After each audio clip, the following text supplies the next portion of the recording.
Let's see. When does this... There we go. Sup, ladies and gentlemen, Accolon here, and welcome back to each one of you. And of course, if you're watching this over on YouTube, please remember to hit that like button, hit that subscribe button, and also come join us over on Twitch. Link in the description down below, because it's always better when it's live. Mr. Smokin, good morning to you, sir. How you doing? We have an interesting show today. At least I think it's interesting. There's, again, WoW news that we have to discuss, and I've got some videos. Got some fucking videos set up, so I'm really looking forward to that. Xiang, how you doing, bro? I'm right here, bro. Look at me. Just appeared out of the forests. Just fucking got here. How you doing, Xiang? Living shit show, how you doing? Tamamali, you are? Wow, some people are really starting to challenge Mr. Smokin. Like, Mr. Smokin is still here first, but some people are really starting to challenge. Go to Sinus Affections. I was out cold from mates yesterday for your afternoon stream. Shit, Mr. Smokin. I know the feels, bro. I know the feels. RAS, how you doing, brother? Oh, fuck me, ladies and gentlemen. Fuck me. We'll see, right? Today's going to be another interesting one. Playing some Final Fantasy where people are still free from the Crusade of Light. Yeah. It's sort of funny, right? Because Final Fantasy, you're literally called the Warrior of Light, and you're not going around cancelling the whole fucking world. It's very interesting to me. The things Blizzard are doing just seem stupid. I think that's my problem with it. Mikimoto, how you doing, brother? But all in all, I think it's going to be an interesting one. I've got a bunch of videos. Balila just released a brand new video where he's exposing the boosting economy within World of Warcraft. I'm really looking forward to watching that. We've got one from Stoops TV. We've got one from Hiru, which I also think is going to be interesting. So we've got a bunch of videos that we need to react to. We've got a bunch of fucking topics that we have to discuss, things that Blizzard is doing. Some of it good, some of it not so good. Just started this morning after watching stream yesterday. Van Napier, how you doing, brother? Don't tell me Blizzard shit the bed again since Monday. Oh, they're fucking going again. JCX, how you doing, brother? They're going again. Elodie, how you doing, brother?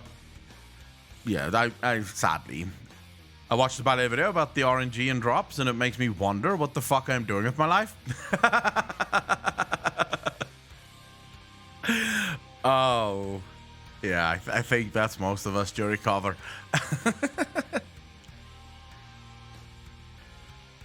I think that's most of us. I think, I mean, yeah, there's a lot that we have to discuss today. My problem is that they now start touching the lore for the sake of pushing their own Innocence campaign. I'll get into it in a bit, but I think it's more than that. For fuck's sakes, can't they go more than one day without shitting the bed? No. It seems like Blizzard is currently on that there's no such thing as bad publicity train. At least that's what it looks like to me. It feels like Blizzard have decided, look, we can't get people back with good publicity, so we may as well shit the bed with bad publicity, right? Either way, people are talking about us, and as long as they're talking about us, we're not dead. Which I suppose is a fucking decent strategy, right? It's like the odds in getting a certain item are sub 8%. Well, yeah. But to my mind, and we'll watch it. I haven't watched the Balila video yet, but we will watch it. But to my mind, that makes sense, right? If you're a company that makes a crap ton of money off of people boosting in your game, you want things to be as hard as possible to ensure that people won't have any other choice but to get boosted. Vane2, how you doing, brother? The entire game is centered around RNG. I'm hunting my last item needed for the Mechagon meta achievement since BFA. Won't drop. I gave up and stopped wasting my time. I don't inherently think that RNG is a bad thing, right? So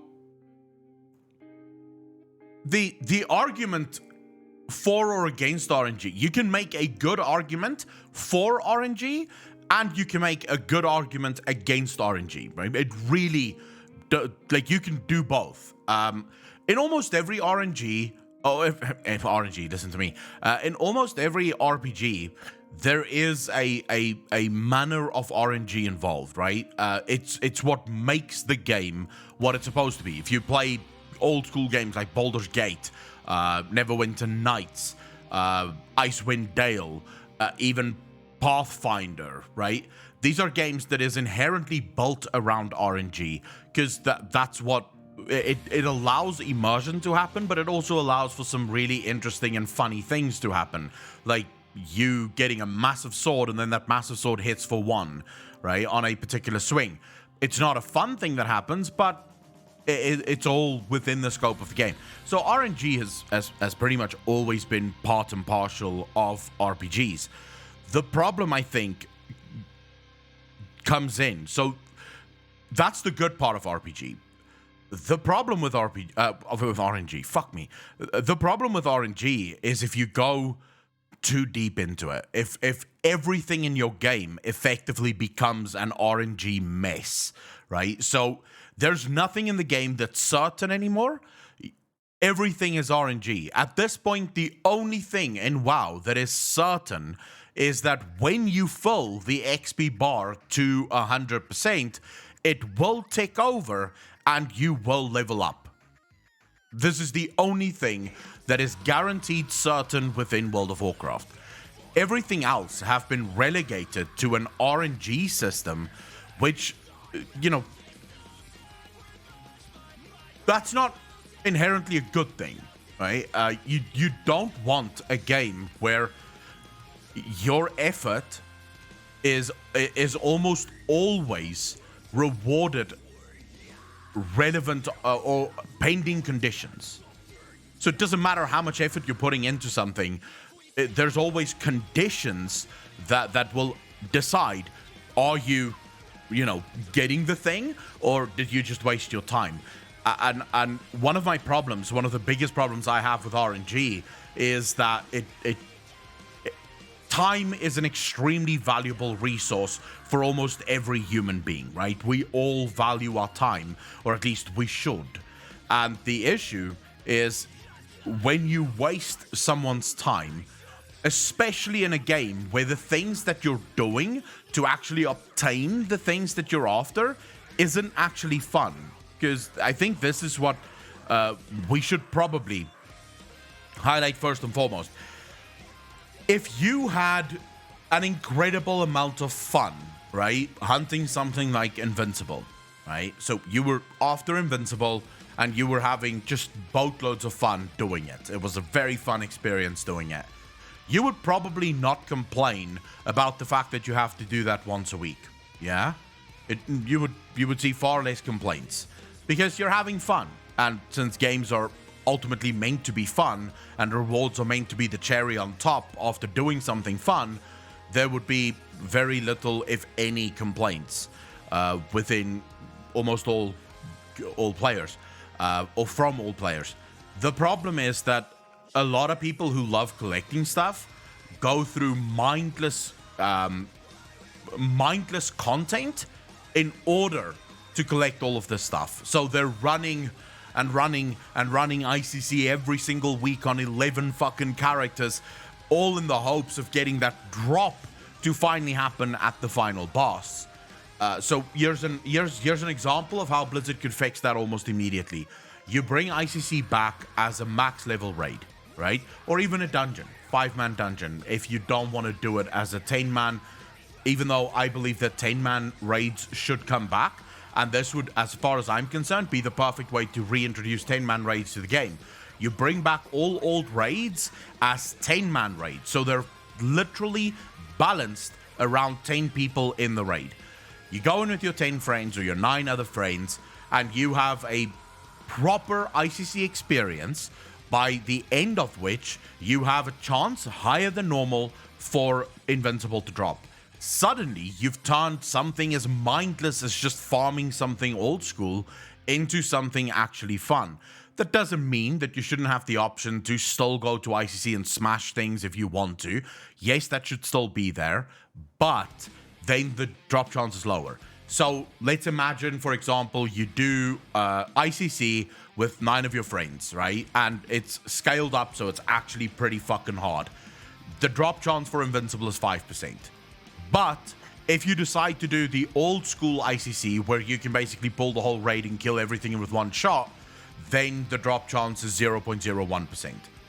This means that the people that want to play solo have the option of playing solo. It's there for them. But the people who want to have the highest opportunity of getting the item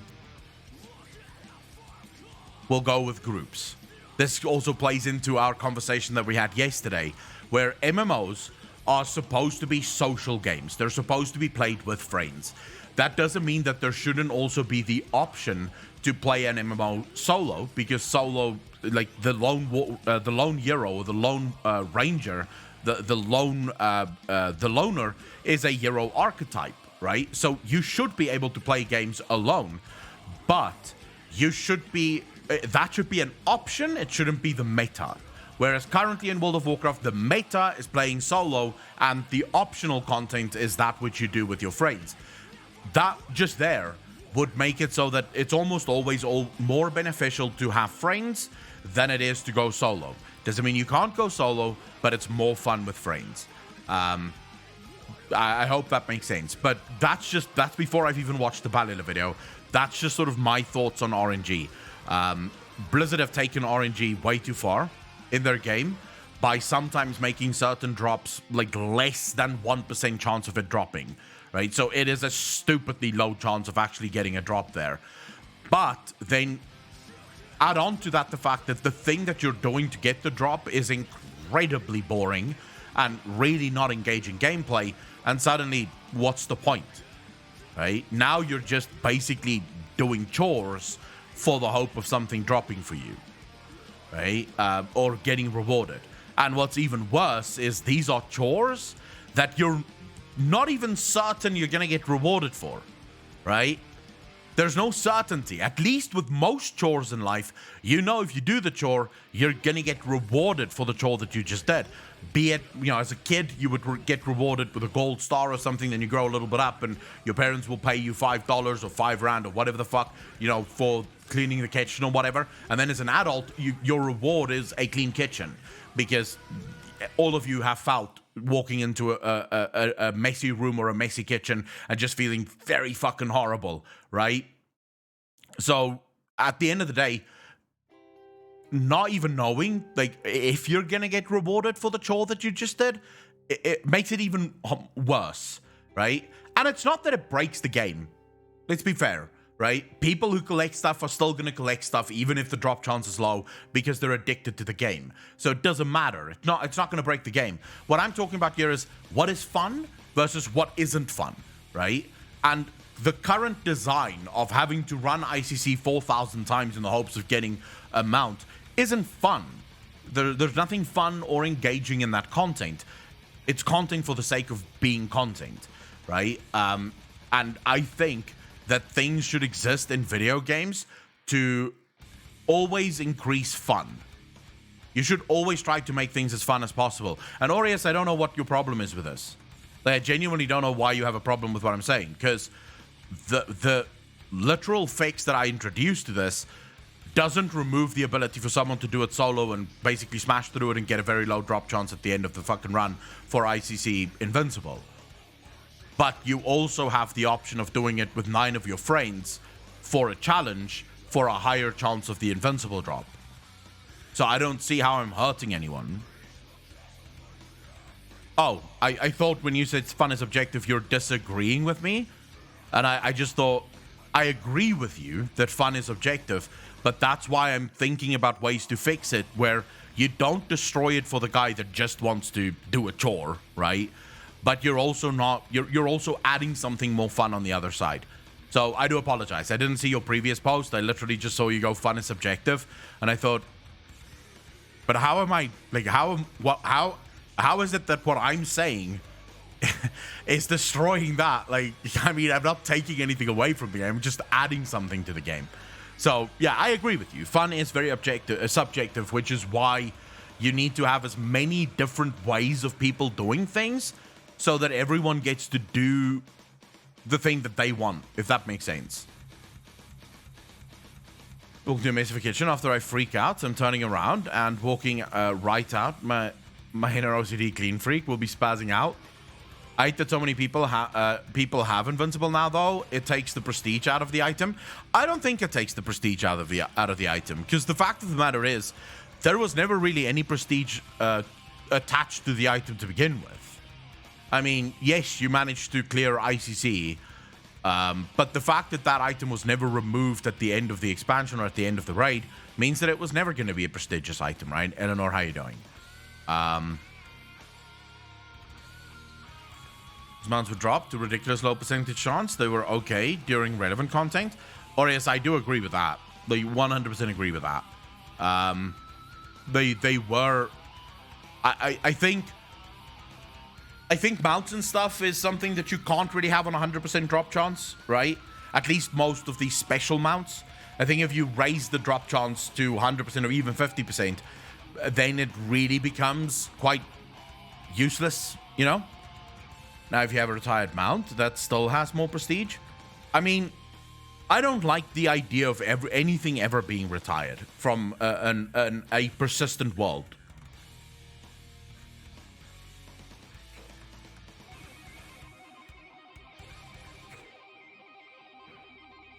Wait, what's this about women characters? They're going to create strong women characters by toppling down all other male characters. That'll stop all the male audience from misbehaving. I mean, there's already incredibly strong female characters in World of Warcraft. Literally, some of the characters I love the most are female characters in World of Warcraft, right? There's already a bunch of really strong female characters in World of Warcraft. But I do agree with you. It's as if Blizzard is sort of... They almost... I'm trying to think if there's a way to say this fucking word. It's if they're trying to make most of the male characters really pathetic, but then at the same time, every single female character in World of Warcraft is sort of this, like, crazy person. I genuinely believe Blizzard doesn't know how to write female characters, because every single female that they have in the game is completely fucking mental. If a female character gets any sort of power, they overreact. It's... What the fuck is this? Why is that in the game? Why is it that you can't just have a strong female character that keeps their head on straight? No, they must always try to fucking commit genocide or fucking destroy everything. It must always be some crazy fucking character. And it's like, that's not necessary. You don't that's not what makes someone strong, by the way. Right? We don't look at people who want to be dictators and go, wow, that's a strong character, right? So I don't get what... I genuinely think Blizzard doesn't have a fucking clue how to write female characters. To me off how weak they make Bolvar look this expansion. Like, bruh, he's literally the Lich King. And even without the Helm of Domination, he was a strong paladin in life and a strong DK in death. Yennefer, I absolutely agree with that. But it pisses me off how they basically fuck almost every old school character. Talia is fine, in my humble opinion, but she's not that powerful. Not yet, at least. Agree, at least Gul'dan was composed. I mean, Gul'dan was your typical villain archetype, right? He was a villain for being a villain's sake, yeah? So, when you look at someone like Gul'dan, the evil things that he committed, it was supposed to be evil because he is a villain archetype. What I'm talking about is someone like Jaina, right? Jaina is not your typical villainous archetype. So Jaina gets incredibly powerful in the story and they sort of make her centerpiece. And what's the first thing she wants to do? She wants to drown the whole of Orgrimmar with water. So I don't think that's how Jaina would react. You know, just the very suggestion that that is what they wanted to do. Jaina had a problem with Arthas wanting to purge an entire town. And you're telling me that Jaina would have been okay with purging the whole of Orgrimmar? Like, what changed? What fucking changed? She changed her mind, right? But still, the fact that they actually had that was just what the fuck is that about? Like, where would she have thought that ever? It's insane. But Blizzard seems to think this is what women would do if they got any power, rather than just being like men when they got fucking power, which is some bad women would do some bad shit and some good women would do good shit, right? But no, whenever there's a female character with any sort of fucking screen time, they have to lose their fucking mind. It gets really fucking annoying because it ruins some of the best characters that we have in World of Warcraft.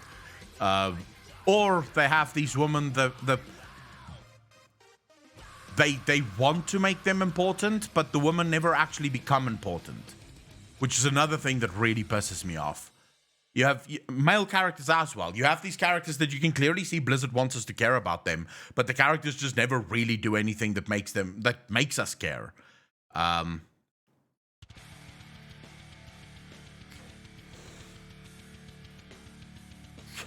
just don't get how Bolvar resisted the helm for so long, and later even without it, he's just instantly controlled by Jailer. Well, I mean, okay, so the control that he experienced from the Jailer there was the Jailer have basically now unlocked all of his domination power. So the Jailer no longer needs the helm to sort of, amplify his power. So he no longer needs the helm. He can now just dominate pretty much anyone he sets his eyes on, right? So this is now a different Jailer that can do different things.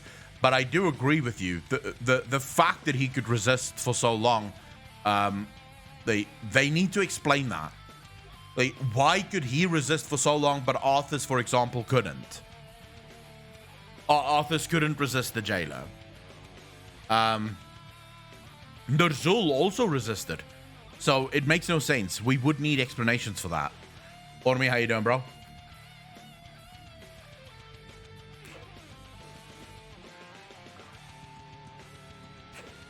I haven't watched the Wheel of Time yet because it's not available in South Africa yet.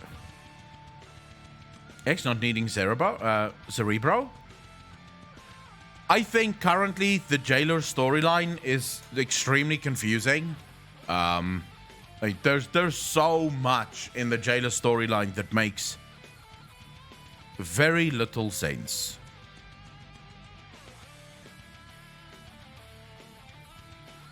Well, it's not out yet. Okay, I'll have to wait then.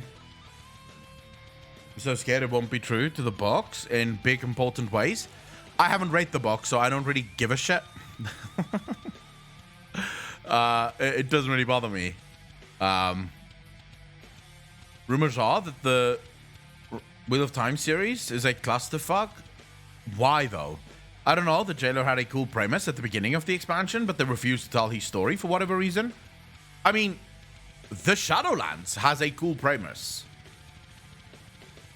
Like, make no mistake, the premise of the Shadowlands is absolutely perfect.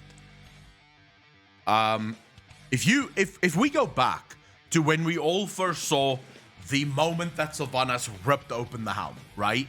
Go back to that moment. Go back to that crazy fucking moment. Sylvanas defeats Bolvar. She rips open she breaks open the helm, and the sky shatter. Every single one of us was going, oh, fuck my life. Oh, yes, please. We need to see what this place is all about, right? We need to experience this place. And the more we learned about this place and Blizzard sort of giving us teasers, the more excited we all got for it. And I was genuinely excited when the Shadowlands finally fucking launched. And even when I got into the Shadowlands, I was genuinely excited for what the story would become. But that's where it sort of ended, right? Because the entire leveling experience was handled wrong, in my opinion, because we learned so little about the actual stories of the realms that we were questing in. And more importantly, about the people that we were doing these quests for. So at the end of Bastion, I still knew nothing about Carestia. This would have been the perfect time for Blizzard to introduce Carestia to the player in a way that describes the original Carestia, how Bastion came to be, the history of this world, rather than just sending us through the realm trying to solve issues within the zone. So the only bit of history we really got about Bastion throughout the questing experience was when we were shown what Bastion looked like before the drought. Everything after that was sort of us just solving the problems of the realm currently. And yes, we got some world building from that. We learned that the Kyrians mind control people, right? So we learned a little bit about the Kyrian, but that's not enough. This was the perfect time for you to teach us about Carestia, right? You had to teach us about Carestia. Who is Carestia? Who is the Archon? Who made her? What does she do? How does she tick? And by that I don't mean tell us everything, because look at Sargeras. Take Sargeras as a character. There is so much about Sargeras that we don't know, right? We know that Sargeras cleaved a planet in half. We know that Sargeras was tasked with finding and fighting demons throughout the Great Beyond, right? We know that he created a prison on the prison world Mardum. And we also know that after speaking to Nathrazim, he started to view the Void as the greatest evil and threat within the universe, eventually unlocking Mardum, the Foul basically destroying his flesh and him then killing his brothers. But outside of that, very little is known about his inner workings. However, just that, the little that we do know is enough to give you a sense of who this character is. You know sort of who Sargeras is because of the little bit of world building that was done around Sargeras. This is what the questing experience in the Shadowlands for me lacked. They did a lot of world building for the individual covenants and sometimes for some of the zones, but look at a zone like Maldraxxus, for example. The fact that we now believe that Maldraxxus is an actual creature and being alive should have been something that was actually in the quest experience. So you should have quested and they should have told you in the quest lines that Maldraxxus is an actual creature.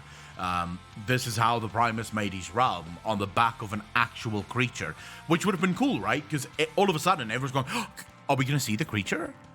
Is there going to be a cinematic where we see the fucking creature that is Maldraxxus?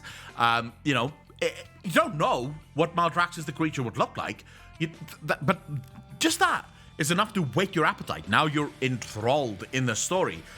The Primus is another character that we get so little about, so little setup. There's not enough setup within the expansion, and it leads to almost this sort of divorced feeling from players, which I hate feeling. I genuinely hate feeling this way, because I want to be part of the story. I want to be dragged into the story. I want to feel as if I am the story, and the story is being sort of laid out in front of me like a good book.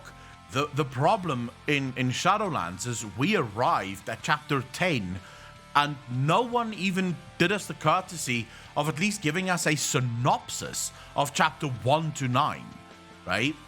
Where that would have been perfect for the questing experience. The questing experience should have been a synopsis of chapters 1 to 9. Now, let's imagine in a perfect world, Blizzard decides to use this as the springboard for future expansions. Maybe then that's okay. Maybe in the next expansion, Blizzard is going to color in a lot of the things that we now only learned. And, you should maybe only look at this as almost classic World of Warcraft. Maybe we should look at Shadowlands as the classic version of the new World of Warcraft. In Classic, when Cthulhu was released, we knew little and less about the old gods. Little and fucking less about the old gods, right? We knew nothing of the actual lore of World of Warcraft at that time.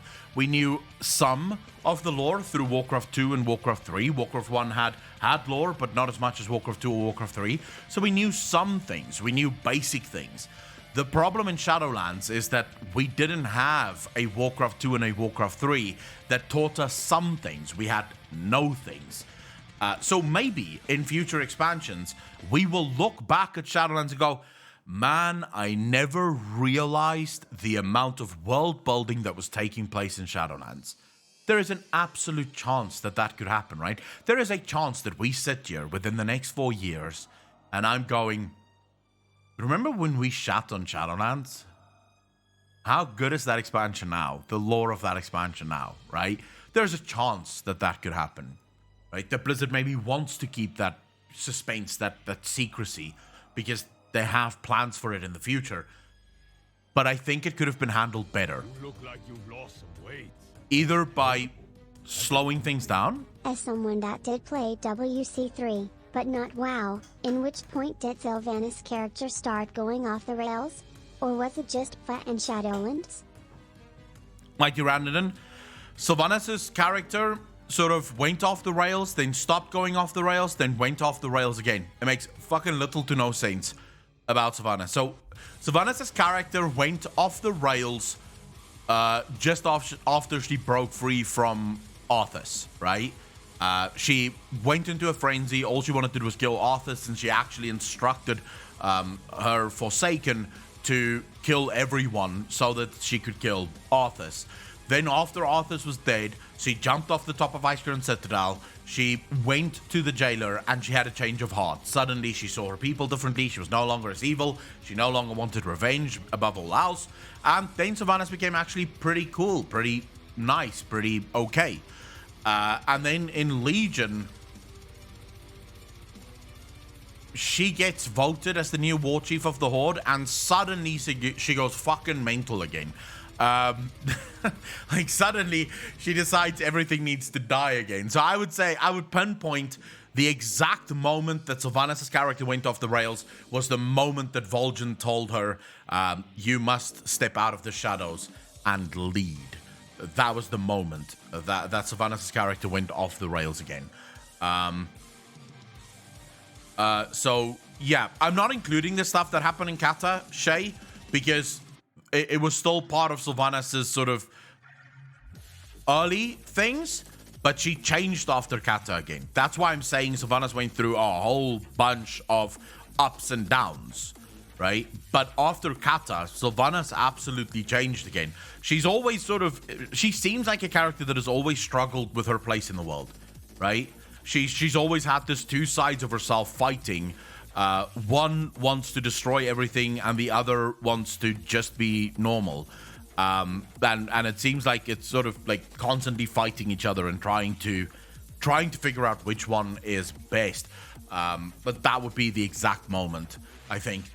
Back to the original sort of story or topic, I am hopeful for the future because I think this is a good starting point. It could be a very good it could be a very good foundation for future expansions, but I do think it could have been handled fundamentally better from Blizzard Entertainment with far more world building, far more instruction so that the player know what is Ardenweald, who is the Winter Queen. You shouldn't just know the function of Ardenweald. We need to know what it is. It's such an important realm that the fact that we don't know what it is a problem, right? So I hope Blizzard will take that to heart, and I hope that Blizzard will give us something, maybe cinematics, maybe a series of cinematics where we get conversations, actual conversations between characters that fill in the gaps, that give us some information about what is going on within the Shadowlands right now. Because if they don't do that, I fear we're losing more and more people every day. The amount of comments that I get on videos now from people just sort of going, bro, who cares, right? No one cares about the WoW lore anymore. It's becoming actually oppressively horrible to read those comments because I genuinely still care about the lore. I wouldn't be streaming every single day talking about WoW lore if I didn't, right? The fact that I still talk about it every single day should tell you that I care about it. And it isn't actually for money because my Clips channel is doing more than well enough. It's doing better than the main channel. So I could legit stop making videos for the main channel and just live off of the Clips channel. And I'd be fine. I make WoW lore videos because I care about the lore. I love the lore. I just wish Blizzard would like it as much as I do, you know? The only problem is inconsistent writing. I would categorize Sylvanas from Kata to Legion as biding time. It could be. I don't want Shannon's to be a basis. I want to go back to Azeroth. I give jack shit about this open world afterlife. The reason I said it's a basis is you could still go back to Azeroth, but now having this in the lore, it could be very interesting later on, right?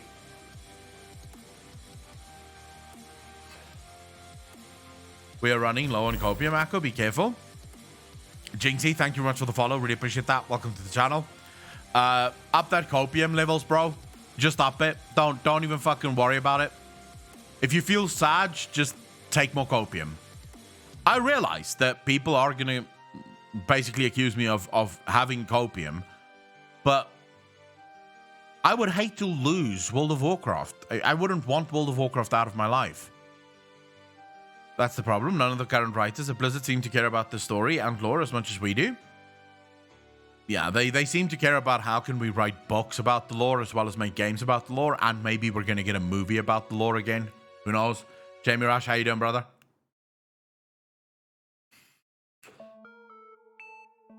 I don't know. Mipster, how you doing, brother? I genuinely don't know. But I think we do need to get into the bad news. I mean, what would it be? What would a day on Twitch be without some bad news from Blizzard Entertainment? I don't know if you guys saw this. I'm sure most of you saw this. So I made a tweet on this where I tagged both Ian Azacostas and the Warcraft devs. And I have one question. So the twin consorts and the big love rocket have been renamed. Before people think, well, you know, that isn't so bad.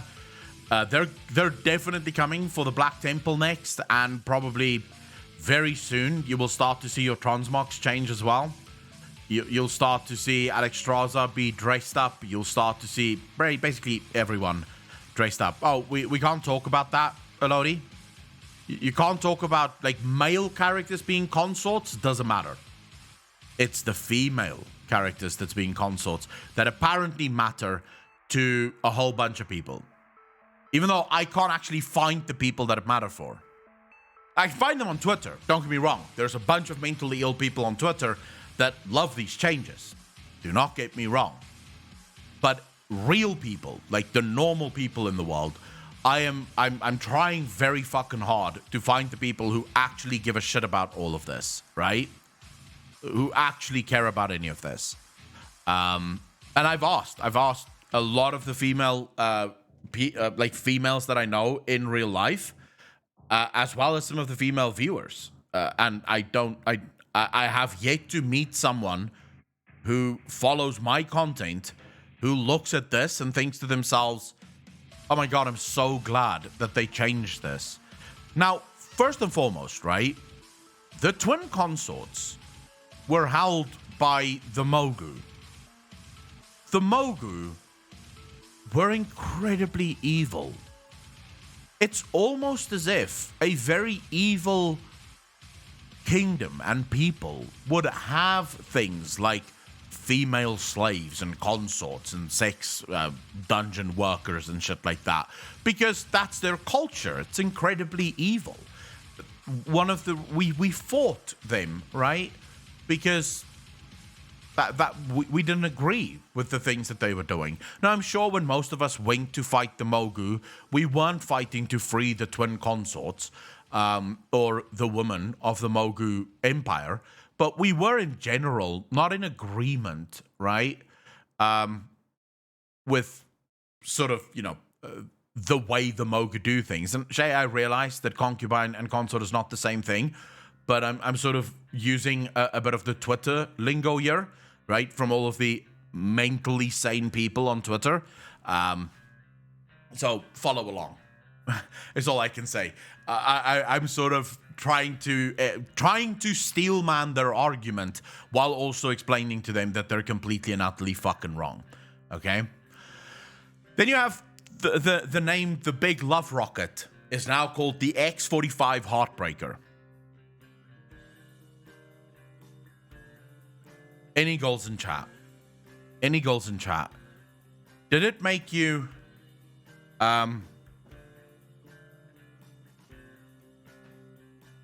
when you saw the name, the Big Love Rocket, did you immediately shiver and think to yourself, oh my god, it's a penis? They're talking about a fucking penis. It's disgusting. Can't believe that they're referencing a penis in the video game. Was that your like genuine feeling whenever you saw the Big Love Rocket? Did you just sort of have to quit the game for a bit, walk around to calm down? Now I realize, right? I realize that women are fragile. Blizzard realizes this too. And I realize that women, sometimes don't understand these sort of things. Like, I'm sure that many of you girls looked at the Big Love Rocket and thought that nothing was wrong with it, but luckily Blizzard is there to help you. Because even if you think there's nothing wrong with the Big Love Rocket, you are actually just not smart enough to see why the Big Love Rocket is wrong. And again, don't want to be accused of mansplaining, but if I don't explain this to you, how would you understand? I'm sorry. I'm really not trying to insult you. And I'm not trying to be condescending, but sometimes you need a man to explain these things to you. The Big Love Rocket is actually an affront to your femininity. It talks about penises. The same thing with the twin consorts. If those things are in the game, you might succumb to sexual promiscuity. You might do the twin consorts encounter, and you could very well think to yourself, maybe I too should become a consort, right? So we need to as men, I feel just like it's in the best interest of the species as men that we protect you from yourselves, if that makes sense. I don't want to insult anyone's intelligence here, right? I'm just using logic, which again, I realize logic is the bane of all women, right? But I have to. Did I nail that? Do you think I can apply for a job at Blizzard now? Like, that was the best I could do it. Do you think I can send this video to Blizzard and I'll be in a job tomorrow? Because I can do so much, right? I can do so much. There's so many things that I would change. Like I said already, we need to change the professions. Cooking is the only profession, cooking and herbalism is the only profession that women can do, right? Women shouldn't be allowed to do any of the other professions because it's too hard and too dangerous. So I do think that if we had cooking and herbalism and maybe tailoring for women, but all other things should be male characters only, okay? Because I think those other professions are way too dangerous for women to do. So we'll do those male-only professions. Then we need to put stuff into the game. For example, female characters can't leave the main cities without a male escort, because the Outer World's dangerous, by the way. You could get killed, and God forbid. Also, I probably should say, one of my things that I actually sent to Blizzard, I actually made a post, and I sent it straight to Bobby Kotick. I think female characters should only be allowed to be, like, healing characters with an achievement that is nurse, right? And then male characters can get an achievement that says doctor, right? If a male character wants to be a healer, they'll get an achievement that says doctor. But the female character will get the same achievement, but it will say nurse, right? So you'll be nurse, wada, female priest or whatever. But female characters should only be able to be healers. But then also you can't leave the main city without a male escort because it's dangerous out there. So males will have to escort you. I also don't think that whenever we do have female characters that's sort of prominent in the story, they should not be without sort of male counsel. Okay, so for example, Sylvanas making all of the decisions. I think Blizzard did the right thing by having Zuvul sort of fuck her over, because a woman shouldn't be making those decisions. This is hard decisions to make. So it's nice that Zuvul sort of took over at the end and said, all right, back to the kitchen. So yeah, I sort of think to myself, if we do all of these things in the game will just be like shit. There we go. I think I nailed that one. They shouldn't be able to use a mount without a mail with them.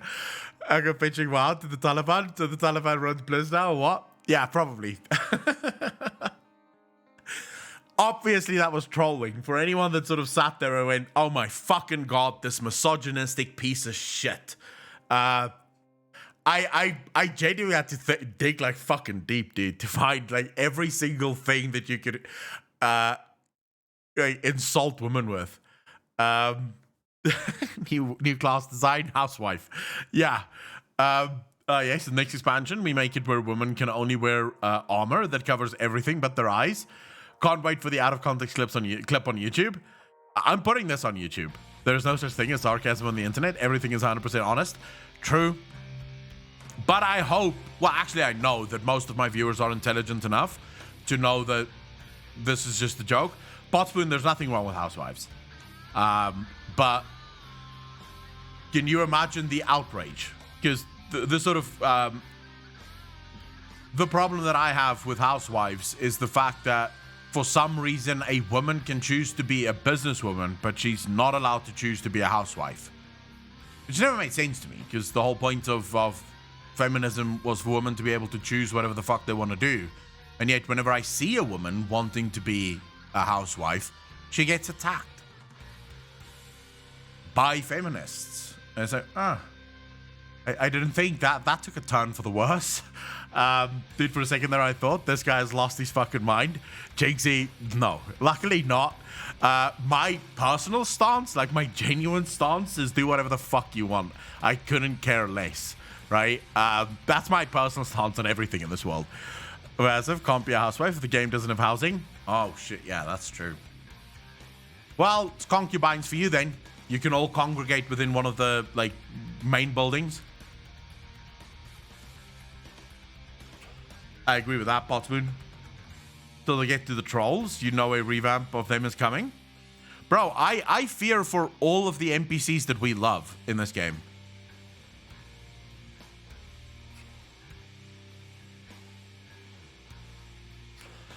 And no, the man can choose to stay at home, although I would in my whole life never make that choice.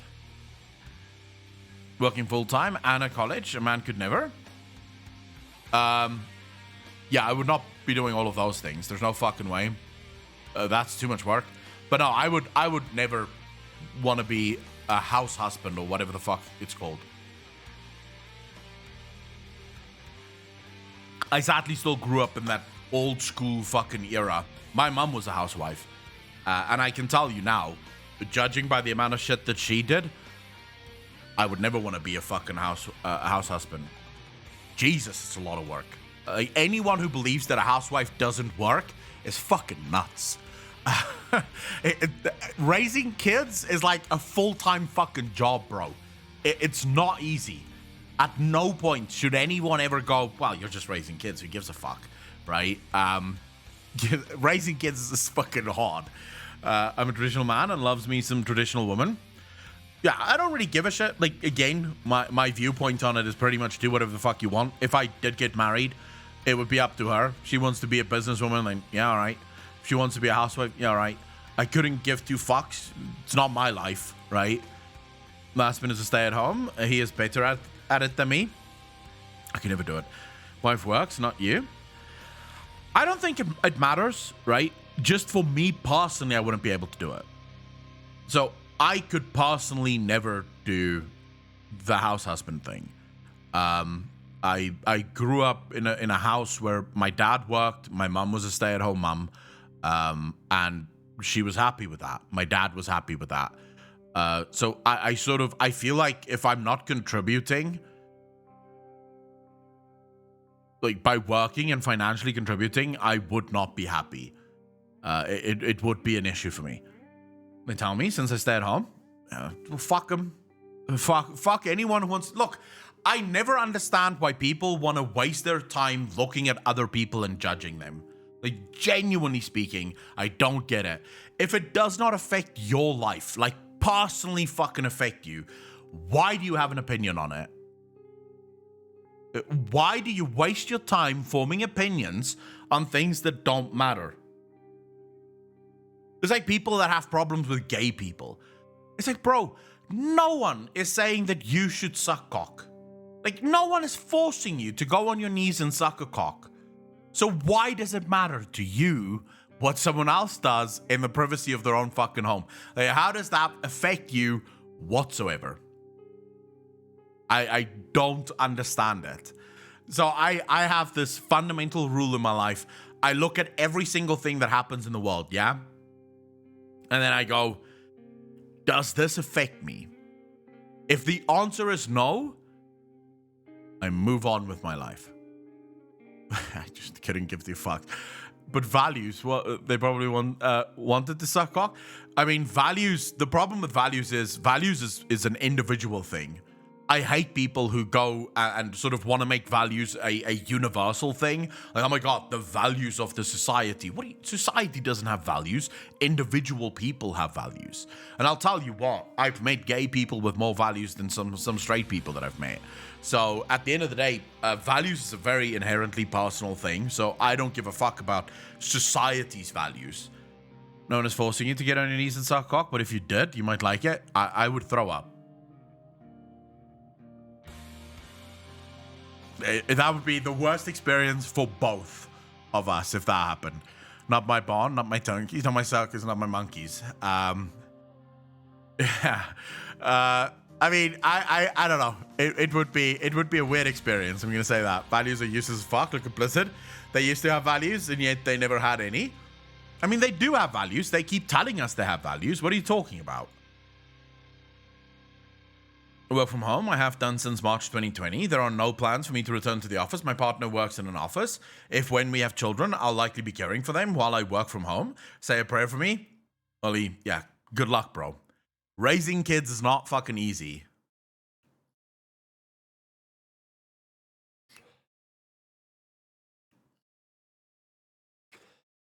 Believe me, if you pay attention to like a woman being a full-time mother, if you actually like shadow her, like do all the things that she does, you'll be asleep by 5 in the fucking afternoon, bro. Pass the fuck out. You can't do it. It's so much fucking work, bro. The Twin Consort will have gender swap. I don't know what they'll do. I genuinely have no idea what they'll do. There is just to be clear, there is some good news. It seems like there's 2 new dungeons that's been data mined. That's going to be added to time walking dungeons, which I think is sort of cool. It's kind of nice that Blizzard is looking into beefing up the time walking schedule, but all of this still comes back to my original problem with time walking, and that is that time walking isn't permanent. Because this only provides fun for 1 week at a time, and then it's gone the rest of the day, like the rest of the time. So for me, it's just it's useless. Time walking makes no sense to me. The fact that there is someone at Blizzard that could look at this shit, yeah, at time walking, and think this is the best possible implementation of this system, baffles the mind. It baffles the fucking mind, right? So yeah, I can't fucking do it. Cultures in real life never had concubines, consorts, and harems. I mean, yeah, it's almost as if, right?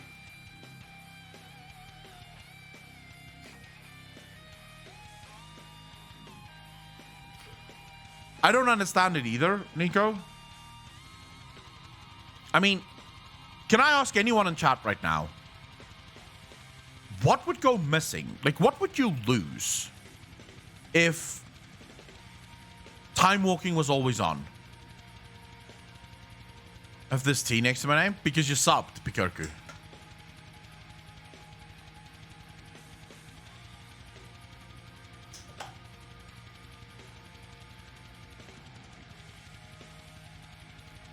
I mean, genuine question. what would be lost? If time walking was always on, would anything go wrong?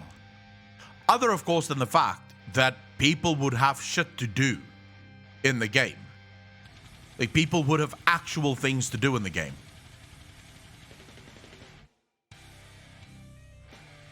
The problem with saying, right? The problem with saying that current dungeon relevance is current dungeons are only relevant for a percentage of the player base.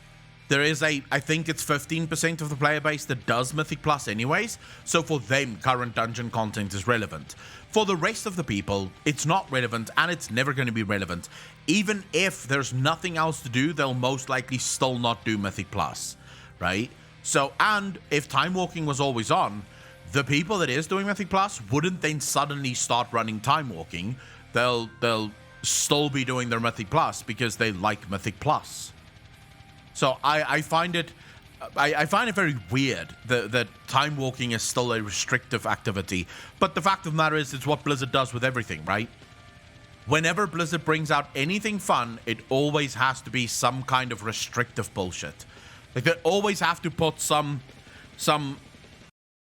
wall or gate to make sure that it's only fun for a bit. And then we take away the fun so that when we give you the fun again, it can be even more precious, right? It can be even more precious. It's like, what the fuck are you doing? Why would this matter? And Pigerku, yeah, you're part of the Fat Fuckers Club now, which really everyone should be a part of. If you're not subbed yet to the channel, why? I mean, you get all of this every single day. Me being angry at some bullshit Blizzard is pulling. One big mechanism to keep you subbed. The issue is it doesn't keep people subbed. It actually chases people away from subbing. So, what's the point? Yeah, I knew, Ollie, what you were saying. I was well aware. I'm a give one. How you doing, brother? I just think, yeah, I don't know. There's very little that I can fucking say about time walking at the moment that isn't very, very negative, in my opinion. Because that's how I feel about time walking. I don't like when I can only have fun at prescribed times. I should be able, and make no mistake, I don't give a fuck about time walking. I think I've only done time walking once, and it was when TBC time walking came out. I realized that I hated it, and I never went back. So this isn't something that I give two fucks about, right?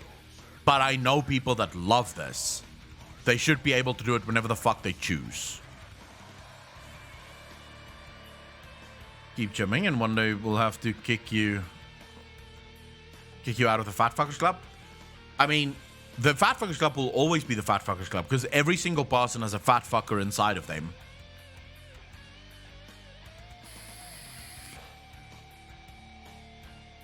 Mage Tower is best thing, but I agree time walking should be permanent. I mean, the Mage Tower is probably also going to be only available during Legion time walking. I think that's what they said. The Mage Tower is coming back, and it will be relevant or active when Legion time walking is on. The whole engagement thing I just cannot understand. We already pay a monthly fee, so if I pay the monthly fee, but only play 1 hour, they should feel happy because I do not use the server resource. Why would they want to forcibly increase this 1 hour to 10 hour? Alright, Zigzix, very good question. So, why does Blizzard give a fuck about engagement? You make a good point, right? You're already paying for the monthly sub. Therefore, whether you play 1 hour or 10 hours doesn't really make a difference. You're already giving them a monthly sub. It's because you don't understand the business model for Blizzard Entertainment.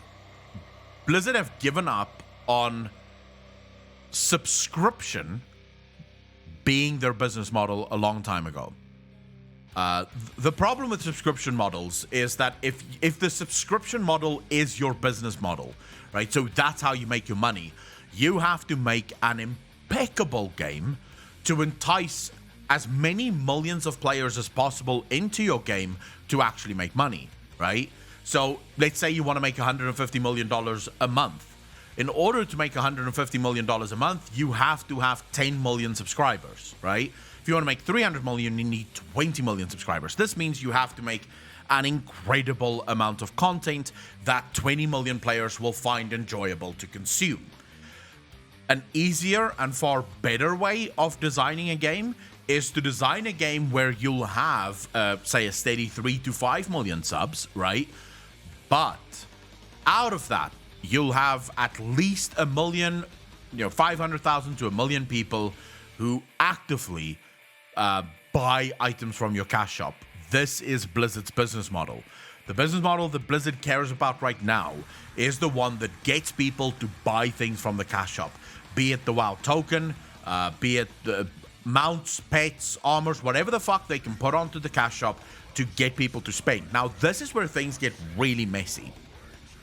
All of the research, and this comes mainly from the mobile gaming industry, because the mobile gaming industry is the most egregious when it comes to this. But all of their research, and believe me when I tell you, these companies have actual psychologists who research this. All of their research show the players who play the game. There was this big video, like about 3 years ago, at a mobile gaming conference where they were talking about how to increase your sales. All of their research shows that a player that plays the game for 4+ hours a week are about 40% times more likely to buy things off of the cash shop than players who play less, right?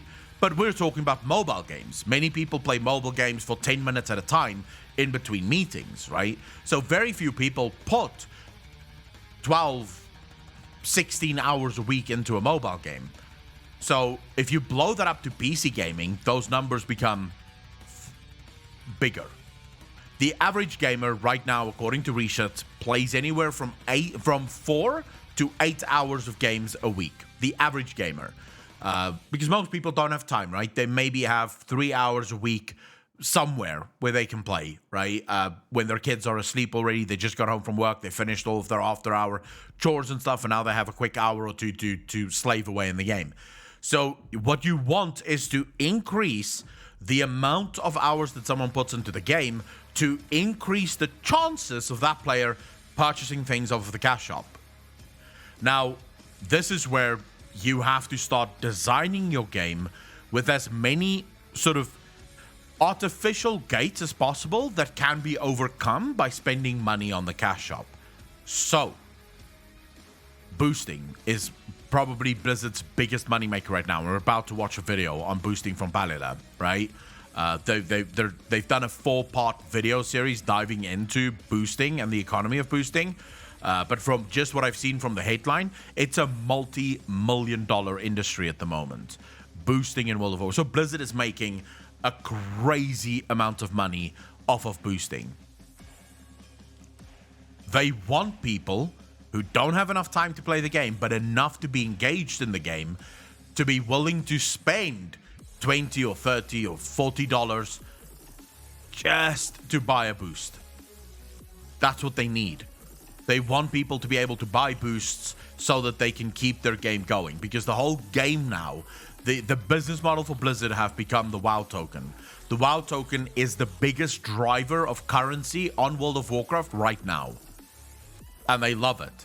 But that's why, whether you play an hour or 3 hours or 10 hours a week, it shouldn't matter. But it matters because when your business model is engagement to drive sales, you have to engage the player. So it makes sense that you would bring things out like time-walking dungeons on a rotation, because it keeps people engaged, right? Every week there's a different, or every couple of weeks there's a different time-walking event. So you're more engaged during those weeks. Time-walking engages a player. Daily grinds. This is, by the way, another thing that actually comes from psychologists. They have figured out how to target people who get addicted easier. Do you know why there's a limited amount of world quests that you have to do every single day if you want to complete your emissaries or whatever the fuck it's called now? Do you know why that's in the game? Do you know why back in the day you had only 25 dailies that you could do every day? It helps breed addiction. I fuck you not. Genuinely speaking, psychologists have done the research on this. If you give someone a checklist of things that have to be done every single day, that checklist becomes a commitment, right? You have to do that checklist every single day, and that commitment eventually becomes an addiction. So you have to log in every single day to do all of your chores. Your chores must be done every single day. It's a game element that's been designed specifically to ensure engagement every single day. And it's not that players are addicted to the world quests. Make no mistake, Aureus. They're not addicted to the world quest. They're addicted to the checklist. To check off their box and say, I've done my world quests. I've done my emissary, my assault, right? I've done my Torghast. I've done my Mythic Plus. I've done my PvP battle. I've done my this. I've done my that. You give the player checklists, it becomes a habit. The habit becomes a commitment. The commitment becomes an addiction. And then you have that person. They're done.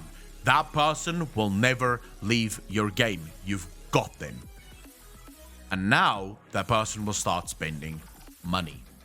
Because, yeah, it is a sense of accomplishment. For those of you that still might be wondering, addiction forms because of dopamine, right? Some people are very sensitive to certain types of releases of dopamine. So checklists is actually something that a lot of people find a dopamine spike from. It releases serotonin, it releases dopamine. It's a good feeling when you finish your chores. Think about waking up and you have a bunch of things that you have to do, right? You have to clean the living room, clean the kitchen, do the washing, do the this, do the that, you have a bunch of things. You have a list. By the end of the day, if you got through your whole list, you have this sense of euphoria that triggers within you, right? This sense of, oh, I'm tired, but I got everything done. I feel good. The fact that I got all of this done. Game developers are using that innate human thing, that innate drive to get checklists done. They create these checklists in the game, and then they basically get you addicted to completing the checklists. Once you're addicted, you're more likely to spend money because they've got you. It is scumbaggery at the highest fucking level. It's absolute scumbaggery, and people just don't really seem to give a fuck. Even though it is very, very bad for humans in general.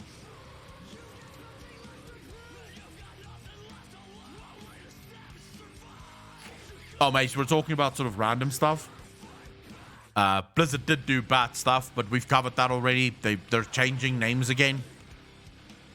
That don't matter. I mean, put this to... Final Fantasy does the same thing, right? All games do this to a degree, right? You'll never play a single game that doesn't do this at least to some degree, yeah? Because it's a game. At the end of the day, even games that don't try to do this will have certain checklists that you want to complete, even if it's checklists that you made for yourself. So it's not even a checklist that the game made for you. You made it yourself. That's still a checklist. So all games are going to have this. Björk, thank you very much. Really appreciate that. So at the end of the day, what you want to look at is... If you look at something like Final Fantasy, they went out of their way, and Yoshi P actually spoke on this, to not have players ever feel like they have to log in every single day.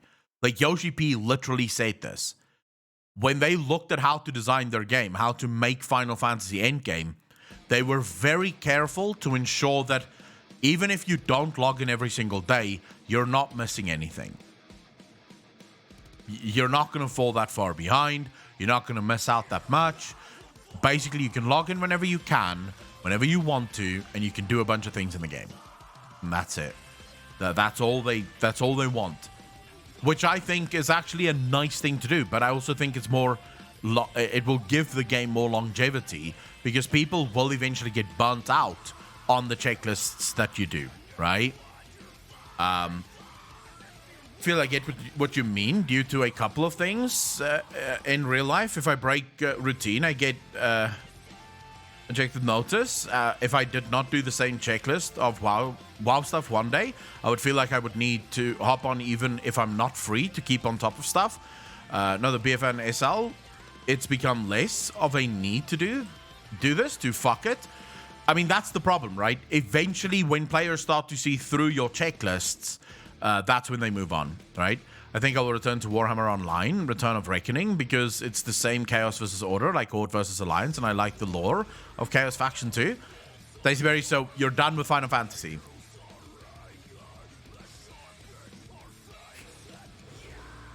CCS, it really depends on why you're logging in every day, right? So if you're a PvPer, for example, and you log in every day, it's most likely because you actually love the PvP. If you are a raider that logs in every day and raids, then it's most likely because you love the game. But there is a subset of the player base, and I'm not going to even try to guess how much that percentage would be, but there is a subset of the player base that logs in to log in, right? They log in to log in. They have to log in. They don't have a choice. They absolutely just must log in. And what are you going to do?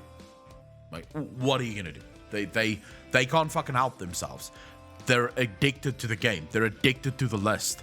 The lists have to be completed every single day. And it's really up to game designers to be... Oh, you mean for Final Fantasy? Well, I would say so, because there's...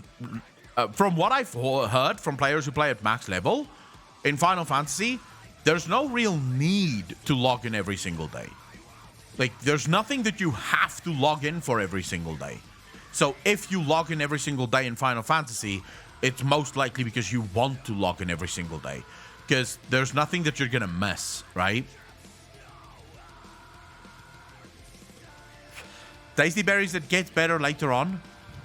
Like, I can promise you it gets better later on. It actually gets very fucking dark.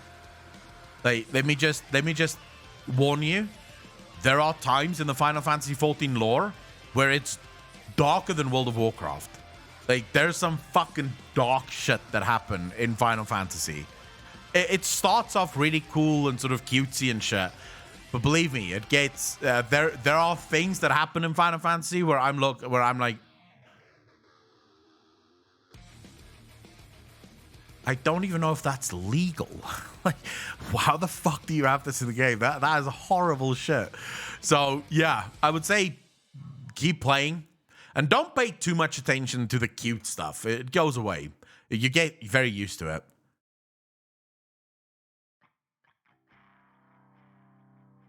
Unforgiven, they're probably going to change the name of everything. Blizzard is in a... Blizzard seems to be in a death spiral right now.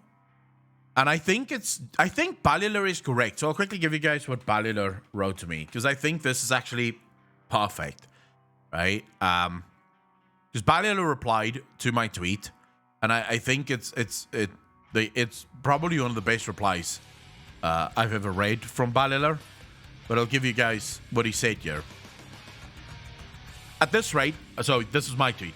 At this rate, at WatcherDev and at Warcraft Devs will make WoW a Puritan masterpiece before 915 even launches. You do realize everything you've done the last 2 weeks are seen as a joke by every sane person, right? And then Balila said the following. So asked around the women I know IRL. Not one of them thought it was the right move, and most thought it was inherently objectifying, which I actually agree with. Just to be clear, I actually think that Ballilar has a good point there, and the woman that he spoke to have a point here. It's basically making the argument that if you dress sexily, right? So if you dress sexy, you inherently become an object. So it is actually giving almost the reverse of what Blizzard is trying to do. It's saying that a woman who dresses sexy is an object. Okay, though we're in Northern Ireland, I know people can get a bit loopy in Kali, so what comes from there often has reasonable people here hate scratching. I think it has reasonable people everywhere hate scratching. California is just off its fucking nutter, bro. He goes on to say, I've got to assume they're just quaking in their boots and are massively overcorrecting. Like, even for the Brits, Prince Philip would probably be referred to as the Queen's consort. And he is actually the Queen's consort. And it's Lei Shen, evil Thunder King. I mean, come on, feels infantilizing. I don't know how to pronounce that word. Infantilizing. I believe it means almost like treating you like a child, right? I believe that's what it means, right? Treating you like a child. That Lady Survival, that Akko, she always dresses sexy, doesn't bother her or her husband, true. So I think Balliol has a point here, by the way. I think the point that Balliol makes here is so well received. Blizzard is in a state of absolute fucking panic. This is why Blizzard is changing every name that could possibly come back to haunt them, because they're panicking. Blizzard is looking at this and going, fuck, what could possibly be used against us again that's going to destroy us? So they're working overtime to try and correct everything to make sure that there's nothing that could offend anyone in the fucking game whatsoever. The problem with that is you're starting to remove a lot of the flavor, right? You're removing a lot of the flavor of a video game. A video game is meant to be a fantasy. FYI. It's supposed to be a fantasy. In fantasy worlds, you'll have slaves, you'll have sex slaves, you'll have concubines, you'll have consorts, you'll have topics that in real life we deem evil, but in game, they're part of the flavor. It's different cultures, it's different religions, and it's fine, because guess what? World of Warcraft isn't real. Right? It's just a fun game. That's what it's supposed to be, at least. And I do think Blizzard is just massively overcorrecting right now. They are so afraid of anyone being able to point the finger at them and say, whoa, what the fuck is that? And I think Electraza's clothing is going to get changed. I think all of the Dragonflights really is going to get changed. I think Blizzard is in... I think Blizzard is at the point where even if it pisses off everyone else, they're going to try and cater to the mentally ill on Twitter. And as I've said a million times before, these people cannot be entertained. They are perpetually outraged by everything. Blizzard will do all of this shit. Blizzard will do all of this, right? And then they'll start complaining that Blizzard is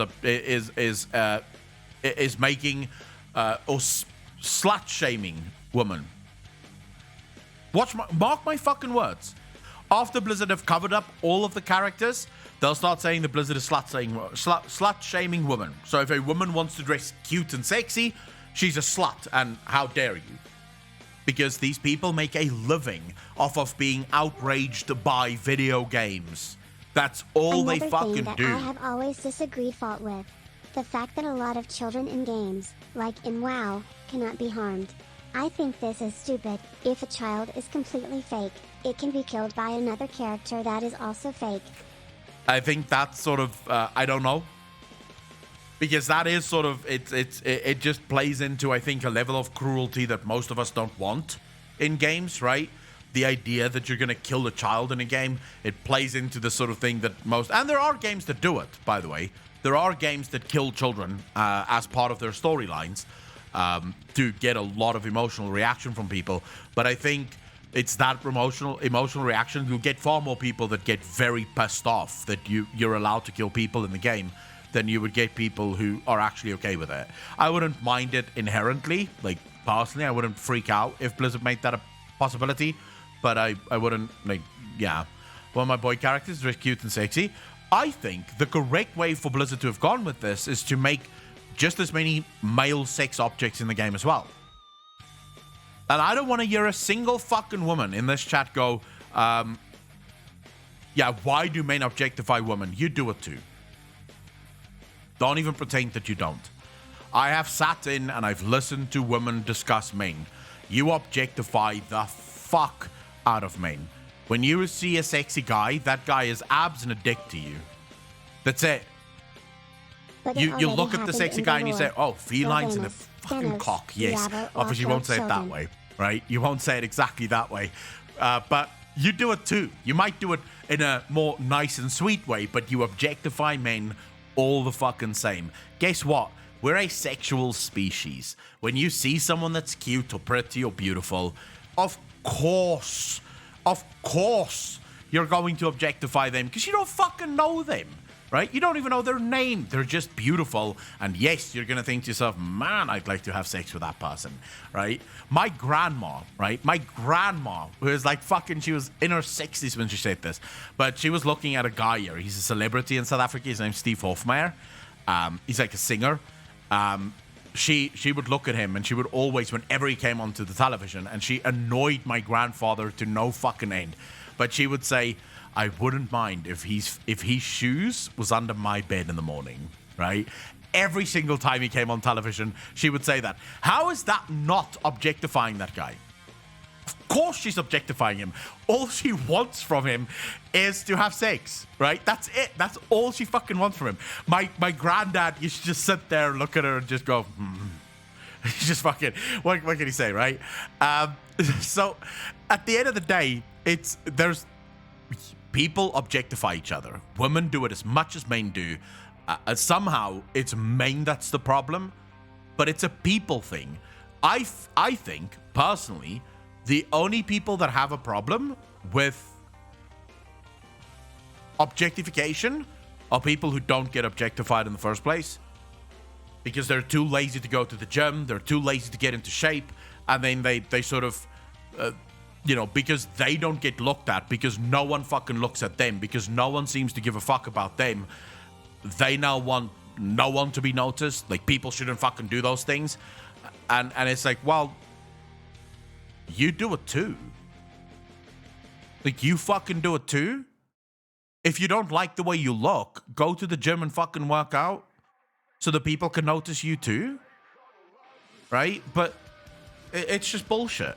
Sure, I could join in on the chorus and say women should stop objectifying men. But all I'd be doing is going, I don't get objectified because I'm a fat fucking cunt. So no one should be objectified. Instead, the right way to do it is go to the fucking gym and get in shape. If you want women to look at you and sort of drool, get in shape, fuck ass. Like, literally, get a V shape. Get like V lines and you'll be good, right? You never get objectified for your beard? I feel like men would objectify me more for my beard than women would. To be fair. Prince Melina, how you doing? I get far more men that comment on the beard than I ever get women who comment on the beard. But yeah, I just feel like this is fucking stupid, right? But anyways, Balliler ended this off with saying, I guess it's the connotation, which isn't even a problem. Leishan is an evil fucker. Just look at his history. So insane, given the modern plotline is devolving into the strange mix of soft modern with extreme teenager cringe edge. 14-year-old reading Nietzsche shit. It really does feel like it. It feels like this is someone who's reading Nietzsche and has no idea what Nietzsche actually is all about. That's the problem with our world, right? No one knows what the fuck is going on. I think you're quite sexy, Akko. I have a thing for chubby men. Yeah, but that's the only girls that would think I'm quite sexy are women who think chubby men is hot. But I'm talking objectively, right? When I look at myself in the mirror objectively, obviously, I'm not going to go and say, wow, you are a god. Every woman would be happy to have you, right? I don't. I feel like that would be just make me a fucking liar. I would be lying to myself, which is worse than lying to other people, I think. Me being Native American, I hate those people that think they feel entitled because of their ethnicities or sexual preferences. Tribe gaming, I know so many people, right? I'll go so far as to say that the vast majority of people that make race the biggest issue in the world are white middle-class people. It's these white middle-class privileged fucking students that go to university that create these bonkers ideas about fucking race, right? Which I hate to tell. So I was watching this news story the other day of a school teacher that I think it was in Ohio, a school teacher that basically split all of her classes into race.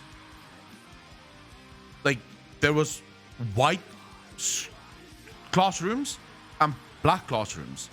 And the parent, a black parent, who found this out and actually made a big deal of this, her child was in one of the classes with a teacher that wasn't really doing their job.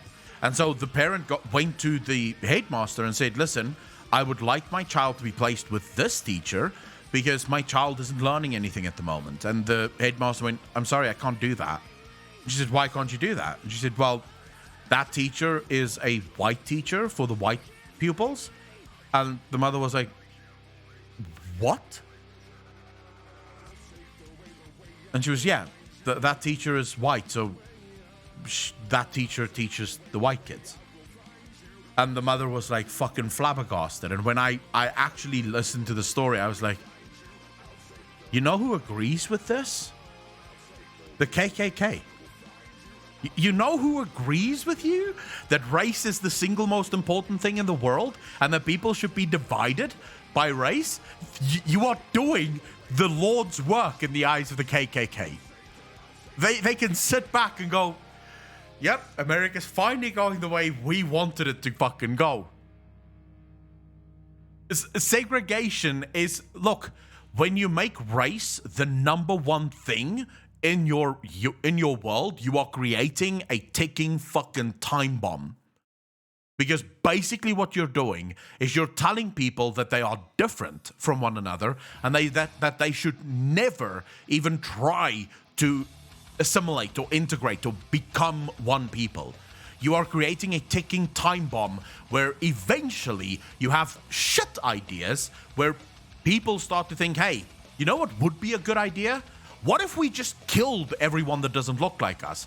That would be a good idea. Not like it fucked up everywhere else that it was tried. Let's do that instead. What we need is people looking at other people and going, I don't care. Your race tells me nothing. I would like to know, what kind of person are you? Are you a good person or are you a fucking miserable, horrible cunt? That's what I want to know. I couldn't give two fucks about your race. I couldn't give two fucks about your sexual orientation. I couldn't give two fucks about your religion. What I want to know is what kind of person are you? If you're a good person, then that trumps all the other bullshit that you might think is important. We're creating a ticking fucking time bomb. And it's going to ruin the world. It's going to ruin the world because that ticking time bomb is gonna go off at some point. It's gonna go off at some point. Cow Titty, thank you so much for the Prime sub, dude. Really appreciate that first sub for the day. Thank you, brother. Happy to have you here. 7 months in a row. You're almost at the peak degenerate level.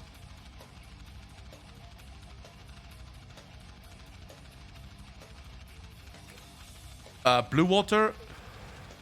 What do you mean, am I liberal or capitalist?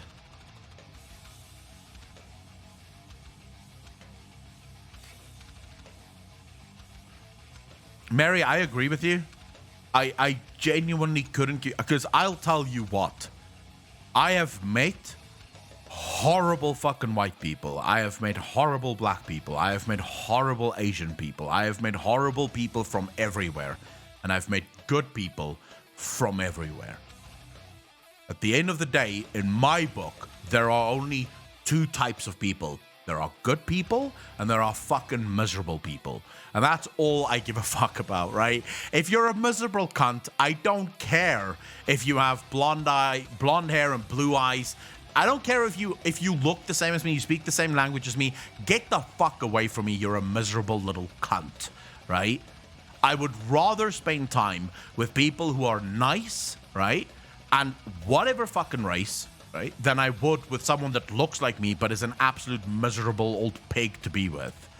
So I agree with there's literally just the one race that matters. and that's the human race. Like, why would you want to divide us? Why would you want to dream up policies that divide people? It makes no sense to me.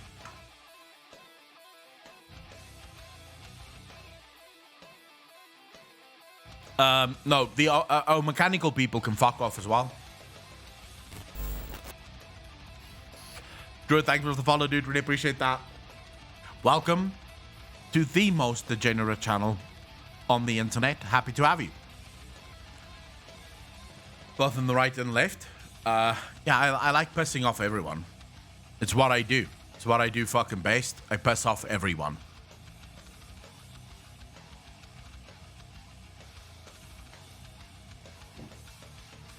Because guess what? Who you vote for doesn't fucking matter. Either way, you're voting for a moron. It's just how it is. I hate to break it to you, but you think you're voting for actual change? No, you're not. You're voting for another moron that's going to steal your fucking money and going to do whatever the fuck they want to get ahead. You're not actually voting for shit. I hate politics. Let's fucking move on.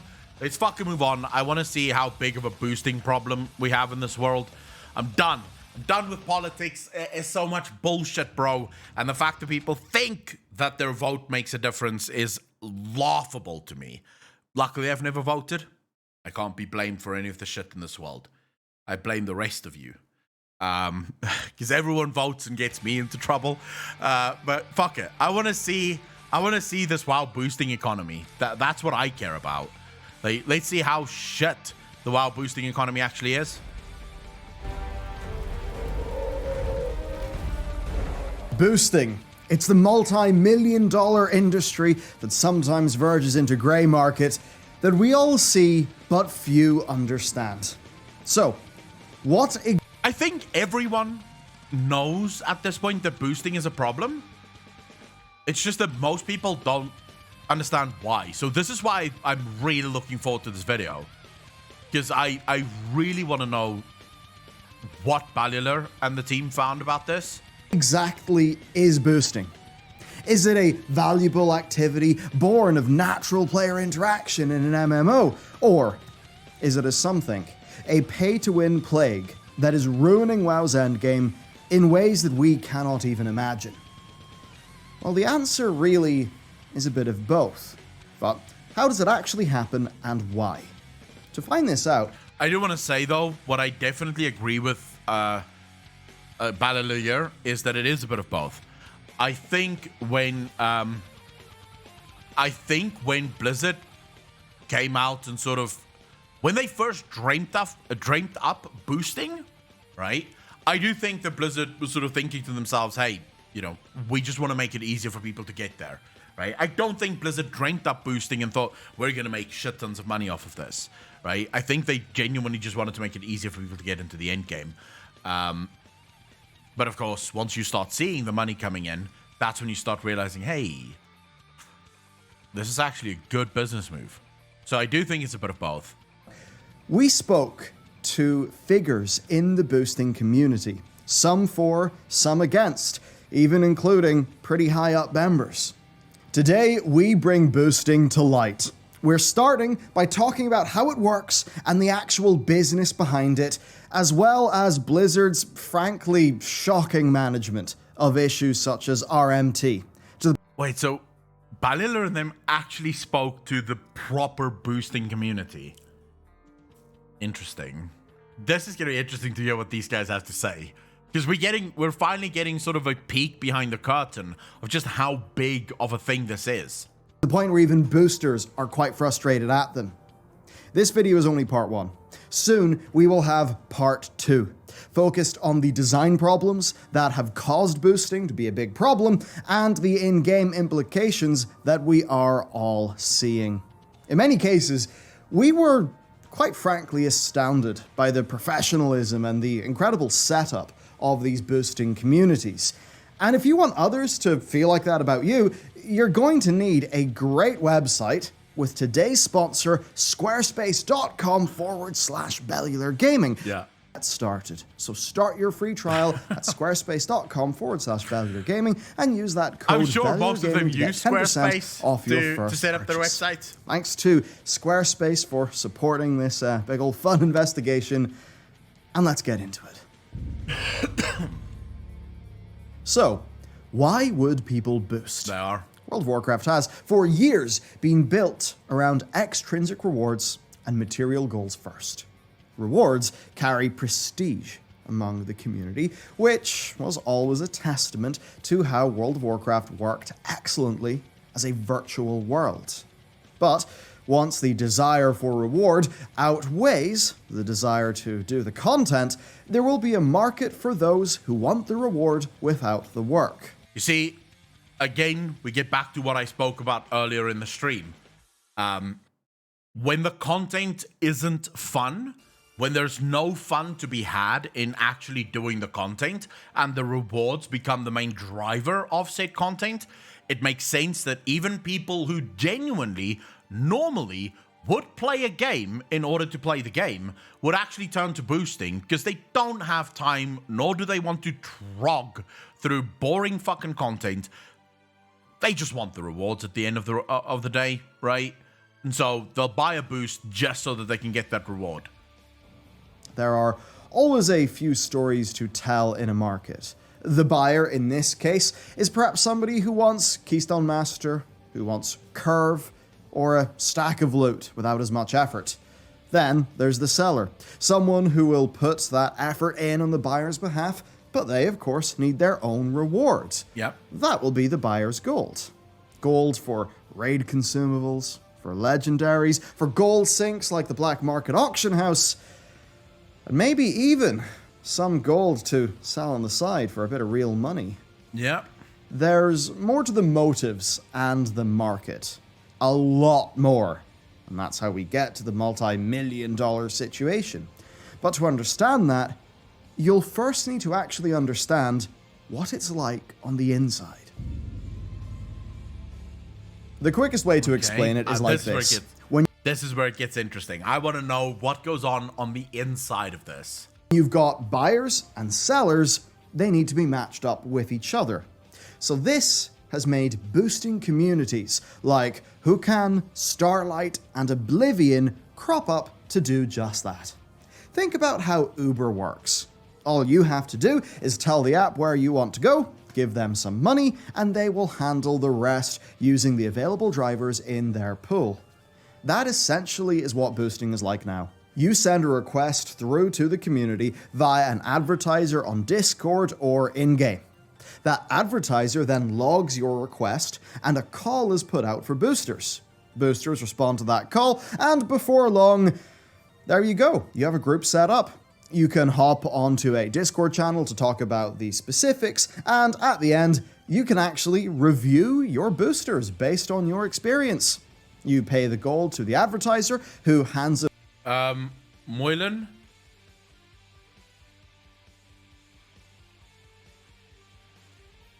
You have to think about this not in terms of what the boosters make.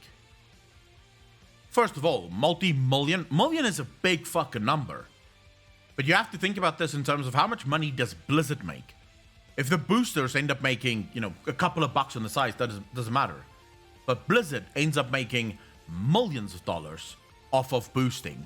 Boosting alone has become so fucking important to the ecosystem of Blizzard Entertainment's money-making machine. Plus, we don't know what multi-million could be.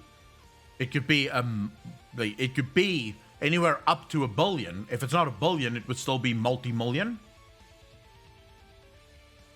It over to the boosting community. The boosting community then tracks everybody's activity via Discord bots and spreadsheets. Then, once payday rolls around, they dish out everybody's salary. And also, let's just make this clear, Moylan. If you're saying it makes you realize just how little money boosters actually make, if they made very little money off of this little play, they wouldn't be doing it. They wouldn't be putting this much effort into it. They wouldn't be creating Discord bots and websites and have boosters just to ensure that the business keeps ticking over, they're making a lot of money. And then the community keeps a portion for themselves. Boosters get a cut, but so does the advertiser. They set it up after all. During that run, if a booster makes a mistake, they will often be investigated, perhaps fined, or given a strike. If they get too many strikes, they'll be fined. And that means that you'll only ever be boosted by people who have been proven and curated, which does sound great. Also, most of these services actually do involve you playing, so you actually get to experience the content, albeit with a bit less challenge and a lot less stress. But fundamentally, it's a lot like randomly getting an insanely good group in the group finder, but reliable, repeatable, and on demand. So to sum it up, they've made it convenient, low risk, and professional. Hell, if your run goes wrong, you could even get a refund. These communities have moderators, they have customer support staff, and of course advertisers, all so that you can have a good experience. They've got treasurers managing the gold, they have people running social media and branding, they have technical staff to set up the Discord bots, and their management backend. It's a big operation. So that's why people boost more now. I'm almost convinced that that gold eventually turns into actual dollars as well for the boosters. I have a friend, by the way, who sells gold in World of Warcraft. He sells it to gold farmers, right? And they pay him. I believe during BFA, he made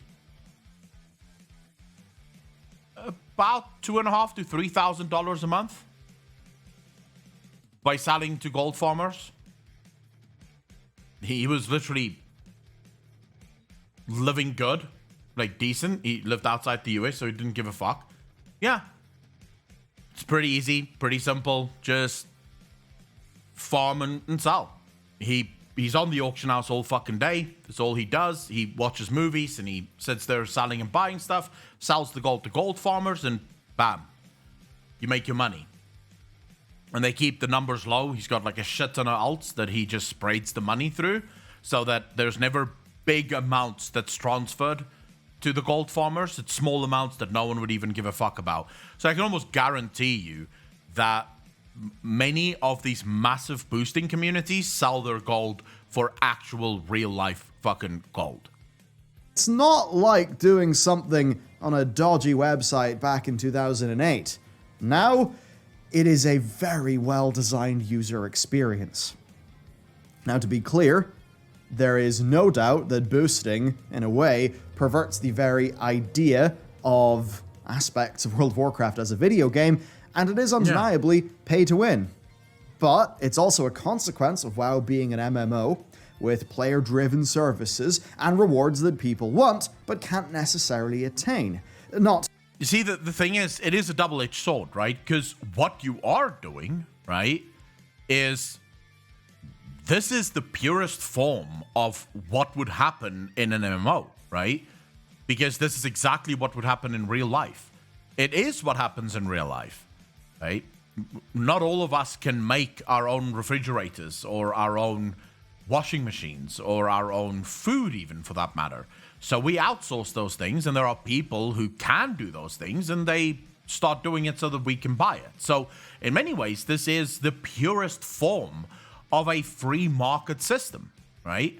The question that you have to start asking yourself is, does this start to destroy, and we've spoken about this at length many times before, does this start distorting the player promises that were made in the game? When you have specific player promises, like the promise of going on adventures with your friends and killing very hard bosses, the promise is that if you do manage to kill those hard bosses, you'll be rewarded with purple loot. When you can pay to simply skip all of those promises and just get to the purple loot, it starts diluting the player promise. So maybe it doesn't break the player promise because you can still do all of those things, but it does dilute it. It makes it feel less valuable because, yes, you managed to kill Sylvanas after months of trying to kill Sylvanas on Mythic, but there was someone who did it in week 4. Simply by swiping. So your loot is immediately less valuable because there's people running around with that loot and that achievement who simply swiped their credit card in order to do it. So you do reach a point where you have to start asking yourself, what are we doing? And is this something that should be allowed within the video game? Is this something that we should try and find a fix for? To mention the community's unwillingness to take a chance on unproven players. In fact, paying a booster to get the curve achievement on your character early on in a raid tier could be the thing that unlocks you being able to do more actual raiding, as odd as that may sound. See, you have to start, and this is why this is such a big problem. And I want to make it clear, because I think a lot of people are getting stuck. I can see literally in my chat the amount of people that's getting stuck on this. Oh, boosting is only like boosting doesn't get, who gives a fuck? What you have to start asking yourself is, once this becomes a financially driven incentive for the company that houses the game, how much more worse will it get over time? See, because if Blizzard got no cuts from this, so this was something that purely happened within the game, I would probably not have a problem with it, because I know that Blizzard will not optimize their game to ensure that this gets even bigger. But I think widely it can now be accepted that the curve achievement is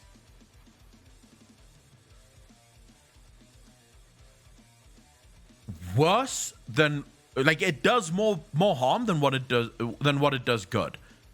And not saying that it wasn't a problem before achievements was introduced into the game, because back then there were actual websites that you could track someone's ability or someone's things to do, but at least those were things that you had to do outside of the game, right? So it added another layer of complexity, another step in order to figure out if someone was actually worthy of coming to your group. Nowadays, it's simple, right? Link your curve. If you don't have curve, you can go fuck yourself, right? Gear score was another problem, which of course had its own issues that you could just not get around. Item level today is a new fucking problem, right? That just exists, and it's very difficult problems to solve, don't get me wrong. There are ways to solve it, but it's very difficult problems to solve, and almost all solutions to these problems will come with their own problems. So one of the ways that you could solve this is by simply making all raids random hookup, right? So you sign up through the service, you say you want a group for a specific dungeon, and it automatically throws you into a group for that specific dungeon or raid. You don't get to choose who you do it with. You don't get to choose the people. Then comes the problem. What if you're thrown in with 9 fucking morons?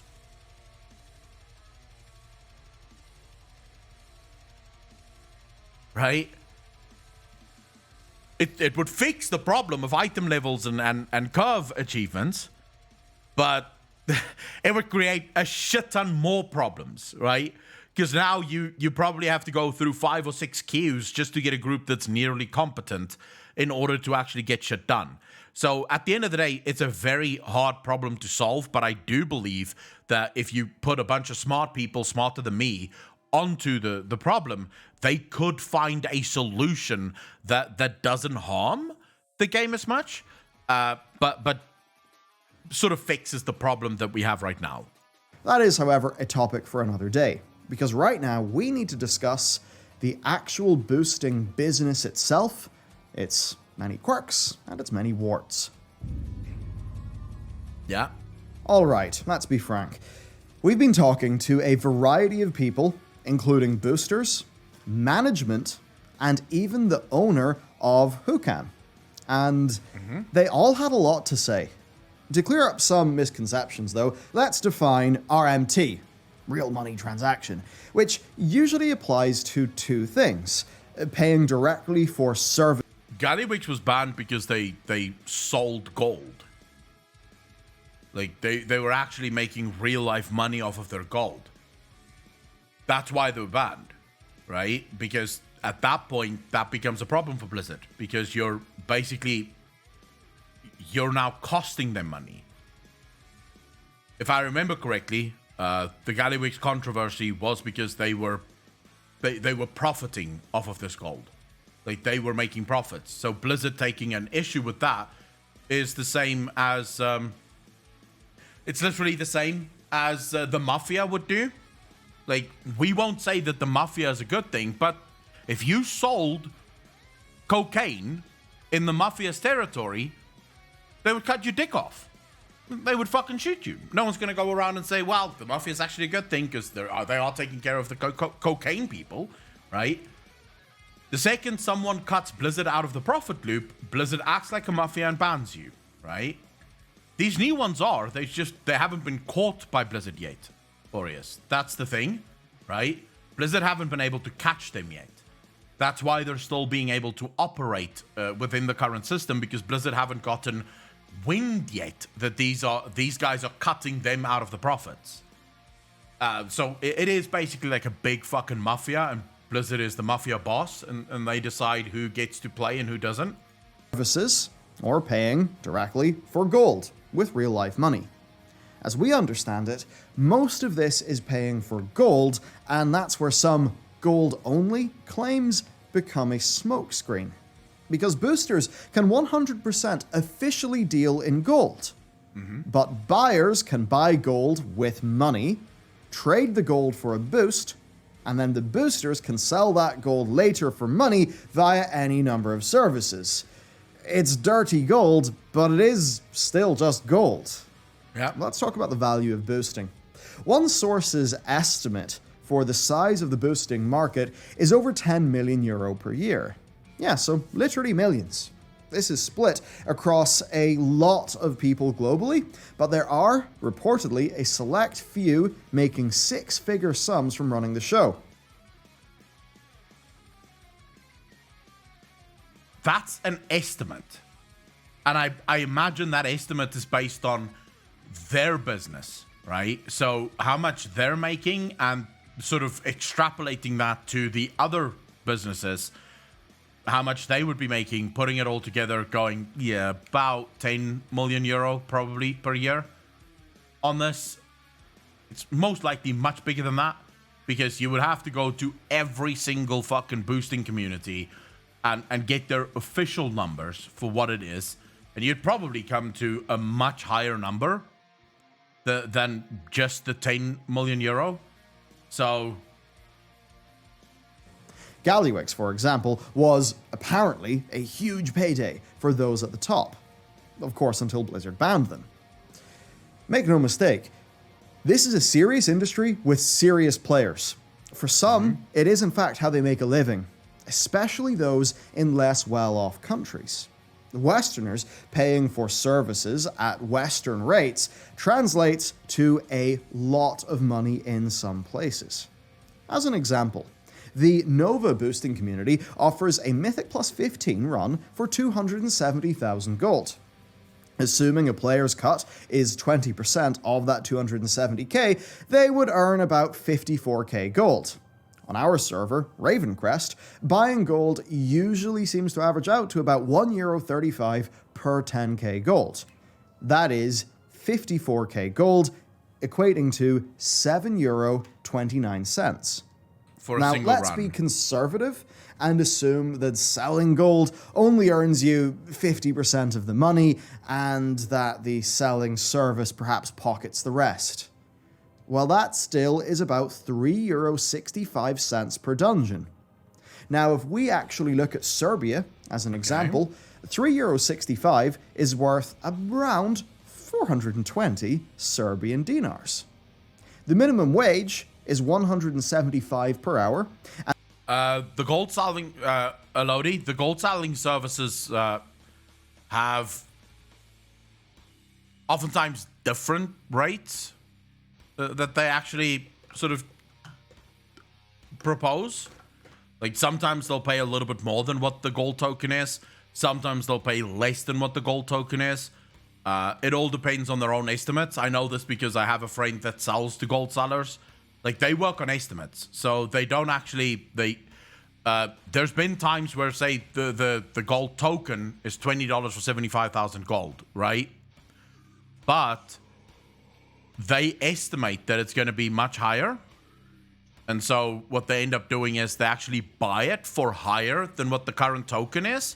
And then they hold on to that gold because they know that the price is going to go up. So the gold selling services basically Blizzard have just given them a gold standard, right?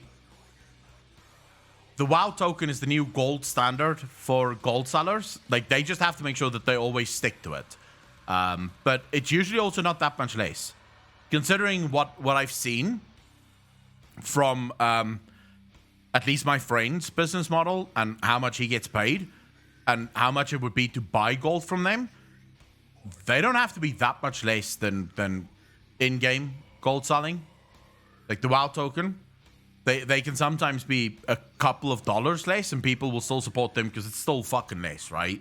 It's still less than the overall amount. And the average wage is around 400 an hour.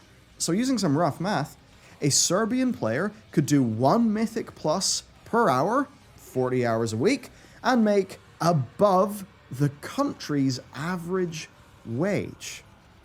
Yeah. Now that said, we've been told that boosters themselves, the actual players, they're really not making out like bandits here. Of course, like in many situations, the real people making the profit are the middlemen, the people actually running things. Yeah.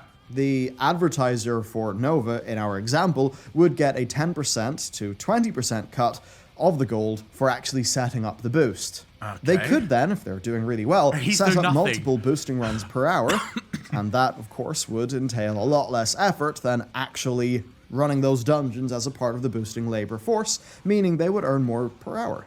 One person we spoke... The way I think about this is most of the boosters actually just want the gold, right? I don't think most of the boosters are the people selling gold to, gold farmers and gold sellers. I think most of them do it just for the gold. They want to buy stuff in-game. They want to do something. I think some of them would obviously do it, for the money. But I think the real people that is selling the gold are the organizers. The recruiters, the organizers. They are the ones who actually sell the gold for big cash, right? Because then again, it probably, if you're a 16-year-old kid in Serbia or wherever, making a couple of hundred or even a couple of thousand US dollars a month just by boosting people, why not, right? Why not? To actually claimed to us to earn between €2,000 and €4,000 a month through organizing runs for only a few hours per night. In fairness, that's a pretty damn sweet hustle. I think we can all agree. Yep. Another said they could make over €100 a night from boosting at the right times and around €20 an hour from farming gold in Classic when TBC launched. Again, nice hustle.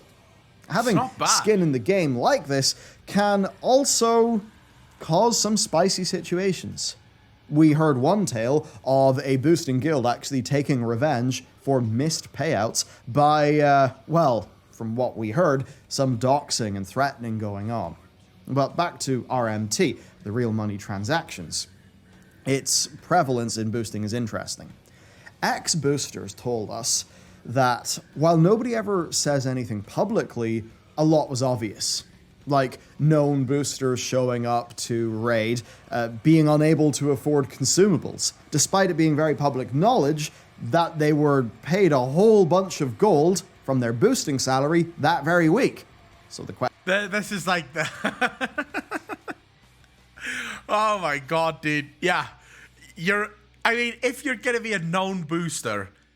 How's about you keep some of your gold just so people don't start going bro, you boost every single fucking day and you never have gold to buy anything.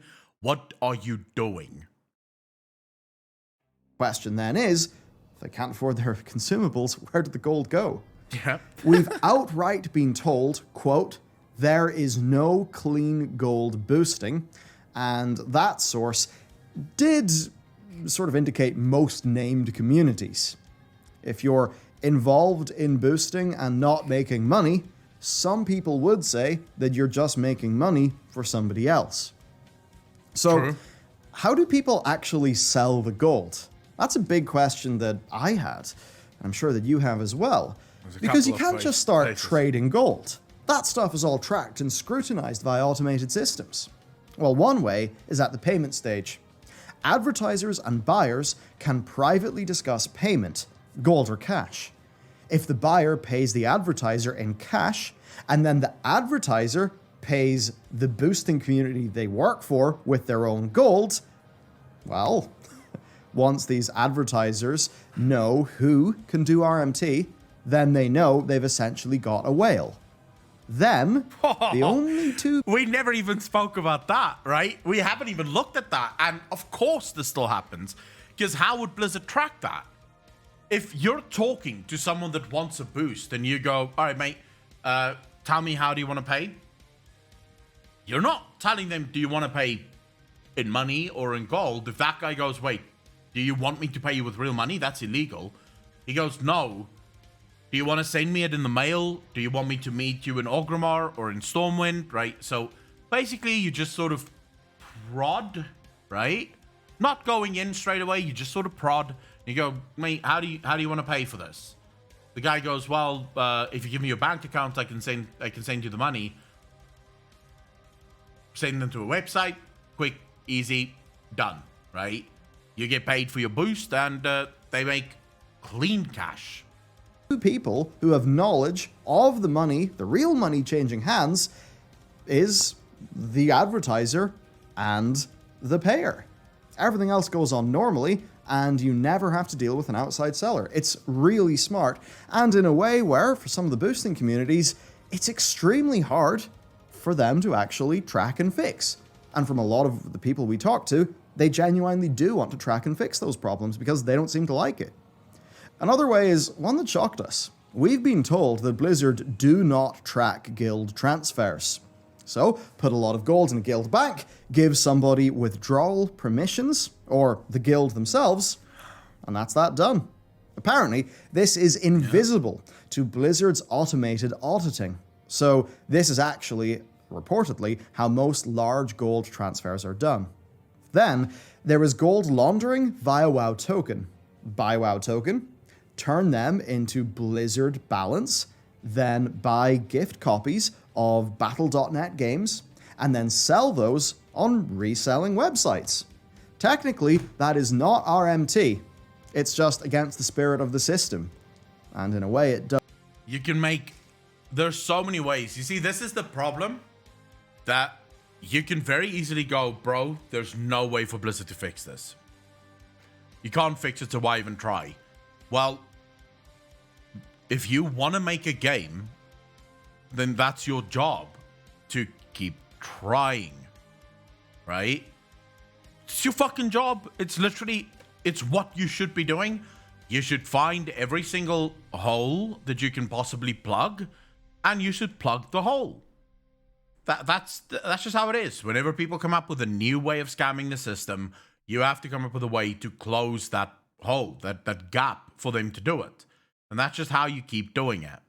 Does mean that if you farm up a whole bunch of gold, you can get some real money out of it. Probably not at the best pay rate, let's be real. And with all that said, we haven't even talked about pure gold selling itself or pure RMT boosting.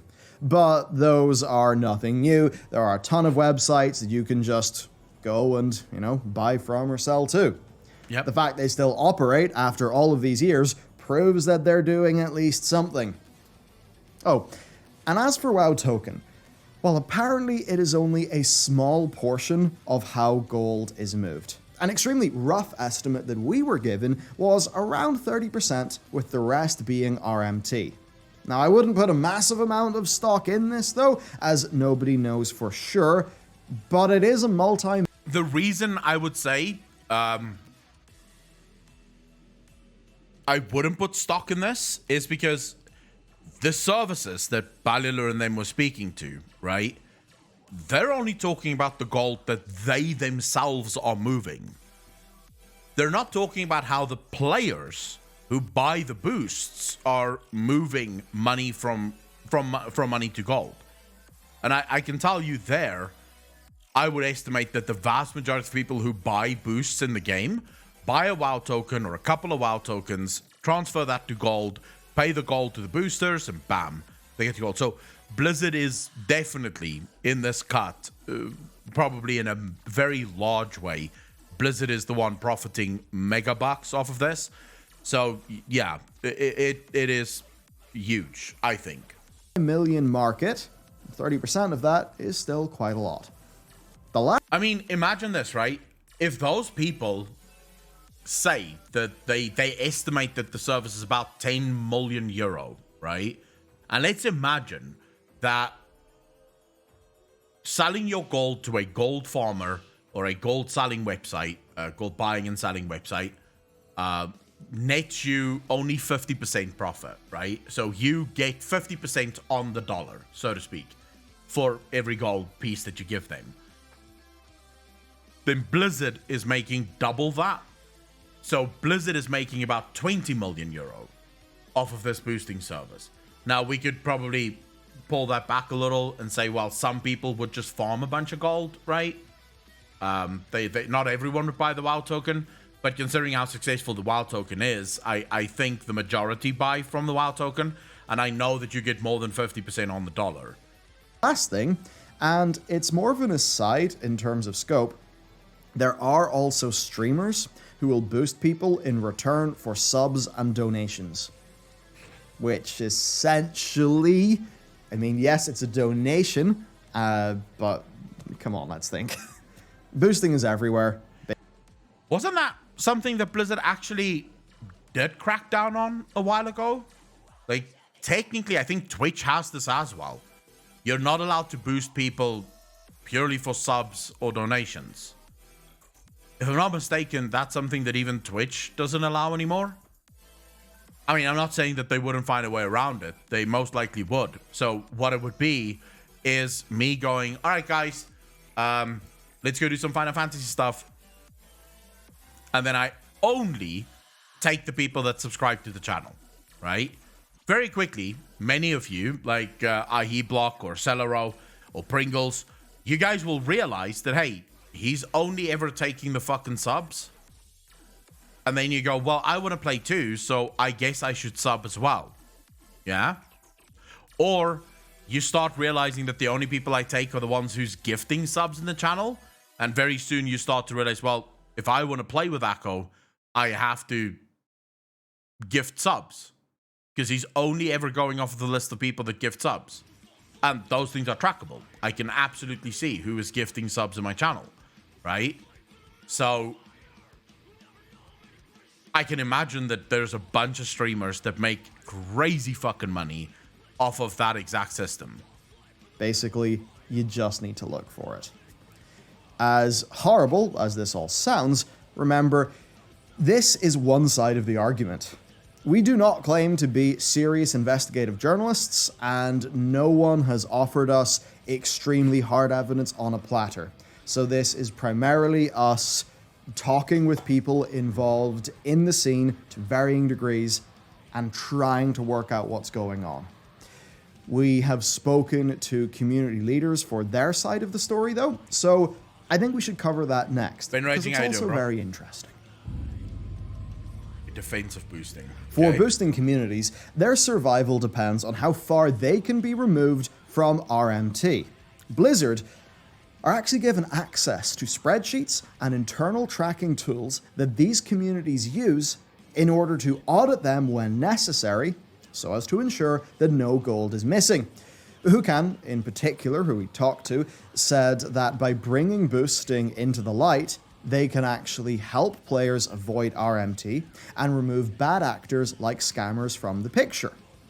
When asked what they actually do to root it out, they said that they basically ensure that there is a culture of investigating suspicions within their organization, and that when evidence is found, they remove people and they actually pass evidence on to their Blizzard contact so that in-game bans can be set up. Yeah, but all that does is you're just ensuring that Blizzard gets all of the fucking money. Right?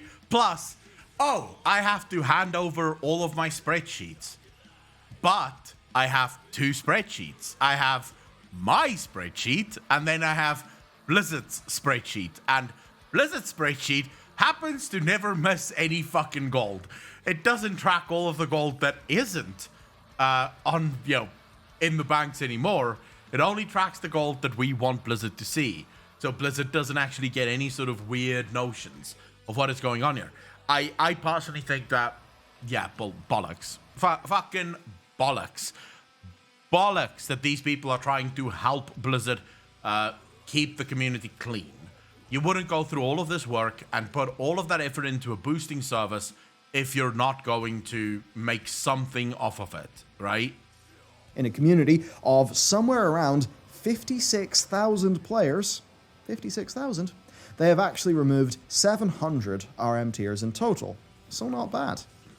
Hukan also provided some example prices, claiming that they intentionally undercut RMT-based competitors so that basically gold prices paid for through WoW Token are cheaper. Now, obviously, this does not account for buying gold through RMT and then passing that along to Hukan, but it's not like that's something that they can track as an org. So to this end, they hope to push the less reputable vendors out of the market entirely. It's kind of like the popular idea of legalization replacing the black market. As to whether that actually happens or not, especially in this case, it's obviously hard to know. Anyway, Hukan... I wait for the day that Blizzard announces that they're actually entering into a deal with boosting communities. That if the boosting community doesn't sell gold to gold sellers, they will give the boosting community a cut, literal money cut, of every single person who buys a token and then spends that token's gold at that boosting community. I think that is coming. Blizzard getting in on the boosting servers fucking at ground level. At least is publicly sure in their mission to stamp out RMT and has provided evidence of their efforts, actually naming one RMT booster they caused to shut down. So that's their take. Another community, Starlight, reached out for a conversation with us as well. They were very open about the difficulty, actually, behind keeping RMT out, like buyers bringing in dirty gold. But they are proud to report that they haven't had any Blizzard bans hit their community for over a year, while they say that other communities experience it regularly. In general, the perceived level of professionalism from the people we talk to here, I mean, it is quite impressive. You know, they put advertisers. Mathrax, why pay more? If you have systems like Curve in the game, right, where you basically don't have a choice, right? Because if you aren't good enough to get Curve with a guild, right, say from the first week, you're not going to get into any raids until you get Curve, but you can't get into any raids because you don't have Curve. So as long as systems like that exist, there's always going to be a reason for people to actually spend this money or to actually buy boosters because, well, there's so many systems in the game that keeps you from actually being able to play the game that you have to boost in order to get this shit done. Through specific RMT avoidance training, they collect gold from only verified characters, and the admins even personally verify every transaction. I think that is the sorts of things that people would want to hear. But there is one burning question we had on our mind. Earlier on in this video, we explained why the sellers and the buyers do boosting. But why the hell do the organizers need all of this gold? Is WoW Gold really worth putting all of this time and effort into? It's obvious to anyone that they must be doing it for the money. So we just decided to be upfront and ask, how do they justify it without them getting paid? Or their staff getting paid? Then, as to how they justify their time, well, they have over 60 staff on board and ensure that each member only has a few hours of work to do per week, which essentially means that nobody has got to invest too much of their time. And it was stressed to us that no one does it professionally, that it's a hobby project for everybody involved. Over at Starlight, they say much the same. They pay out gold for staff to get trading card game mounts, black market auction house items, and... No, I don't. Officer, you seem to misunderstand. I don't sell these, like 10 kilograms of cocaine in my boot.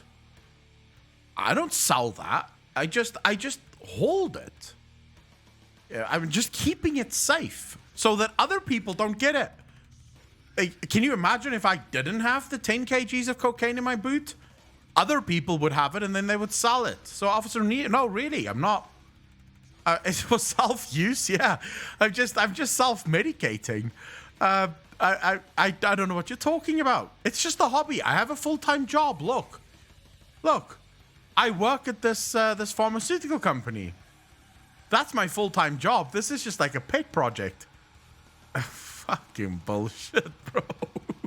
And Battle.net Balance, but that it's mostly a passion project by like-minded people. Now, you can choose whether to believe that or not, but it is what they say. Yeah. According to Hukan, they keep their costs to almost zero. Free hosting services are used to host everything except their website, which the owner pays for out of pocket. They pay all of their staff in gold, and they try to ensure that staff don't then go and sell that gold on. As for why they do it, well, it's for gold and entertainment. The way that it was explained to us is that it's basically another way to play World of Warcraft. The same reason why somebody may choose to lead a guild in WoW or to be a mythic raider. They do it as a part of their game experience. And a degree of that is certainly quite understandable. I mean, you build a big, cool organization. You see it thrive. You see your numbers go up. Yeah. You get a whole bunch of gold.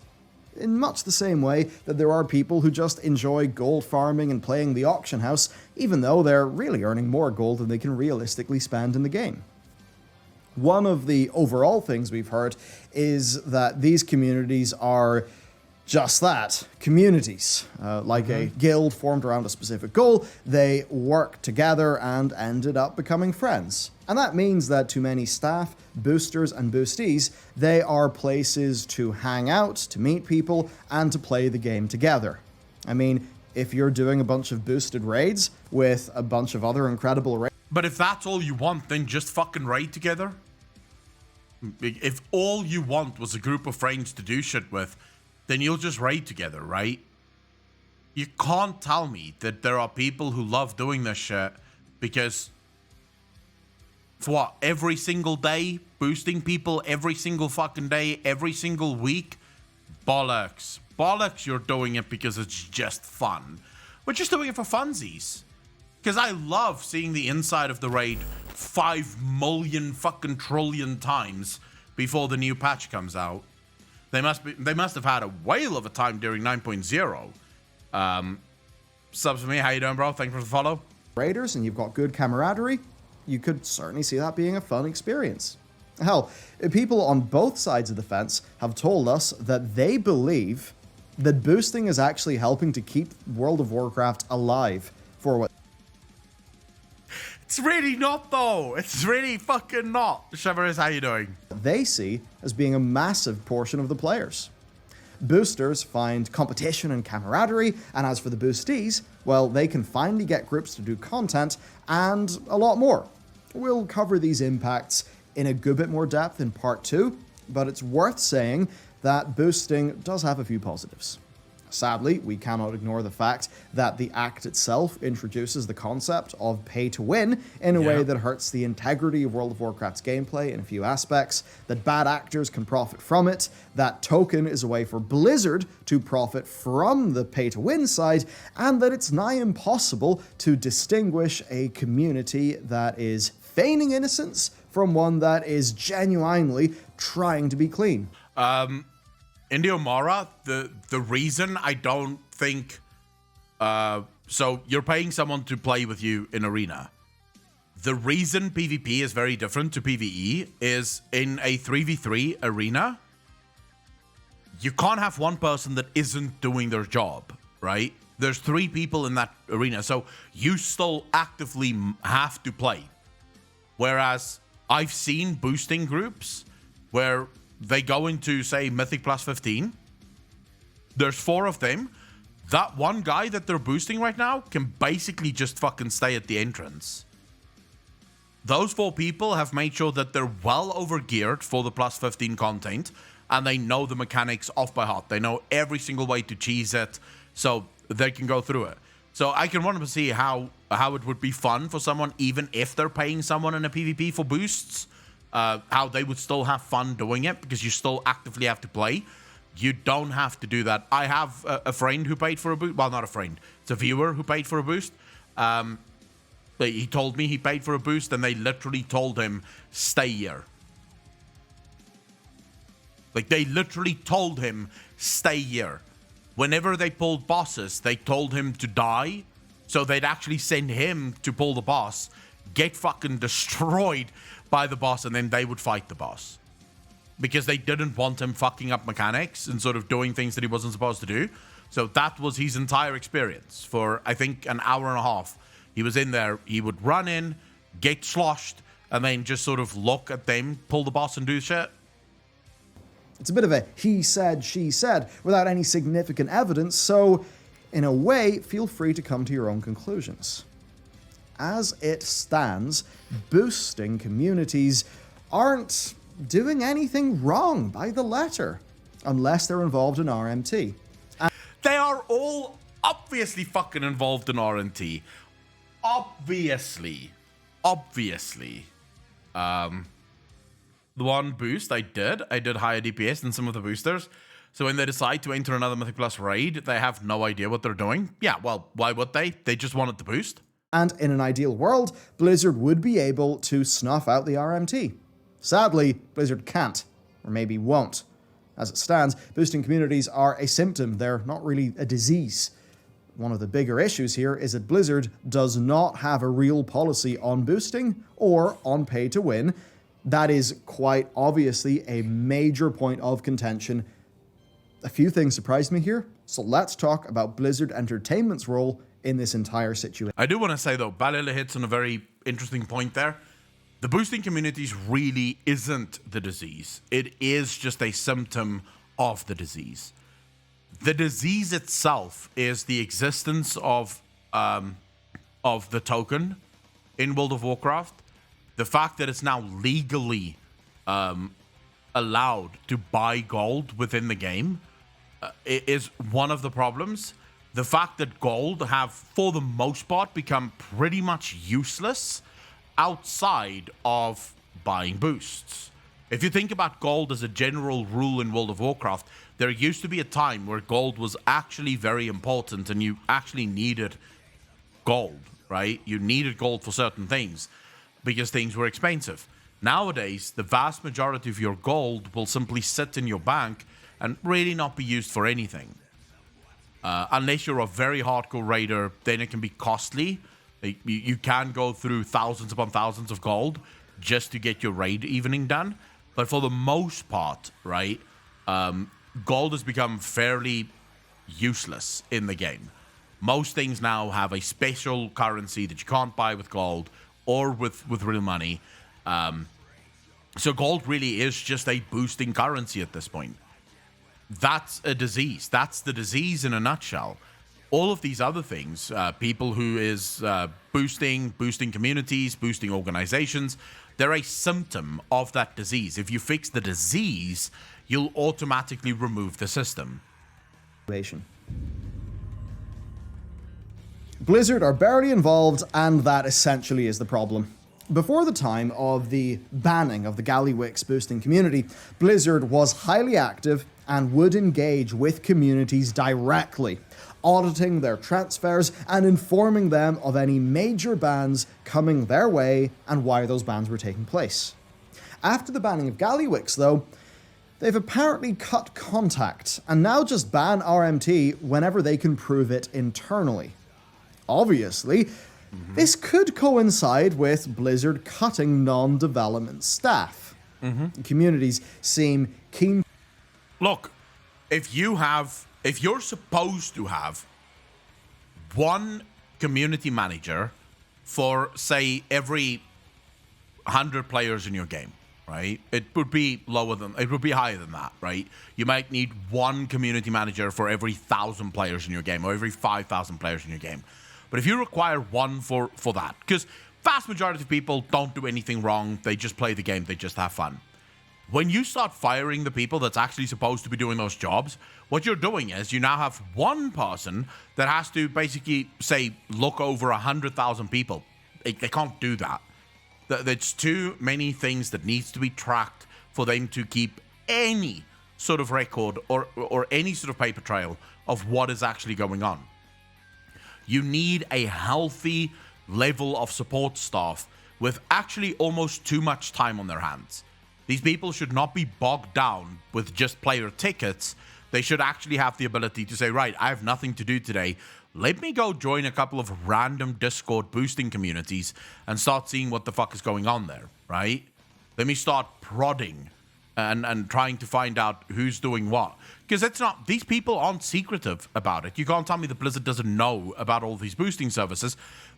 They could easily take someone and say, right, go apply for a boost and see what happens. Follow it through right to the end. Let them boost you right to the end. See what happens. Let's infiltrate these organizations. Let's see exactly what's going on here. To help here from what we could tell, but communities don't really have the resources, and by not hiring the needed staff, Blizzard are actively letting RMT happen and the situation get out of hand. It is their world, it is their job to manage and police this stuff, and they are just not doing it. It's as simple as that. And I think you can see how maybe a big wig in Activision Blizzard making hiring and firing decisions would quite simply not understand any of this whatsoever and would basically be clueless, leading to... They wouldn't care, right? Blizzard cares when they can see it, but at the end of the day, if the players that's paying for the boosts are still buying tokens to get those boosts, Blizzard still gets their money. They still make a shit ton of money. So it just doesn't matter to them. You know when they would start caring? When the vast majority of players start buying gold from gold boosters and gold sellers rather than from them. That's when Blizzard will start going, fuck this. We want a cut of this action. To issues for all of us on the ground. Apparently, and this was a little bit surprising to me, evidence of Gallywix engaging in RMT was provided to Blizzard months before Blizzard made their move. Blizzard basically was just kind of lying on it. Blizzard only finally acted when somebody threatened to post all of their evidence on Reddit and make it go public. Well, so why would Blizzard do that?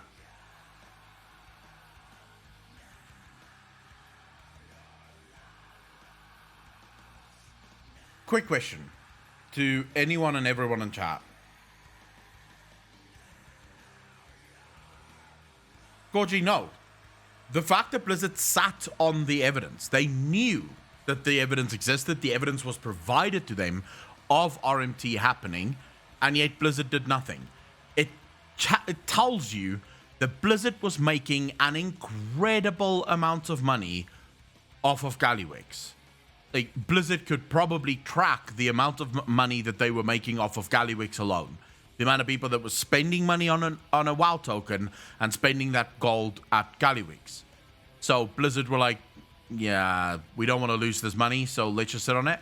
And then when someone finally said, look, I am going to go public. I'm going to tell people that I provided this evidence to you and you've done fuck all. this is where Blizzard went, oh, shit. Okay, well, that's going to be a bad look for us. We should now start taking care of it.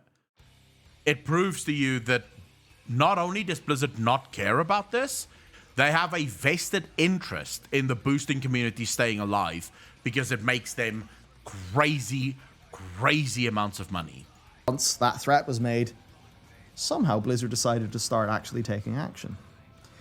Since then, Blizzard have been given evidence of many, many more, but they've done nothing to follow up. In general, Blizzard buries their head in the sand, and Blizzard continues to profit from WoW token. Make no mistake, the entire boosting economy makes a lot of money for Blizzard via WoW token. Yep. So they do have a financial incentive to basically just let it all roll. The same applies to bots. Bots generate an obscene amount of gold in World of Warcraft.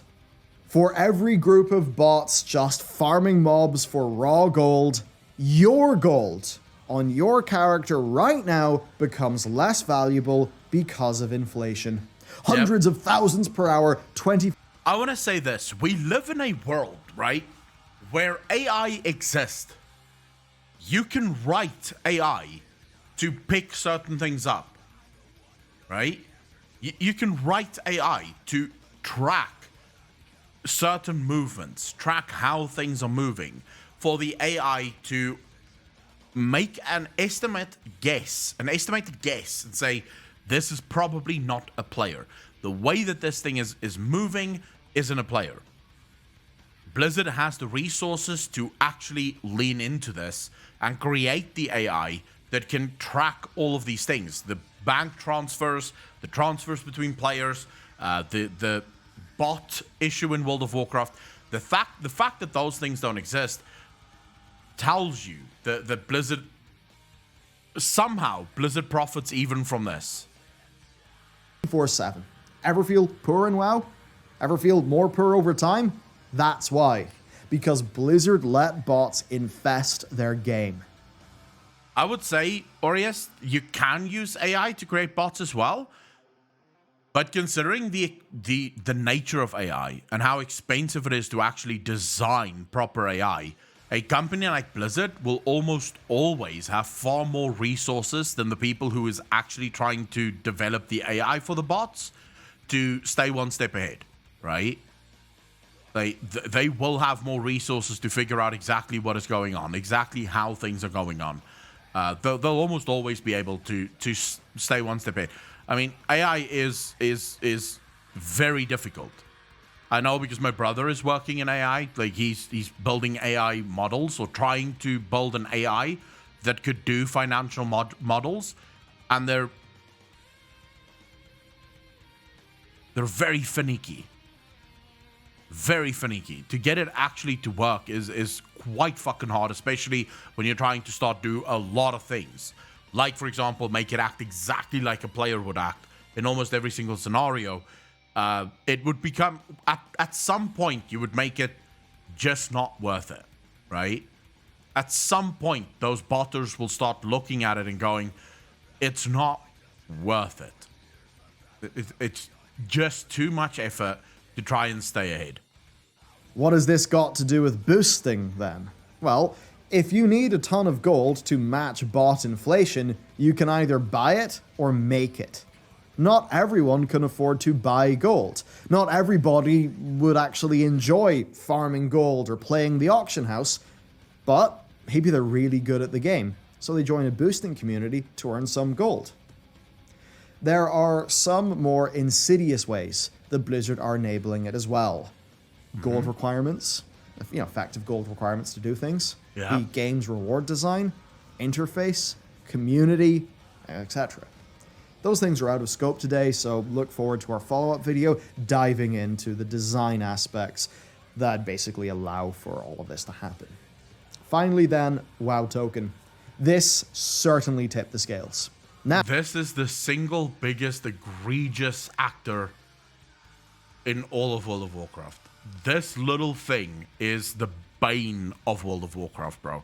now, paying money for gold is acceptable in-game, so whales can legally be rich without earning it. Now, other players value gold more because it can become Battle.net balance or game time. Some people will even buy a gift code, throw it in G2A or something like that, and try to make a little bit of side cash. And Blizzard profit from every one of those things sold. Boosting took off. Reporting it did nothing because it all looks above board, and before we knew it, our game looked somewhat unrecognizable.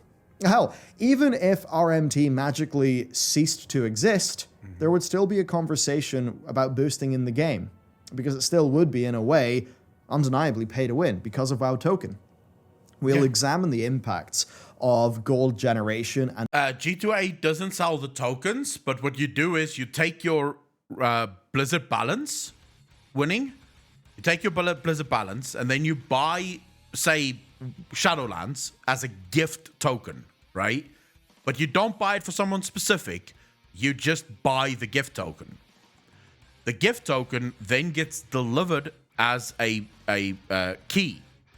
You take that key and you sell that key on G2A for real money. So whoever buys that key can now use that key, claim their game, and they can now start playing Shadowlands, right? And that way you can make quite a bit of money just doing that. And pay to win in depth in our next installment, so hold tight. First, I want to talk a bit about solutions. Here's what we think is a deep truth. Blizzard cannot solve boosting. At least not without radically changing how the game works. This is an MMO. I should be able to trade your character some gold in return for you giving me a hand. That seems like a reasonable thing to happen in a virtual... Technically, boosting could be anything, right? We're looking at today at raid boosting and dungeon boosting and PvP boosting. But technically speaking, if you go to someone to craft you something, they are technically boosting you, right? Because you could level your own crafter and make that fucking thing yourself, right? So technically that could also be seen as boosting because you're paying someone to make your life a little bit easier. So technically all of this is boosting. And even if we just stuck to the egregious stuff, even if Blizzard fixed everything, like I told you guys before, it would be very, very hard for Blizzard to remove it. I'm interested to hear what Balor has to say here, because from where I sit, even if Blizzard did everything right, any fix that you would apply would almost inevitably come with unforeseen downsides, things that you could not have planned for that will suddenly impact the game in a very different way. So how do you actually solve this? World with a virtual economy, a goods sector that we see in the auction house, and a services sector that we sort of now see in boosting. The damage to how people play in a way has already happened. However, what Blizzard can do, is mitigate the problem quickly and support the good parts of boosting while they're at it. Our immediate proposal is going to be controversial here. It could be to legitimize boosting somewhat. Basically make it a bit of a service that people can pay for in-game. Maybe give it an opt-in chat channel and ban service advertising from trade chat. Give it a tab in the group finder. Just call it services. Maybe somebody could list that they are willing to provide a service, or maybe if you, let's just say, you want to do... I mean, to be fair, you would destroy almost all of these communities instantly, right? Because now the boosters can go straight to the source. They no longer need the recruiter. They simply put their name up, I'm willing to boost. They pair with someone who needs a boost, and bam, everyone's being boosted. So technically this would be a fix that, whilst definitely not curing the disease, it is sort of curing the symptom in a way, right? It is sort of curing the system in a way. So yeah, I would say at least then it's cutting out the community, so that those communities that's selling the real life gold, they're not actually involved in that system anymore. It's now a Blizzard run system. But again, you are basically just, shall we say, you're just making the disease easier to grow, if you will. Do some Mythic Antorus, but you need a +1 and you can't really find anyone. Maybe? I mean, Sorry, why I not know a just few get them people in who did trade that. chat, but you get the point.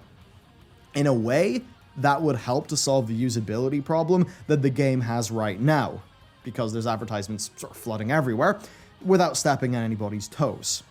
I suppose, as the saying goes, if you can't beat them, maybe give them a chair in the corner so that you don't have to look at them. For a quick bit of personal opinion here, because I do want to throw some personal opinion in here, I fundamentally do think that player-driven goods and services sectors are important parts of a virtual world. Yeah. The issue really is that while hiring some muscle to protect your haulage ship in EVE Online, or maybe, do a hit on an EVE player who ganked you, that makes sense for an open world sandbox game. But World of Warcraft is a theme park MMO with very, very different goals. And that's basically the issue. Having a goods sector is very easy to do right in a theme park MMO. Having a services sector is pretty easy to do in a sandbox, and I think a lot harder to do in a theme park MMO, while still keeping the core of things be uncorrupted in terms of the game's progression and rewards. And then magnify that 10x when WoW Token exists. I think, for me, the biggest problem is the distortion of the real game. It's not so much that the boosting exists, because, like we've already discussed, it's par for the course in any player-driven game, right? Where you have players that's all playing together. Some people are going to be more industrious than others. So it's always going to exist no matter what you do. But it does destroy the core promises of the game. It does water down the way the game should have been played. And because it's theme park versus sandbox, there's a pretty big difference between WoW Token and Plex in EVE, which is its equivalent.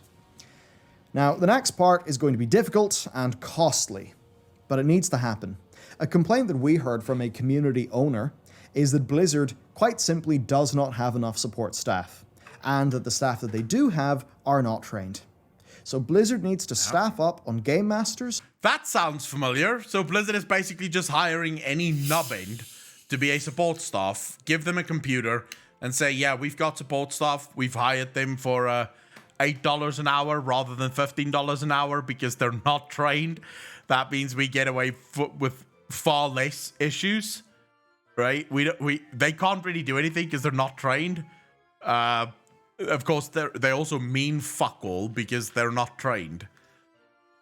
They fired. Yeah, everyone's got fired. Everyone that can do the job is now boosting. And train them how to investigate and remove RMT. These GMs also need to be active in chasing down bots because it's clear their automated and engineered solutions aren't quite cutting it yet. I mean, trade chat for some has been unusable for months, if not years at this point. It's flooded with advertisements for boosts and the like, and they don't seem to have taken really any action on any of this. They've just let it lie.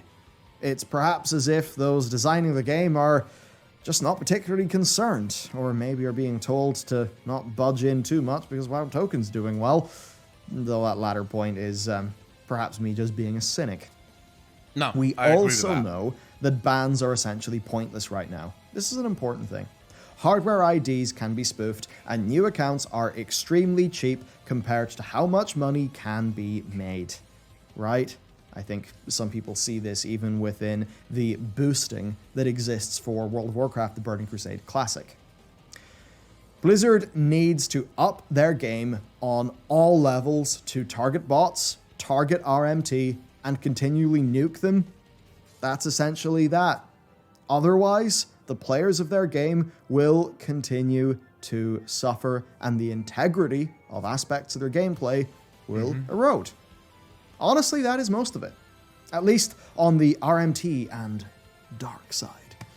As for the game's design, they have a ton of work to do on rewards, on content, and on general gameplay. If more and more players are spending money to boost instead of... I feel like an easy fix to this, a very easy fix to this, is by making the content so fun that it almost isn't in your best interest to pay to skip it, right? So you make content that's so fun that people actually wish to engage with the content in order to get the rewards, because the content is in itself an actual reward, right? It wouldn't solve all of the problems, don't get me wrong. I'm not saying that it's not going to be a case of some people will still buy rewards or still buy boosts. Of course, some people will still buy boosts, but it would go a long way to solving some of the issue. I'm not saying that's the only solution. That would be one of many solutions that have to be applied, right? So you first have to make the game really fun so that people actually enjoy the game and the rewards are just cherries on top, but you don't really just want the reward because you are missing out on all the fun stuff that you're going to be doing for that reward. But then also at the same time, you have to make it harder for people to actually get boosts out.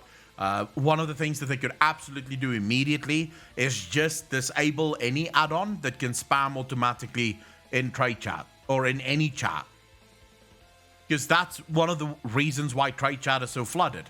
People have add-ons that just automatically on a loop spam in trade chat automatically. You're just standing still and the messages will be spammed, right? People should have an AI system that whenever you post anything in the group finder about boosting or anything like that, you get immediately banned. You can't use that anymore. Those are things that I think, just some of the things among all of the things we've already spoken about in the video. But it's going to be, there's not going to be a one fix for this problem. What Blizzard will need to do, in order to fix this problem, you're going to need a multifaceted approach. You're going to need a ton of different levels by which you deal with this specific problem. Engaging with the game properly, then the core design has essentially failed. It's failed as a game. We've been talking for a while though, so let's wrap up this part. I don't want to put our video editors through any more punishment. There's boosting, what's wrong with it as an industry, what is right with it as an industry, and hopefully enough information to help you come away with this with just more of an understanding of what's actually going on. My personal hope is that when you see the next boosting advertisement in-game, you'll actually understand what's going on behind it.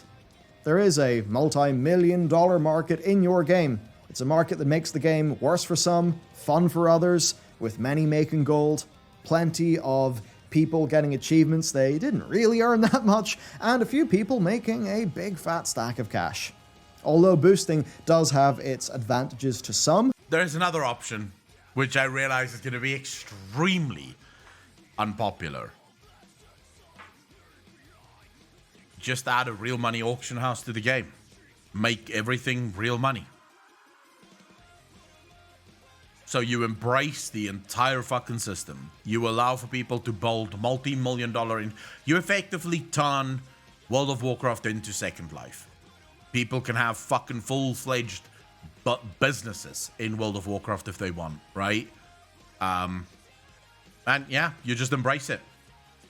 No questions asked, no bullshit. You just play into it, and that's the end of it. Yeah, that would be the other option, right? That's if Blizzard really doesn't want to do a lot of effort, and they just want to basically say to people, "Hey, go fuck yourself. This is now a real money game, and we want to make money." So yeah, would it hurt WoW? Yeah, for a while.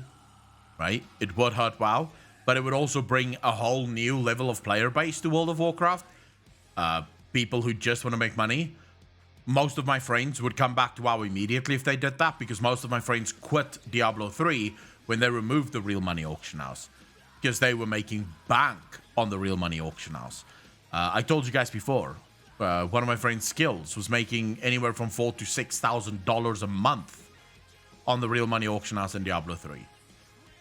He was making a crap ton of money off of the real money auction house in Diablo 3. So you'd get all of those people to come back to the game immediately because, oh my god, there's real fucking money now. Would it be good for the game? Hell no. But right now, the boosting services in WoW isn't good for the game either. I think overall, in a way, it needs addressed. We need to work out where it fits in the game. And more important than anything else, the prevalence of pay to win needs to be sorted out. It can make What WoW about feel make the boss fights so hard that boosters cannot carry bad players? For example, if you are bad, and you are carried by 4 World First Guild members, you still cannot kill that dungeon boss. The problem with that 6-6 is then it makes the game inaccessible for everyone else, right? So you need to have different... You can't have things in a game that is impossible to do. Because the whole point of having an obstacle in a game is there must be a way for that obstacle to be overcome. If you want to make a boss fight so fucking hard that you literally can't do it, unless you're a world first raider, it means that no one else will even try, because at that point it's no longer an obstacle, it's a block, right? You've not just put an obstacle for someone to overcome, you've blocked it. They literally will never overcome this obstacle. So now you've just basically made it so that half of the player base just goes, no, don't give a shit, not gonna do this anymore. You could have mechanics probably in a game, in boss fights, where you require all 5 players to be present throughout all of the fight in order to make it work. That could make it a little bit more difficult, but again, it's gonna create problems that will destroy the game. Remember, there are plenty of solutions to this, right? But we're trying to find solutions that doesn't ruin the experience for the general player base like us, who just actually want to have some fucking fun, right? We just want to have fun. You have to be careful with the solutions that you try to apply, because you could potentially apply solutions that just make the game less fun for everyone else. Yes, you've taken care of the boosting, but actually you've just taken care of the boosting because there's no one playing anymore, so no one needs boosting anymore. like Korean shovelware. That's not what we want, because we love WoW and we want its integrity as a virtual world to remain. So that will be addressed. Look out for part 2. Now, if you have any further experiences with boosting, do let us know. That is Kazavesh final boss in hard mode. 5. Players must be alive in all time. That is amazing, I actually think, and is what inspired my suggestion. You can have final bosses that's like that, right? But when every boss becomes like that, that would be extremely difficult. Bring back 10-man raids, fix tuning, then I may consider WoW raiding. 8-man raids in Final Fantasy, showing me how fun, small side. So this is a different discussion, right? This is a different discussion, because if you want my opinion, I think the death of 10-man raiding was when I first started to lose my enjoyment of World of Warcraft overall.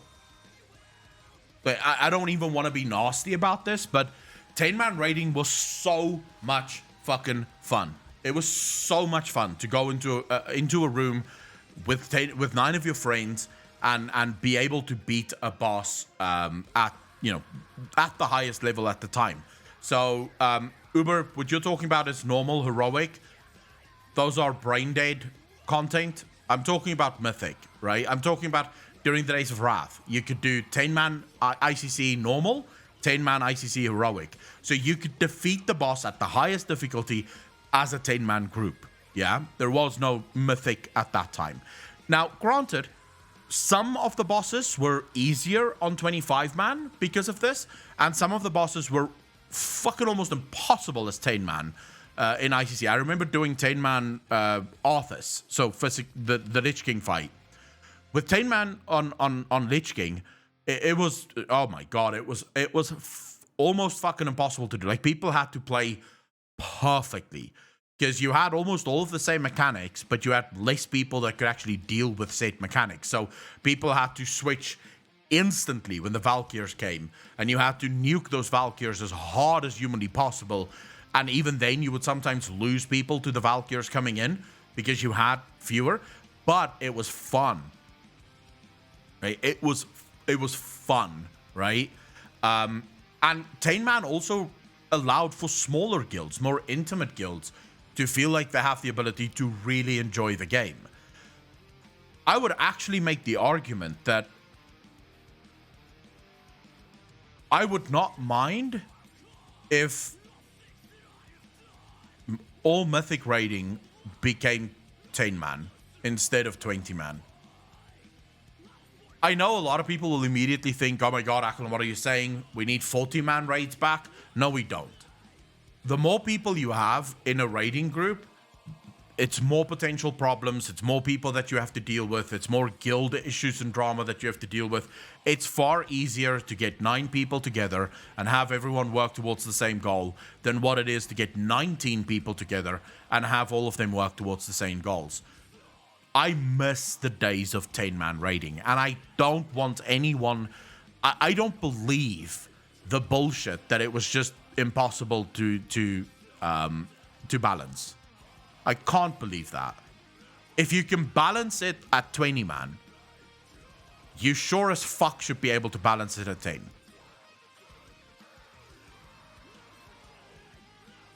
Like, if you can balance it at 10, at 20, you must be able to balance it at 10. You're literally just working with fewer people and fewer potential mechanics or ways to deal with certain mechanics. You should be able to fucking balance it, right? And the reason they sort of talk about the balance in World of Warcraft is because at 20-man, you have potentially all of the classes present within a raid so that they have tools to deal with everything. Well, the answer to that is to let's go back to the days where classes were considered by most people to be the most fun. Let's ask ourselves that. When is the last time that people actually said that classes were fun in World of Warcraft? Most people you speak to, I'd say 95% of people that I speak to have a specific time where they enjoyed their class more than ever before. And definitely more than since. It was MoP. MoP was the last time that most people said their class was absolutely fucking stellar. For me, what actually is included in that? You know when classes became really annoying? Was in Legion. When Blizzard decided to prune the living fuck out of every single class. So suddenly, some classes had stuns, not all classes had stuns. Some classes had this, not all classes had that. It was sort of like, you know, now you really needed to bring the class at times, right? People had more fun, and I guess this is where I eat my own words, because I was one of those people who used to say, yeah, classes have become too homogenous and too same. We need to go back to the days of bring the class, not the player, right? But now that we have that, I am looking back and saying it was better when it was bring the player, not the class. It was a better feeling for everyone because everyone felt like their toolkit was at least... And it wasn't that everyone's toolkit was equal. Warlocks had a stun that could stun for 3 seconds, right? Or at that time we had fears. And some of our fears would be... like we had an instant cast fear that would fear for 3 seconds. It wasn't as good as the warrior being able to stun something for 6 seconds. But if you needed a stun, I could apply that, right? Even though it was a fear, I could still apply something that would stop the boss from absolutely destroying you, or the mobs from actually destroying you. Every class had something that they could bring that would be similar to everyone else, but it was different enough that it still felt unique. I genuinely think that I get what Blizzard is going for. And for a long time, I actually agreed with them. I get what Blizzard was going for. They were trying to make classes feel unique, right? So if you're playing a warrior, you have certain skill sets that a DK will not have, and that a paladin will not have, and that no one else will have. These are your skill sets. The problem with that is you're dealing with players that maybe love their warrior, but they hate the fact that on certain fights they're completely useless because they're not a paladin or a druid or a whatever, right? They hate that. They hate the fact that they don't have that. And it's something that I think Final Fantasy actually does pretty good, right? Because in Final Fantasy, almost all classes have similar things. Because if you're starting as a tank in Final Fantasy, you're almost always almost all tanks, as far as I can tell, almost all tanks have the exact same base tank abilities. So they have the same abilities to shield from damage, the same ability to interrupt, the same ability to mitigate damage. Almost all tanks have that, right? And almost every single tank has the ability to completely negate all damage for a couple of seconds. But it really comes into the gameplay of every single tank that changes things.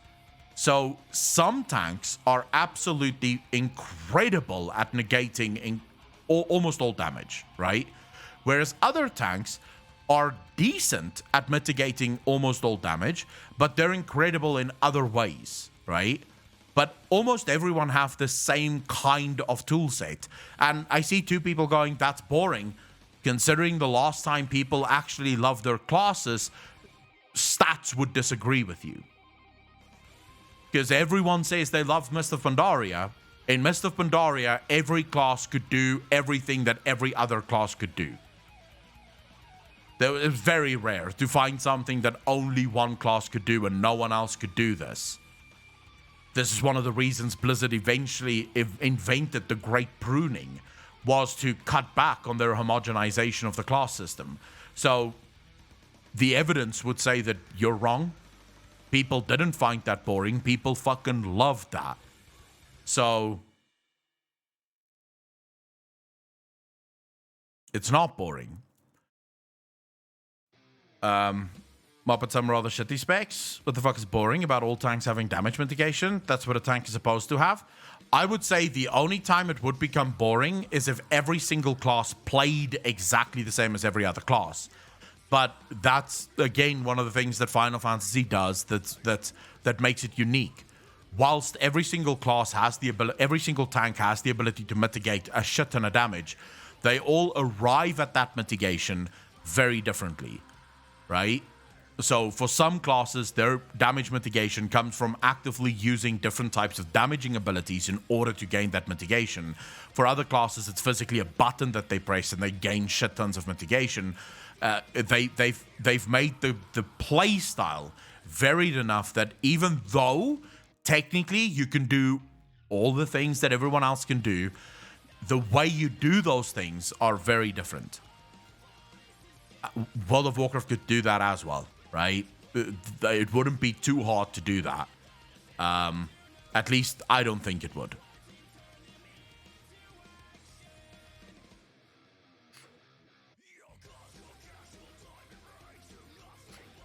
The same skills. There is no point in making classes. Just be whatever you want, depending on gear, like in Albion.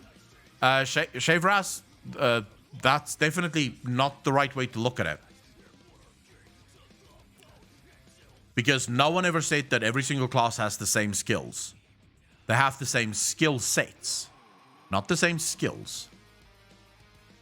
Because technically what you're saying can be applied to all classes in every single game ever. Because every single mage has skills that do damage, and every single warlock has skills that do damage. Therefore, why are you making a mage or a warlock? Their skill is to do damage. Why do we make warlocks and not mages? Why do we make mages and not warlocks? Because the way in which warlocks and mages deal damage is different, right? If I'm playing an arcane mage, I have a very different playstyle to when I'm playing an affliction warlock. Both do damage. Their abilities just do damage, right? It makes no difference. But how I do my damage is different. So this is where you get into skill sets. You give players the exact same skill sets. So a warlock can fear, right? Which basically causes a creature to no longer deal damage. It's their stun, if you will, right? A warlock can stun. A mage can turn someone into a sheep, or can freeze someone in place, and if someone runs away, they're not dealing damage, right? Or the mage can slow the thing that you can run away from, and it's not going to deal damage because you're running away from it, yeah? It's the same skill set. The skill set is similar. It does the same thing. It achieves exactly the same thing, but how you achieve it is very different. Now, you can play absolutely into that and extrapolate that to all classes in World of Warcraft, so all classes can effectively do all things similarly. And by this, I don't mean all classes can heal and all healers can DPS. That's not what I'm saying. All healers should be able to do all things in the game fairly equally, but in different ways. So there used to be a time way back. We're going back to the days of, I think, Mists of Pandaria, but I remember Wrath very specifically for this, where druids had very few quote-unquote AoE heals, right? They had one massive AoE heal, which was Tranquility. I think this was in Wrath. It may have been Cataclysm. But they have Tranquility. That's a massive AoE heal, but it's on a massive cooldown as well. So they can only really use it in an oh shit moment. But druids were considered to be one of the best raid healing classes in the game, because they could basically hot everyone, right? They could hot fucking everyone. You had Disc Priests that basically had almost zero AoE healing, yet still considered one of the best healers in the game because they could bubble everyone, right? And so they ensured that no one was getting damage because everyone was completely sort of covered in bubbles. Holy Priests were very good at AoE healing, and we actually raided with Holy Priests. Paladins were very good tank healers. They could heal the raid, but they were extremely good tank healers, right? So skill sets were similar, and Disc Priests were incredible tank healers as well because they could mitigate most of the damage that a tank would take. Druids could do raid healing or tank healing as well, just through sheer application of hots, as well as using their thorns and using, they had, I can't remember what the other ability was that would actually lower damage. Shamans could do similar things. Most classes could do all things in the game. They just achieve those things differently, right? So most classes could do everything in the game. So most healers could heal the raid or could heal the tank, but they did it through different means, and no one found it boring. No one was looking at that and thinking to themselves, Jesus, this is so fucking boring. I can't believe I have to play this class. People just enjoyed it. People just enjoyed the game. Whereas, Andy, I'm using a stupid example because otherwise I would have to go into a 5-minute fucking conversation to get the example across. Because I'm saying you take those core mechanics, but you extend it to sort of utility mechanics as well, right? So rather than having utility mechanics be spec specific, right? You have utility mechanics also applicable to all classes in the same way, but achievable through different means. So everyone can do everything everyone else can do, but they do it differently. Because that would solve, in my opinion, the 10-man issue. Because one of the problems with 10-man raiding is the fact that you don't have all of the skill sets available. So it becomes very hard to manage or to balance, because if you have a specific mechanic in the raid that requires a very specific class to actually deal with that mechanic, everyone's going to take that class. So some classes are going to miss out. Whereas if you don't have that issue, I don't see why 10-man raiding can't come back into the game as a mythic raiding version.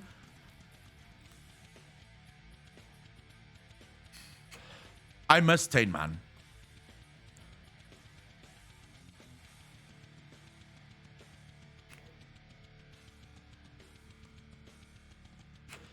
I miss 10-man. I miss the days of 10-man. Why would you make a 20-man group? IE Block, why did we make 10 and 25-man raiding groups for ICC?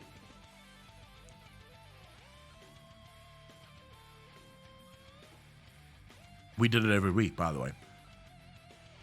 We would clear 10-man on Wednesdays, and then we would go 25-man on Thursdays, Sundays, and Mondays. Why do we do that? If we're going by your thing, if there's 10-man, why would people do 20-man? We did it every single week. Every other guild that I know of at the time did it every single week. Why do we do that? There's a simple answer. Because we can, because we want to. And last time I checked, games is about what you want to do. So, yeah. It really is that simple, because we can and we wanted to.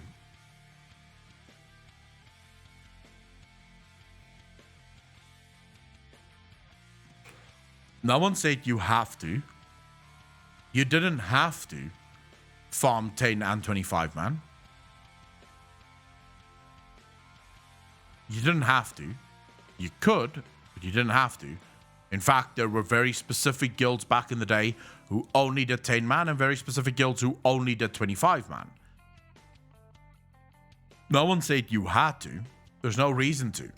In fact, at the time, there wasn't even that big of a difference between 10 man and 25 man gear. 25 man would simply, I think, if I remember correctly, 25 man would simply drop more gear. So you'd get geared faster as a 25 man. But it was pretty much you just did it because it was fun.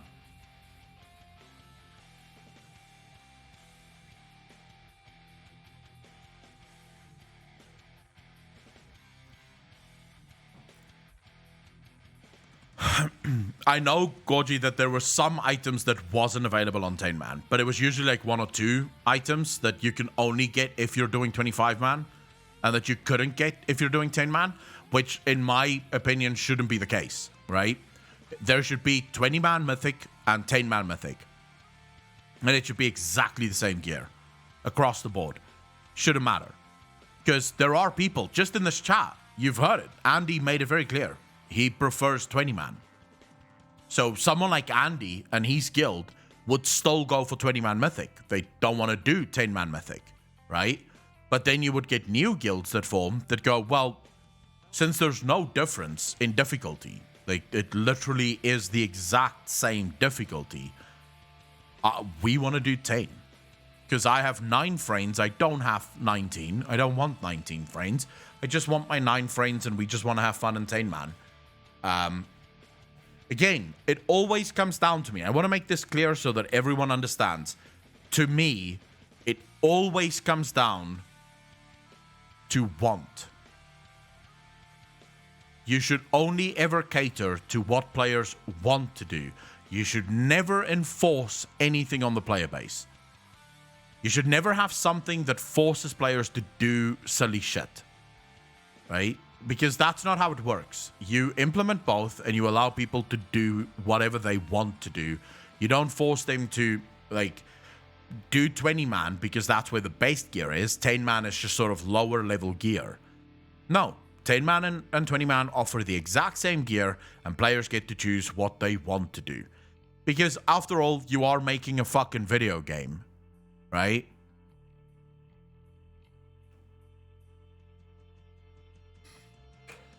I genuinely don't know why this is a controversial opinion.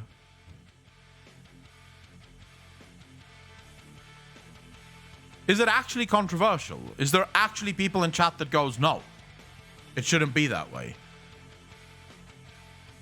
I haven't checked anything on New World, Wild Boy.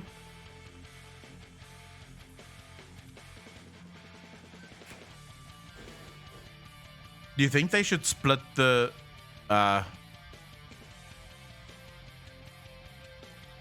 kinds of raids like in Final Fantasy? There's Balduccian Arsenal in Eureka, 56-man raid, and the one in Boja, 48-man raid, separate from the 8-man raids and Extreme Trials and the 24-man Alliance raids, which are fairly easy. Sir Adian, how you doing, brother? Thank you much for the first time chat.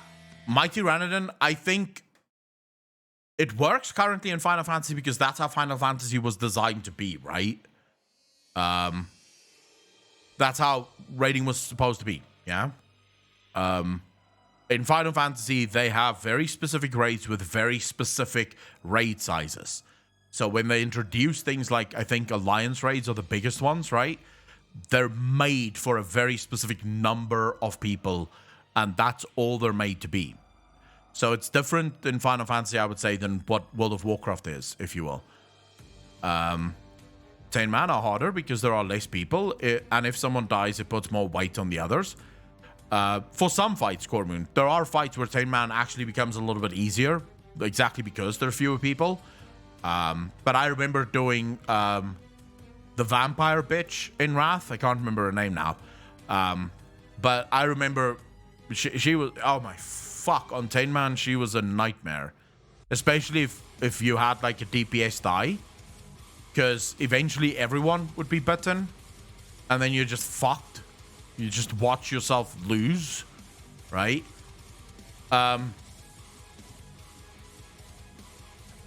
There should... Okay, so here's the thing, right? The reason I think there should be two sizes is, again, the two sizes should not be different. They shouldn't be different. And I believe that if you really put effort into the fucking game, into your balancing, you can balance 10 and 20 man to the point where they are technically the same.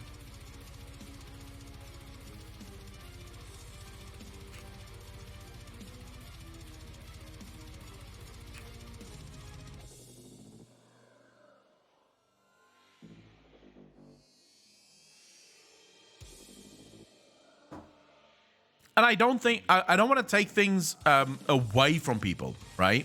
Yeah, but Andy, we've already discussed that. In my version of the game, classes would be able to do everything. So there wouldn't be a thing of bring the class, not the player. Because all classes would be able to do everything. So I've already discussed that. That's a moot point. At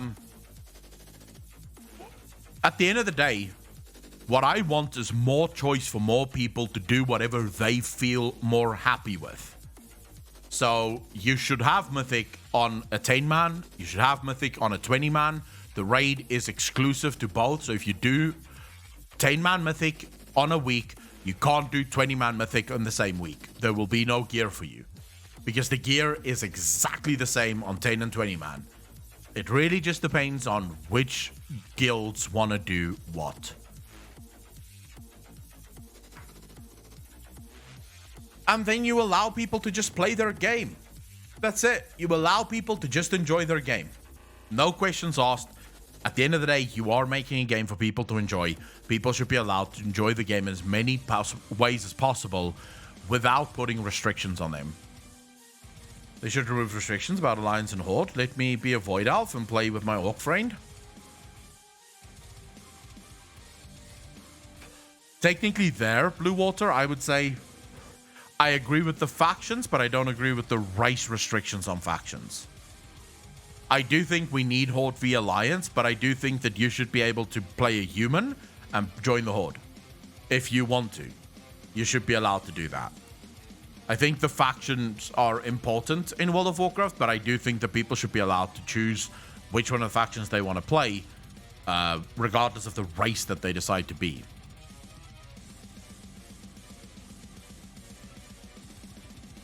Pick your race and then pick your faction. Yeah. At least for me, that would be, I think, a viable solution. Much more than what we have now. Right now, I think it's silly. It's too fucking silly, to be fair. Anyways, I just quickly want to go to the bathroom. I'll be right back.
back.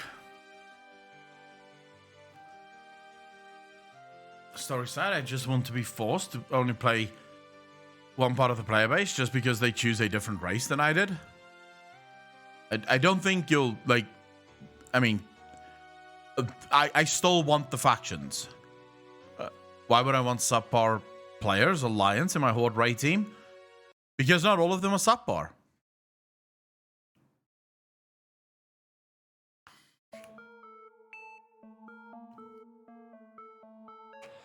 Yeah, but Andy, it doesn't have to be an either or. It doesn't have to be an either or. You can fix all of those things and also fix raid and class design. It doesn't have to be either or.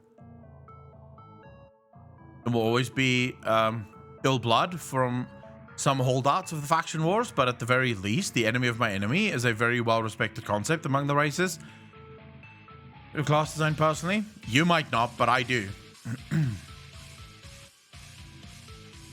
It's literally one of the reasons I stopped raiding, because I no longer find it fun. And my solutions will not interfere with your fun whatsoever. Whereas if it stays like it is, I still won't raid, nor really play the game, because I'm not having fun.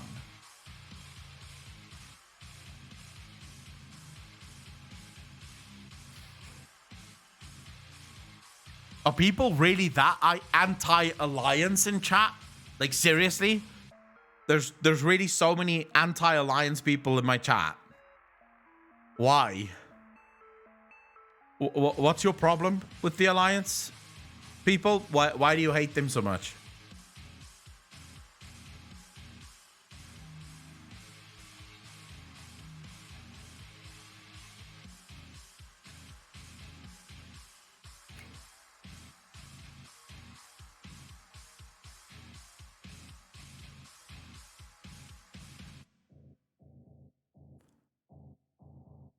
Both ways.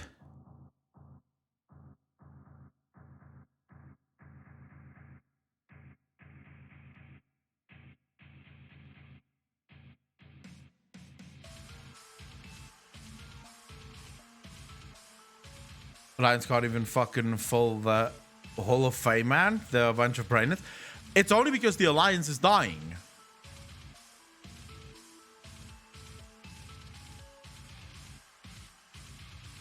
I mean, you can't really. I don't think you can blame the Alliance for not being able to fucking fill a raid group. The Alliance is dying, and it's because of Blizzard.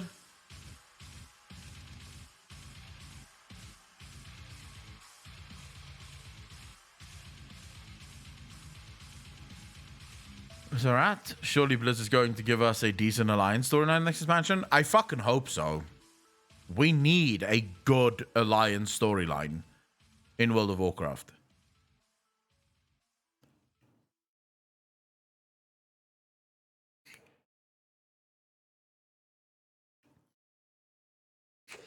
There is room in World of Warcraft for a good Alliance story. There absolutely is room for it. There's so many sort of bits and pieces of story that can be very fucking cool. Got one this expansion? No, we didn't. I don't even know what fucking storyline we got in this expansion. It's not an Alliance one, is it? Why would it be an Alliance one?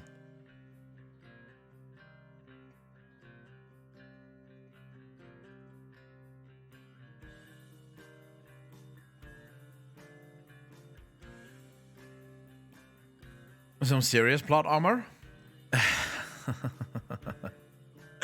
Alright, there's some Alliance storylines, but let's be real. There's much deeper storylines that can be explored within the Alliance. And I think they are building up to it. Tyrallion storyline stands out as one of those.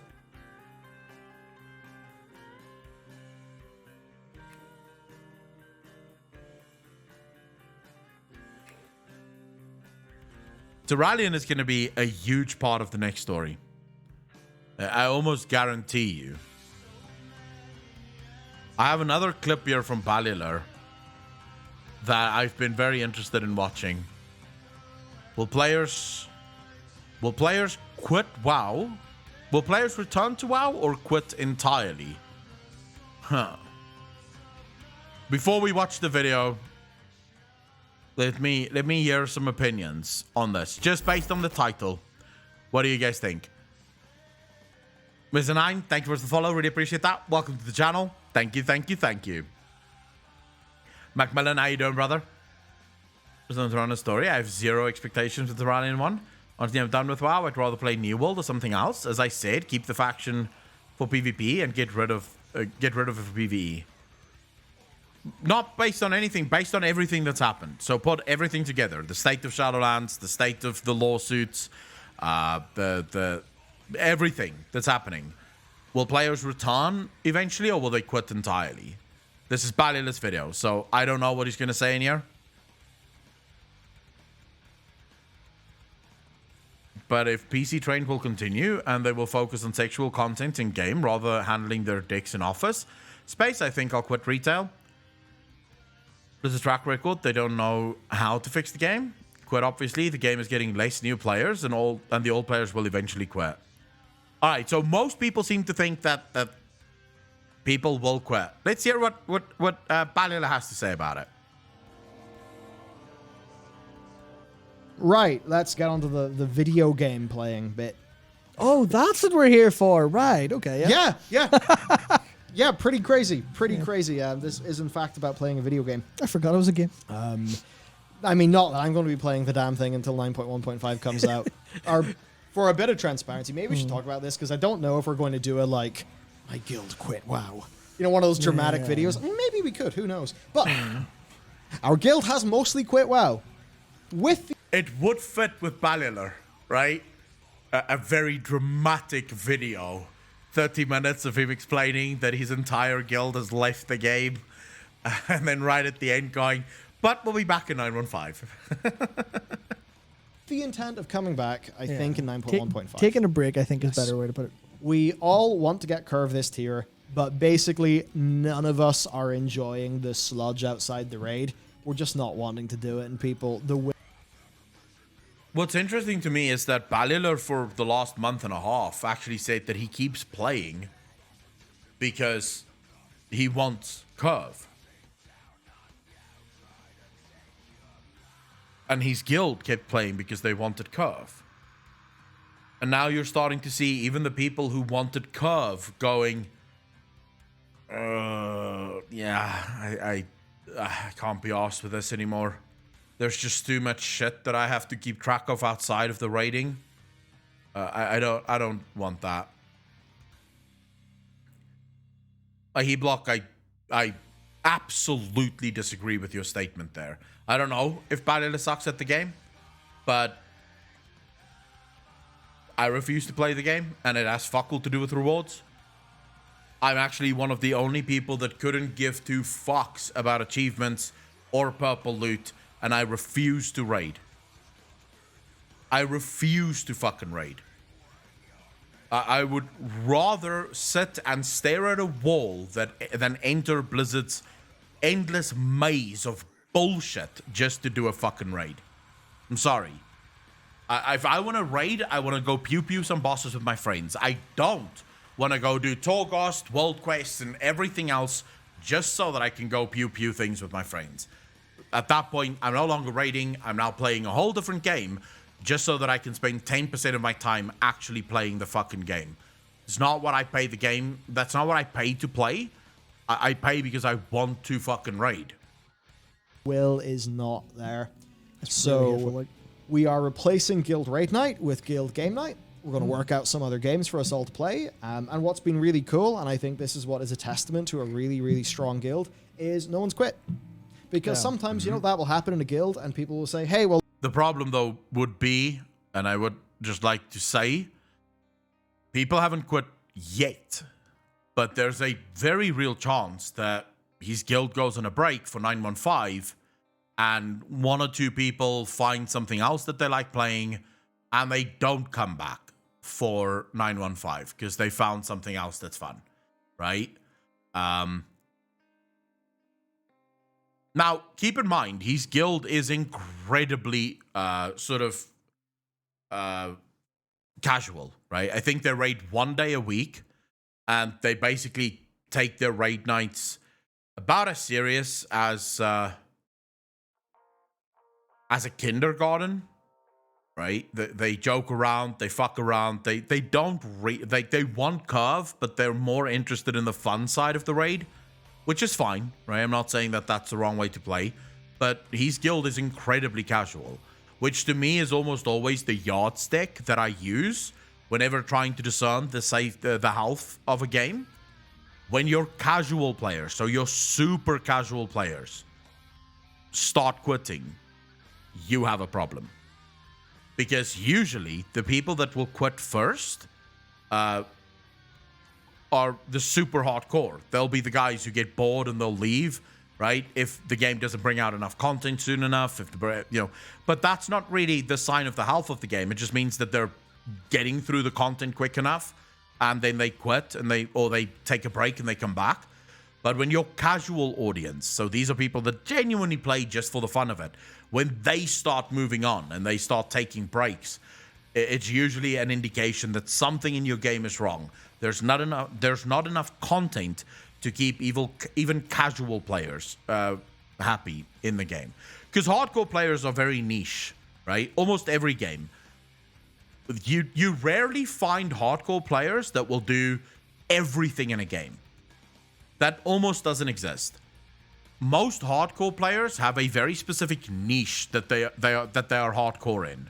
So there'll be hardcore raiders or hardcore PvPers or hardcore fucking Torghast farmers or whatever, right? But that's the only place that they're hardcore in. They're not hardcore anywhere else. They could not give two fucks about anything other than that small little thing. Yeah? It's very rare that you find a single person that they do everything in the game to a very hardcore level. Most of the time they'll do other things more casually, more just randomly, don't give a fuck. But it's when your casual audience, the people who just play the game casually, when they realize, no, that's when you know there's something very fucking wrong. Well, look, I had a lot of fun over here, but I really do want to raid in World of Warcraft, so I am going to have to move on to another place. Nobody in the guild has said that, which is great because it's a really, really cool bunch of people. Yep. And to be fair, though, if you're talking, I don't know who Troll is, but I will say you're saying he's a World First Raider, a Mythic Plus player, and an AWC player. Yeah, those are all extremely competitive things in the game, right? So they're basically in it for the competition. Again, rare. Even your most hardcore players aren't in it for all the competition, right? So you'll get a world first Mythic Raider that only cares about the raiding. They don't do any of the other competitive stuff. But yeah, again, but that would mean that someone like Troll, their niche is competitiveness. So whatever is competitive in World of Warcraft, they do. That's what they find fun. They find the competition of it all a lot of fun. now instead of it being WoW Raid Night, it's going to be WoW Game Night. And we all do intend to come back for patch 9.1.5. But the bit that should give Blizzard a little bit of a spook is there might be a Mythic Plus group who decides to go play Destiny 2 or Warframe or something. And or FF or any other game that exists. And what happens if 9.1 kind of comes out and they're like, actually, we're quite happy, so we're just going to keep on going over here and not come back? The worst of the brain dead Blizzard simps, the people who eat all the shit Blizzard throws at them and they say thank you and ask for more bullshit, and people wonder why every expansion turned out to be worse than the one before. While instinctively I agree with you, Macmillan, and I know exactly the kind of people you're talking about, I do have to give a little bit of context here and just say that that's not everyone who enjoys World of Warcraft. I am fully aware that there are people who actually enjoy WoW. Like, they actually think WoW is a fun game. And they have no issues with almost anything in the game. But usually what I find with those players is that they've sort of carved out a meta for themselves in the game that isn't actually the way the game should be played. So what I'll find from a lot of people that love the game is that they've almost developed their own game within the game, if that makes sense. So they love WoW, but when you actually ask them what do they do in WoW, you start to realize they're not actually playing the game. Like they're more they're like doing their own thing. They're collecting pets or mounts or transmogs or doing Torghast almost as if it's professional. They don't really, or RPers, which literally invent their own games within World of Warcraft, right? But they're not actually engaging in the game as it was meant to be played, the way that Blizzard would want the game to be played. Yeah, That's the spook of any time you do what is called churn. And I would say anyone here, if you want to understand the business model of all of this is actually a really good thing. Understand the SaaS business model. SaaS, right? What WoW is GaaS, games as a service. There's a difference though. Our Notion subscription, because we run our company through Notion, right? Now, Notion ain't selling cosmetics. No, they are I not. cannot, I'm not buying a paid theme for Notion. Because imagine a situation where Notion was able to double down on optional cosmetics and forego the basics of its product. That could be a way for them to overcome user churn within their business model. So churn is the one thing that will kill SaaS businesses, that's software as a service, right? So imagine, Slack, Monday.com, Microsoft Teams. Your churn rate is basically like, the people that you're losing, right? The subscribers that you're kind of burning through. And churn rate is one of the things that will kill a company like that. I will say, I don't know if Ballet is going to speak on this, but as you guys know, we've spoken about this yesterday, and it is relevant here. Blizzard is in a far bigger problem, or in a far bigger area of a problem when it comes to churn rate, and that is, it's okay for a while if you have a high churn rate, meaning your input and your output is technically the same, right? You have as many players joining as you have players leaving. With World of Warcraft, we've discussed yesterday the new player experience that is effectively non-existent within World of Warcraft, which means that World of Warcraft's new player acquisition is so incredibly low that losing old players is almost always a negative effect. It's a negative effect. Almost always. Because they will almost always have old players, not even necessarily players who's unhappy with the game, right? Maybe someone who's just moved on. They found a new job. They're doing something else now. And they just don't really give a fuck. And I don't think... Sorry, let me just move that to be a bit better. Although not better at all. But it's fine for now. And I don't think that's something that you can actually...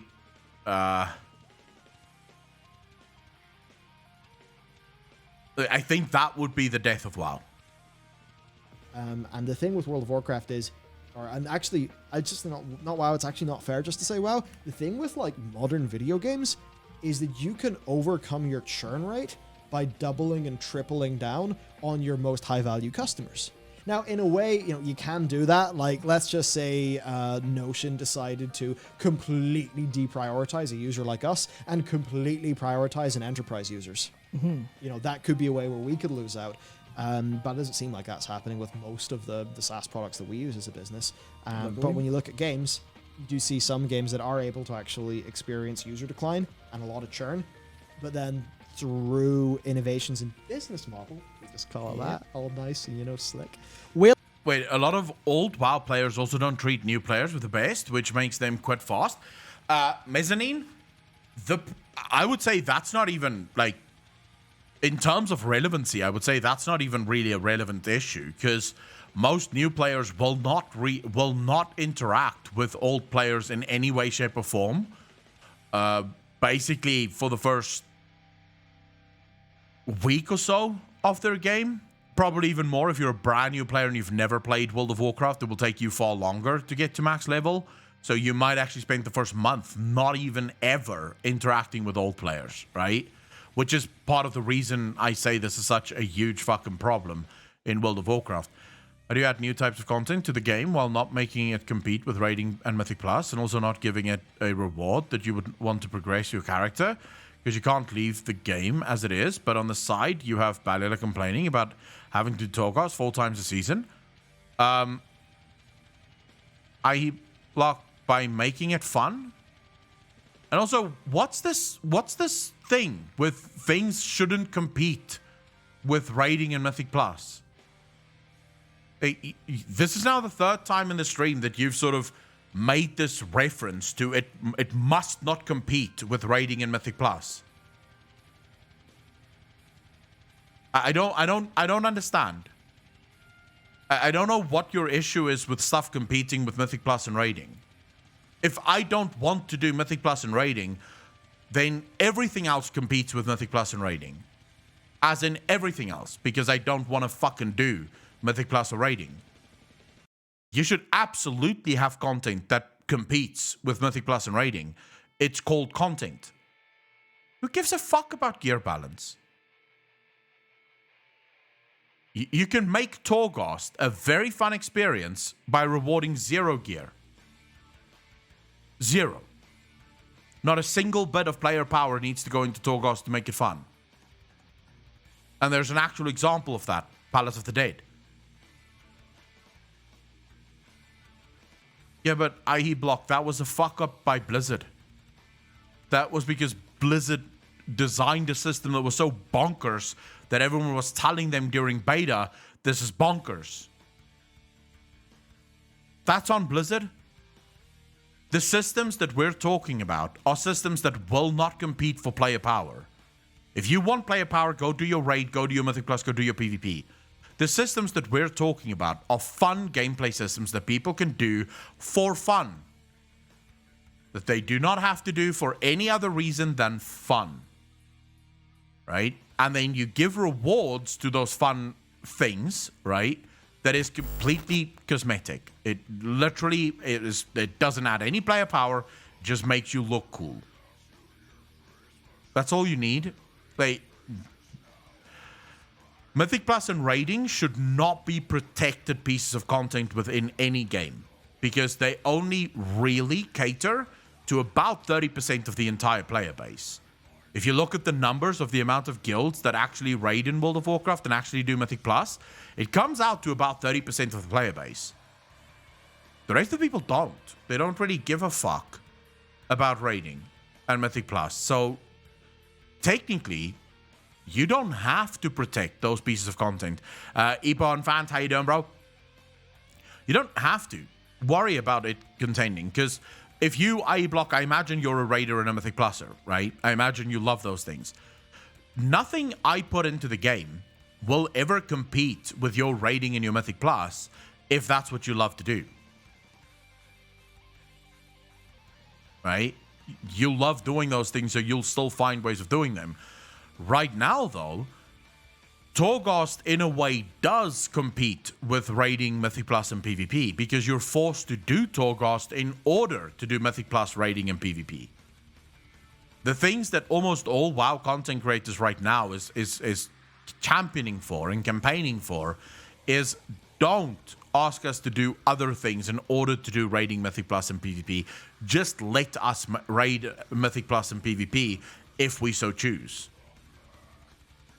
We play by scaling their gear down in there and make domination shards, what are active in Torghast and are only to get in the PvE raid, but you make Torghast essential for PvP to get your legendary. Scoobers, yeah, yeah, let's not even go there. Half of the shit I don't understand. Blizzard makes decisions and I'm left flabbergasted. Killing. Yeah, man. You can overcome that. So that's just why I would say,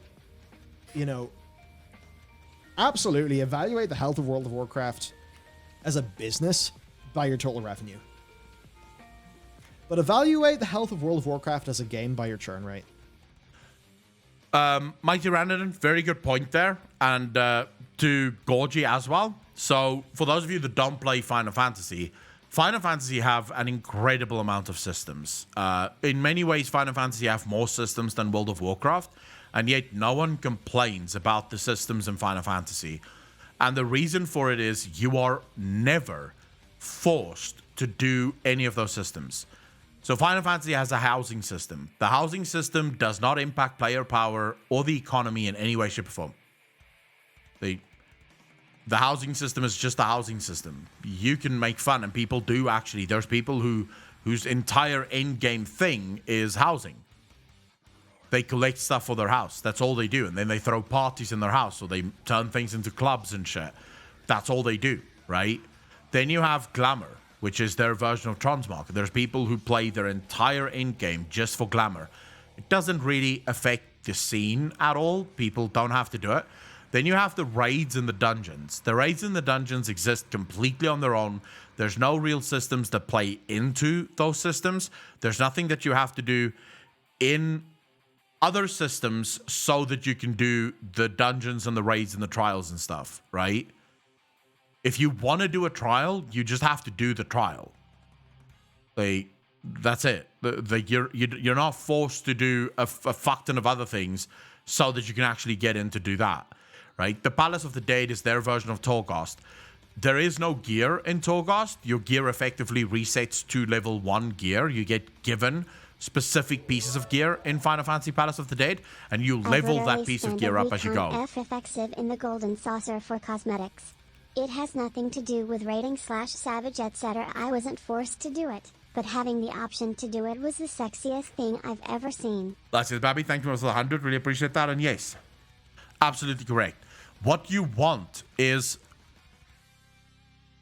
more things. Actually, IE Block, you made that's the perfect statement there. We want more things like Pet Battles and Darkmoon Faire and Transmog and stuff. Things that literally doesn't impact the rest of the game at all. You don't have to do those things. You can do those things if you want to do those things, right? So I've always described it as follows. World of Warcraft tries to design their game in such a way that when they introduce a new system, they force as many people in the player base into that system as humanly possible. Because they're afraid that that system will be wasted and only 10% of the player base will engage with the system. Final Fantasy designs a system and then goes, we know almost no one is going to engage with the system. We're going to do it anyway. Because even if it's just 2 people that like the system, that's fine. It's just a system that they can do. So Final Fantasy have this thing called Chocobo Racing. Yeah? You breed Chocobo and then you race with your bred Chocobo. So you can give your Chocobo different sort of skills and stuff, and then you race with it. I'm sort of dumbing it, very much dumbing it down at the moment. But it doesn't give any powers or fucking anything. Like, it really doesn't affect the rest of the game. There's people who just do that. Like, they live for Chocobo Racing. Asmongold got dragged into Chocobo Racing and did Chocobo Racing for days. Fishing. Summit 1G got dragged into the fishing of the game. The fishing does nothing for power level in the game whatsoever. It's just fishing. And he got fucking dragged into that for 4 days. He was doing nothing other than fishing. That's what you need. They have the Golden Saucer in Final Fantasy, which is completely cosmetic based. You get Golden Saucer currency that you can spend to buy cosmetics. It's a gambling house. It's literally a casino, right? And there's people whose entire max level gameplay is in the casino playing the Golden Saucer. Yeah? Because what they've done is they've said, we will build the perfect theme park and then allow people to go on the rides that they want to go on, right? We'll just build a bunch of shit. And some people like it, some people won't like it. It doesn't really matter, right? Because at the end of the day, it's not our job to make something that everyone will like. It's our job to make a game where everyone has something that they like. So, to put it, the difference between World of Warcraft and Final Fantasy, Ian Azikostas and his team believes that it's their job to make a game where everyone will like everything that they make. Final Fantasy believes It's their job to make a game where everyone will find something that they like. Do you see the incredible difference in those two sentences? Because at the end of the day, everyone is happy, right? At the end of the day, everyone is happy. But not everyone is happy with all of the game. Because they have different things that they like. And Miami, how you doing, bro? Sorry, links are not allowed in channel if you're not subscribed. Because we've had people share miserable links. So I do apologize about that. Can we get the ban removed from Miami Mushroom? Oh, not the ban, the timeout. Are so involved. So yeah, that would be what we want, right? Those are going to be different things. And, you know, maybe it's just the case where it's like people who, you know, are, you know, just purely in the sort of game design bubble are not going to be thinking about things like that, but it's something you should think about, like, what is that churn rate? Yeah, I mean, that's the thing where if they're not operating for user satisfaction, user longevity, that'll happen by default. But I think, and this is something I very, very slightly get into in an upcoming video, but that actually raises a very, very good point about something Blizzard should be utterly terrified of, and they have done nothing to counter it. To be fair, I think it might be like almost uncounterable, but think about what used to keep World of Warcraft together in its worst times, and that used to be guild stuff. That used to be communities. That used to be the social fabric. The social fabric of World of Warcraft used to be a very, very strong part. It's what kept people coming back whenever, you know, they weren't too happy with Cataclysm, but their guild was there for Mists of Pandaria, stuff like that. You know, you lapse for a patch, but then your guild give you a shout and go, hey, this raid's really fun, do you want to come back? That doesn't happen anymore because guilds aren't always just guilds. I mean, some of them still are, especially goal-oriented guilds. They'll be less community-focused. So wait, was it a plug? Andy, so what? He was plugging his own channel. In that case, just fucking ban him. Don't even just time him out. Just ban him. Tally hasn't even logged into WoW in over a month. I've been unsubbed from WoW for more than a month now. So, yeah.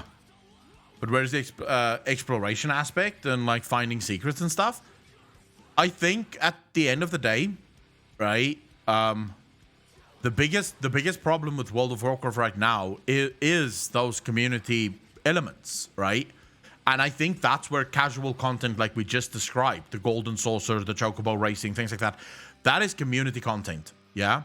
That is stuff that you build sort of, you have a raiding guild that does the raids, but your guild also loves doing the Golden Saucer, yeah?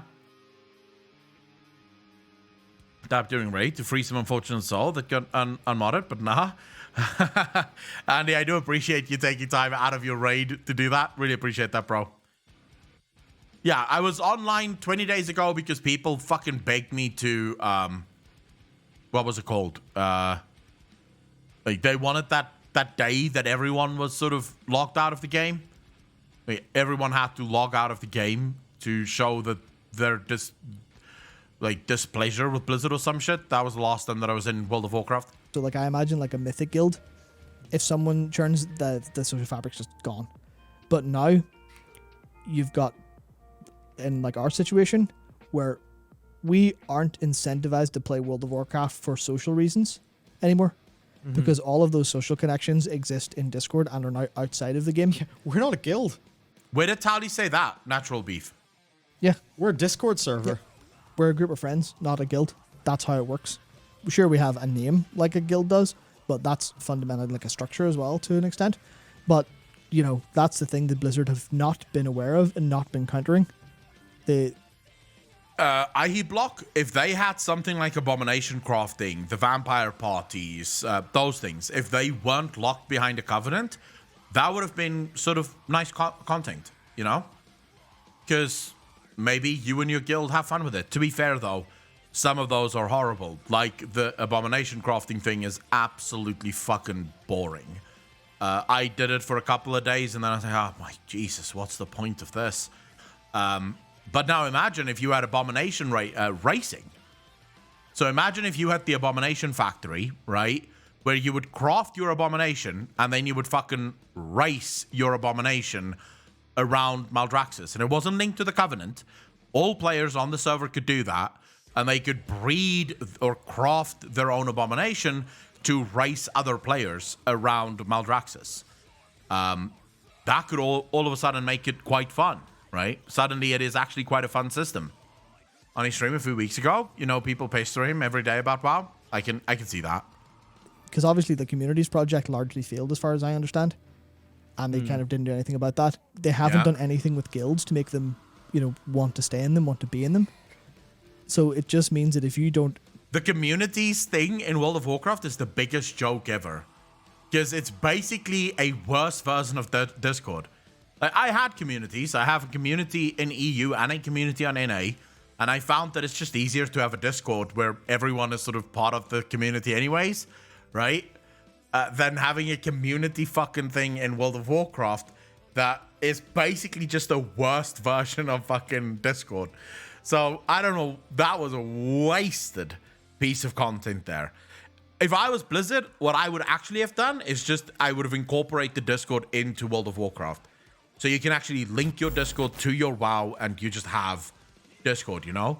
IEBlock, thank you for the follow, dude. Really appreciate that.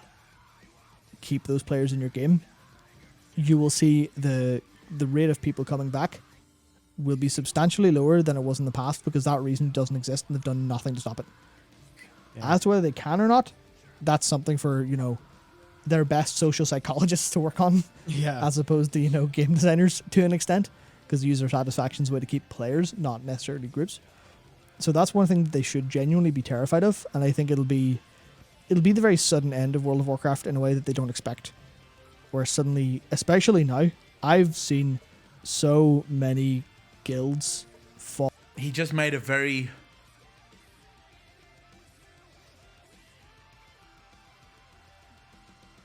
It could be a sudden end for World of Warcraft, right? It could just be that you log on one day, patch 9.2 comes out, and the millions of players that you lost just doesn't come back. Just gone. And suddenly the people that is playing 9.2 isn't having fun, and they also decide to quit. So it could be a very sudden end. Like, suddenly World of Warcraft only has 700,000 people playing worldwide, right? Do you miss playing WoW and anyone else that stopped? I have to be honest and say I don't, and I feel sort of sad about that. I do miss playing WoW. Yes. WoW used to be my filler game. So just, like, I never played WoW as my main game. WoW has always been a filler for me. So when I have nothing else to play, I play WoW. Which is usually most of the time, right? Because there's not that many games that I want to play. But, you know, I always loved playing WoW whenever I don't have anything else to play. What I actually do miss from WoW is having a guild and raiding. I didn't think I would miss it as much, but I do miss that. I miss having a raid guild that I can play with. It sort of made the game a lot more fun. So I do miss WoW. And I would love if WoW could get back to where I wanted to be so that I could get back to playing WoW. And I would probably, the next time I start playing WoW again and actually have fun with it, I would probably restart my guild just so that I can play again. I have an itch to play Classic Hardcore that kind of blew up recently on Twitch. Classic Hardcore, I wouldn't play that. Apart. Yeah. And if guilds are falling apart, then those people are largely gone. But it's just the idea of them. It's the idea of guilds moving out as a unit, instead of losing some people here and there. Worlds. I have so many viewers that has told me over the last year that their guild is just decimated. People that had guilds of over 200 people who were very active. I know of one guild that had 4 raiding teams that had over 200 people. They were almost every day, 200 people were active in the guild. Gone. Like, they log on now and there's about 10 people active. Like, not one of their raiding teams is still raiding. And there's so many fucking people with similar stories. Their guilds have just completely died. It's been completely decimated. That's so fucking bad. Draenor shattered my guild of multiple years. Yeah. And honestly, for me, that like kind of half fucked the Legion expansion for me. Yeah. And what saved like me playing WoW is our current guild. 100% our current guild. Yeah. Now, we all intend to come back for 9.1.5, but make no mistake, you have churned our... I can't really say that I've missed the friends and relationships I've made. Mainly because a lot of the friendships and relationships I've made, I still have, right? And they've moved on from the game years ago. So I lost my first group of friends at the end of Cataclysm going into Mists of Pandaria. I've been friends with these people for the longest fucking time. I'm still friends with them to this day. And we started playing together in TBC already, right? We broke away from our then existing guild in Wrath and actually formed our own guild, and we were all throughout Wrath. We were playing together. We played all throughout Cataclysm, and then when Mists of Pandaria came out, they no longer wanted to play. They came back for Warlords of Draenor, and we played the whole of Warlords of Draenor together before they quit again, because at that point they were just no longer having fun in the game. But I'm still friends with them, right? We still have our own Discord server called Potty Boys that we hang out in. They play mostly first-person shooters and shit, so I don't play many games with them, but I still hang out with them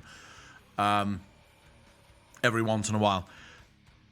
The rest of the people that I've sort of befriended in my time in WoW, I would say out of all of them, I have about 3 people that I still actively talk to. Nowadays, I'm like, most of my friends, I would say, are friends nowadays, are either mods of the channel or viewers of the channel, right? So I've sort of built a new community with a bunch of people that I've met through my work on YouTube and Twitch. So I would say that I'm not really I don't miss my friends so much. I miss playing the game. It's more the game that I miss playing than it is the friendships that I've made in the game. entire guild. Yeah. And now there's a chance that... And what they actually need, too, Yeah. is a conception of paying but inactive churn. You need to look at that. Because they can't see the people who are on a 6-month sub Yeah. and think that that's not a churned user if they haven't played in 4 months. Yep. Yeah. That's another very important thing when it comes to like thinking about the metrics for World of Warcraft. Yeah. So it Yeah. To me it's just this idea of our guild can now leave the guild. We can still have fun with each other in other games, which is a lot different to someone leaving a guild, going outside of the World of Warcraft, not having the social connection to enjoy another game, and then gravitating back to where they felt happy and comfortable, which was in the community. But not. You had that before, right? I see that less and less nowadays. But before that happened, people would often quit, and we would always make jokes about people who quit the game. They'll be back, right? Because that was always the truth. You'll be back, right? But everyone came back. Everyone at some point quit the game for a period of time, and then you rotated back because you missed the game. You missed the people. You missed the friends. You missed the friendships. You missed the, even if it's not friends, the camaraderie of guilds. But he is correct. When guilds start falling apart, there's not much to gravitate to back to. Now that's largely gone. Yeah. I mean, it's already sort of happened where so many of our World of Warcraft guild are enjoying playing FF, enjoying playing other games with people in the same community who left ages ago, who left the game ages ago, and that's something that I think Blizzard really need to do something with, think about their game overall with. I don't know if I can do anything. Yeah, that's it. You find all the Tob and Manos of the world. I'll stop the video here because I want to say something. I actually believe that one of the things that destroyed the fun for me of raiding, because Malifia was just literally reading your message there. Back in Wrath, we never looked up guides. We didn't use any of the add-ons. That was the big time. I remember, do you guys remember the add-on that basically played the game for you? It was like an add-on that would allow you to draw on surfaces. It was around that time that the first version of that add-on was sort of made illegal in the game. we never used any of those add-ons. In fact, that big issue with the add-on getting removed from the game was the first time that we even knew that there was add-ons like that would help you play your fucking game, right? We never used add-ons. We just played the fucking game. That's it. We just played the game. And we would, like, raid nights was one of the most fun times ever. Because no one had a fucking clue what to do, right? Half of the stuff you would discover as it happens. I remember the first time that we fought Bonesmith, right? Is it Bonesmith? The fucker in the first boss in ICC that does the spinny bullshit the whole time and the spikes? When the first time he spun, right? Every single melee, right? In that fight started screaming like a little fucking girl running away from it, like not knowing what the fuck was going on. Like this boss is spinning and hitting the living shit out of them, and they're not entirely sure what the fuck is going on. And you just sort of learn, right? You just sort of figure it out. You're just sort of like, oh my god, oh my god, oh my god. Okay, guys, next time he's gonna do a spinny thing, and you have to get the fuck away from him. And then we figured out the spike, because one of our healers, all he did was he went, guys, I can't cast. Guys, I don't know what's wrong. I can't cast. My keyboard must be broken. And every one of us was just like, dude, for fuck's sake. All right, wipe, let's try it again. And on the second pull, I think it happened to me. Like, I got spiked. And I was like, bro, were you on a spike? And he's like, I don't know. I'm like, what? How the fuck do you not know? Okay, so now you figure out the spike needs to be attacked, right? You have to get the person off the spike for them to actually... You were figuring stuff out as you went. You were learning the fight as you went through it. And it allowed for people to have fun, because no one was expecting anyone to be perfect, because no one had a goddamn clue what they were doing. Everyone was just sort of trying their best and figuring it out. Nowadays, with all the amounts of guides that people watch, you go into a fight for the first time and you are expected to immediately know everything that there is to know about this fight. If you don't know everything that there is to know about this fight, kick, right? Insta kick. How dare you not know this fight that you've never done before? I miss those days. And I think that that's one of the things that's basically taken away from the community element. You become stronger as a group when you're trying to figure shit out as a group. Right? As a group, you're trying to figure stuff out rather than what you have in World of Warcraft today. That, Andy, and honestly, even with guilds, I remember being the guild master, and players were expected to watch guides on every single boss, because you have to know the fight before you do the fight. We're not going to wipe uselessly on you trying to figure out the fight. And I literally told my raid leader. Luckily, I was the guild leader, right? So I could do whatever the fuck I want. I told my raid leader, I will not stop the rest of you from watching guides, but I will fucking not watch a guide. If I do that, I may as well stop playing. What I didn't realize at the time is the fact that everyone else knew how to do the fight removed the fun for me. Because everyone still knew what to do. The raid leader, from the very first pull, knew exactly. They could literally say, all right, guys, you're going to have to move in 2 seconds. Move. All right, guys, he's doing that big ability. Use your cooldowns in 5, 4, 3, 2, 1. Of course, he had to yell that out for the people that didn't know that DBM was already playing their game for them. And they just basically had to look at the timer for DBM. But that was the moment that I realized raiding has died for me. That was the moment that I realized, yeah. Now, of course you don't one-shot the boss, because there's still people, even after watching the fucking guide, still don't have a fucking clue what to do. So, of course, you don't one-shot the boss. No, you still wipe hundreds of hours on the boss. The problem is you're now wiping on content that you should have known, because you knew that it was going to happen. Whereas previously, when you wiped because you didn't know. what was going on. Like, you genuinely just had no idea that this was going to happen. It just happened. And you were sort of like, whoa, what the fuck just happened? I'll never forget. We're doing Lich King, and our DK tank is the one tanking the ads, having to juggle the debuff, yeah? And he keeps getting one shot. Eventually, and the healer is freaking the fuck out. She is raging on Vaynt at the time because everyone's blaming her. Like, the tank is blaming her for him dying. And she is going, I can't heal that fucking damage. You're getting one shot. Like, literally from 100 to 0.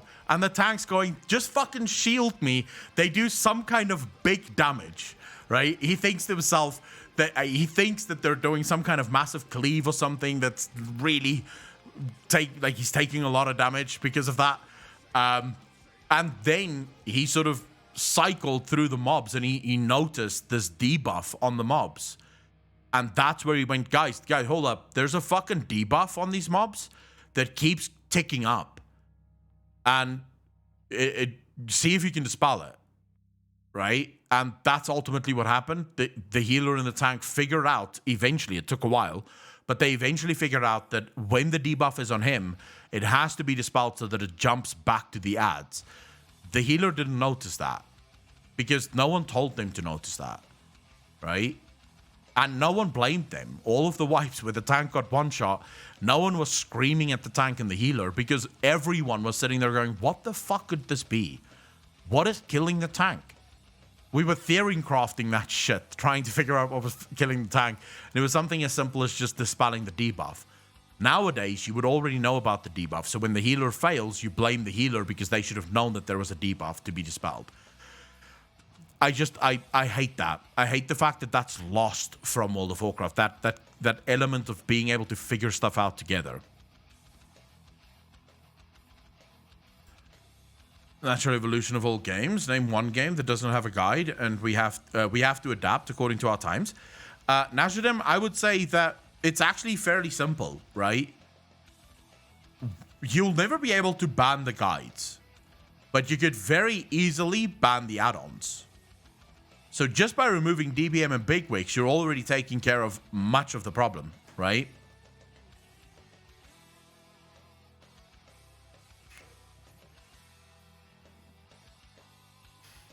Andy, you are correct. There is an arms race with add-ons. They have to keep inventing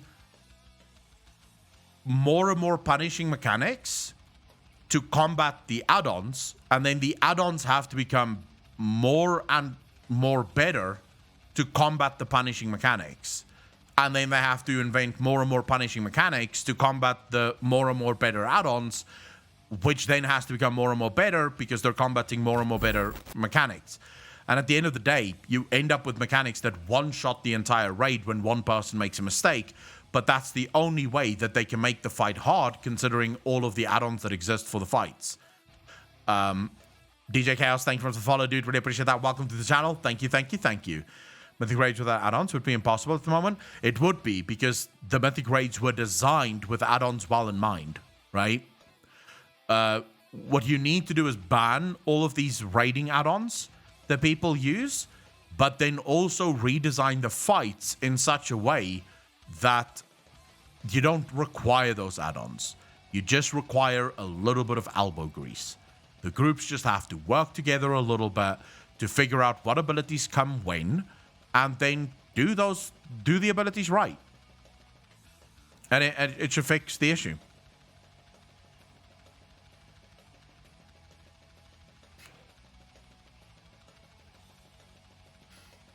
Mighty Ranadin, yes, in part. The add-ons are designed after someone have killed it. Most of the add-ons that we have today are made by people in the max level guilds, right?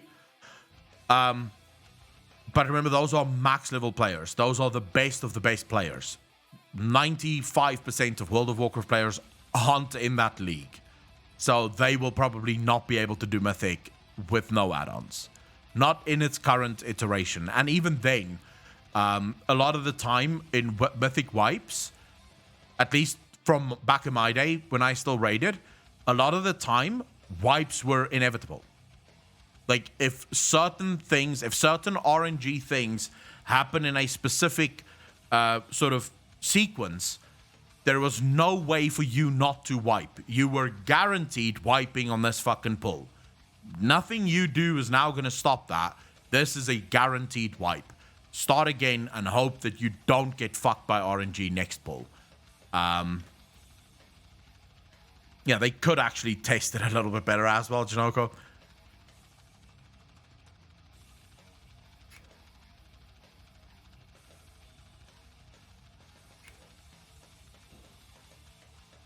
Add-ons are made of the normal mechanics, and add-on programmers get the timers for data mine and devs itself. Oftentimes, since bosses will have extra mechanics on Mythic, or the mechanics will act a little bit differently on Mythic, you still need to be able to do it on Mythic, at least a few pulls, right, to figure out how the mechanics are happening at the very time. Quizix, thank you very much for the follow. Really appreciate that. Welcome to the channel. Thank you, thank you, thank you. While Walking Howl, we're sort of in the middle of a discussion about add-ons. Again, back to the DBM Bigwigs discussion. My personal opinion have not changed on these. I think those add-ons destroy the game in a very real way. I think those add-ons destroy the game, and I don't think it's for the best. It just makes for frustrating game design. It makes for frustrating content design, because very often, more often than not, you're left with mechanics that just feels miserable. Like, for example, a pull that you can see a minute ahead and you know this is a wipe. In fact, I think every single Mythic Raider will know these words very well. Guys, wipe. Your raid leader just goes, guys, just wipe it. We can't do it. More often than not, that is because certain things happened in a certain sequence that made it so that you will not be able to kill the boss in this pull. There's just things that went wrong, and you have to try again. Not always. Sometimes it is just because some people died that shouldn't have died. But a lot of the time, for us at least, it was pulls that you just know, okay, this was wrong. This was wrong. These RNG things wasn't supposed to happen in this way. The wrong person got a debuff that shouldn't have gotten the debuff at that time because they were actually supposed to get the debuff a little bit later.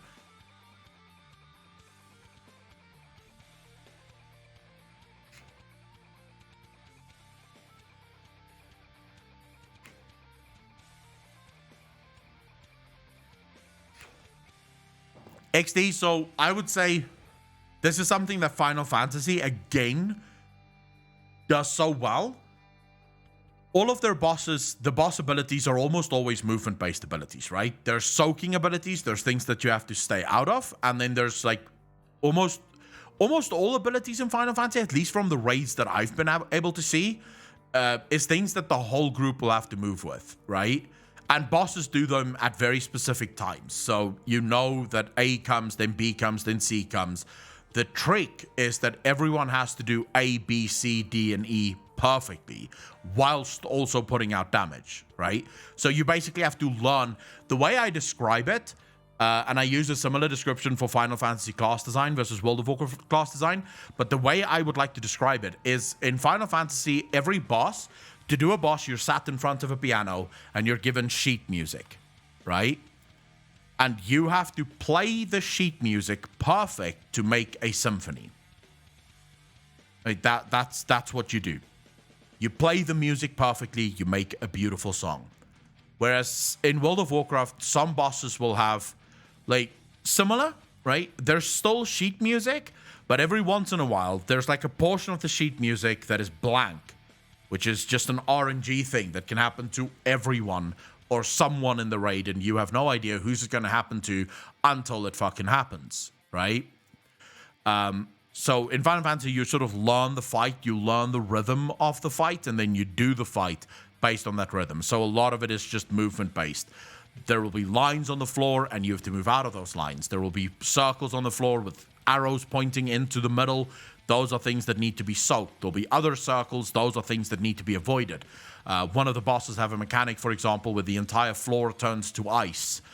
If you move even a little bit during the time that the floor is on ice, you get thrust out of the fucking arena. So you just stop. You can't stop moving. You just fuck off out of the arena and you die on the outside of the arena, right? So that's their sort of mechanic base. That's what their bosses do, yeah? And from where I'm sat, the reason Final Fantasy can get away with that and still make bosses really hard to do is because they don't have add-ons that play the game for you. So there's no add-ons that warn you, hey, the floor is about to turn to ice. The boss has voice lines and the boss has sounds, and those sounds remind you this is about to happen. You have to learn what those visual cues would be, and then once you see that visual cue, you now know this is coming, right? Once you see that coming, you now know, hey, that's what's coming now, yeah? Nazadim, thank you for the follow, dude. Really appreciate that. I've been watching your streams and videos for a couple of weeks now. Thank you very much, dude. You're really, you are doing a good job, mate. However, I could do with a tiny bit less complaining about how the game has evolved. Maybe more lore talk and fight analytics would do the trick for me. Nazadim, so if you're following my clips channel, that's where most of the complaining and sort of, you know, things that I want fixed in World of Warcraft happens. If you're following my main channel, which is Akelon, just Akelon, there's no complaining there. It's all lore. Literally 3 days a week, it's just lore videos that goes up on there. The clips channel is where I like that because it's live stream discussions. If you've been in the live stream now, you've seen I discuss things that players, like whatever my viewers want to talk about, that's what we discuss. And if viewers want to talk about negative things in WoW, we discuss negative things in WoW. If viewers want to talk about positive things in WoW, we'll discuss positive things in WoW. I don't control the conversation during Twitch at all. I allow the viewers to control the conversation. WoW does have those type of cues also, you know. Blue Water, I'm not saying that it doesn't. What I'm saying is World of Warcraft has reached a point where even if you know the visual cues for an ability that's going to come, there are times where you get certain abilities that doesn't even fucking matter. Doesn't matter that you know that ability is going to come because you have no idea what that ability is going to affect, who's going to get hit by it, and if the wrong person gets hit by the ability, it's a wipe, right? Because this is not how it should have been. This was just wrong. So there's an element of RNG where in Final Fantasy, I don't know of bosses that have RNG. Maybe there are, but I haven't seen any from the videos that I've watched of people doing the fights. I've not seen anyone deal with RNG. Winter Soldier, have you discussed the Guardian of the First Ones making same portals during Raid as Jayla does in the last cinematic, sir? Could mean Zuval is the first one. Not so much. It's one of the things that I have planned as a video, Winter Soldier, but it's not that Zuval is the first one.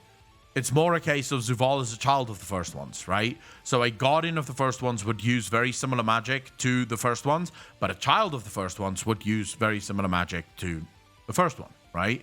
So it might just be the same kind of magic or portals to the same kind of places. I'm really skeptical. I hate the idea that they made PvP not mandatory. I don't think New World is going to go anywhere.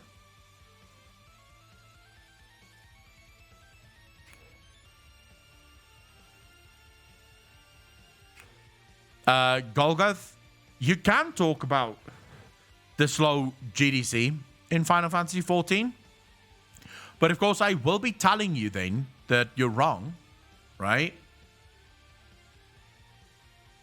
Because that's actually one of the most egregious lies about Final Fantasy that WoW players believe.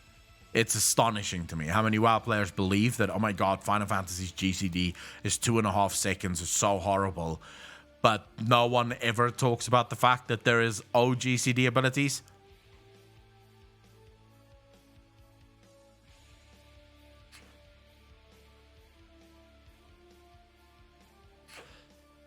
Andy, what's going anywhere or nowhere? The combat is so fucking fast. Like, what the fuck? 2.5 GCD? Fuck that. When you have 3 buttons to press each second. Really, a gamer? For some classes. Not all classes are like that, right? Like, some classes don't have 3 buttons that they have to press every single second. But yes, there are, right? You said a sentence with a double negative, so I don't know what you meant. Which sentence? But there are classes in Final Fantasy that is incredibly fucking fast. I would say there's certain classes in Final Fantasy that is faster than most classes in WoW. Because, yeah, there are classes that is just going... I don't think New World is going anywhere. Oh, yeah, it's going nowhere. Like, New World is not going to be the game that everyone thinks it is. New World has gaping holes in it that is just going to be, like, no. People are going to get to max level and very quickly realize, yeah, this is a really boring game, actually. There's actually not that much diversity in terms of mob design. You're fighting basically the same shit that you fight from level 1. I think New World is going to need some time. I'm not saying that New World is going to be dead on arrival or that it can't be a good game, but it's going to take time. I would give New World about a year after launch, if Amazon sticks with it, of course, before it will be a game that people actually play and have fun in. I can see New World, if Amazon spends its time on it, having a similar story to something like Final Fantasy XIV, where the initial sort of version of the game isn't good, right? But then they manage to fix it. Levels, it gets hectic on high levels, but it is slow until level 30. Not that I complain, but it has... I agree with you, Brandon.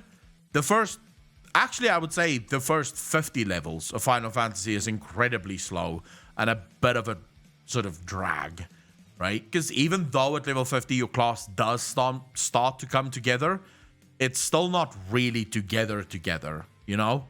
Like, there's still times where you're sort of just standing around waiting for your fucking GCD to come off cooldown. I take my Paladin, for example. My Paladin sort of have bursts where I press a lot of buttons, and then there's a time where I'm basically just... everything else is on cooldown, so now I'm just pressing one button every 2.5 seconds. But I am told that round about level 70 is where classes really light up. So that's the moment that almost every class comes together, and now you have basically the endgame playstyle that you're going to be with.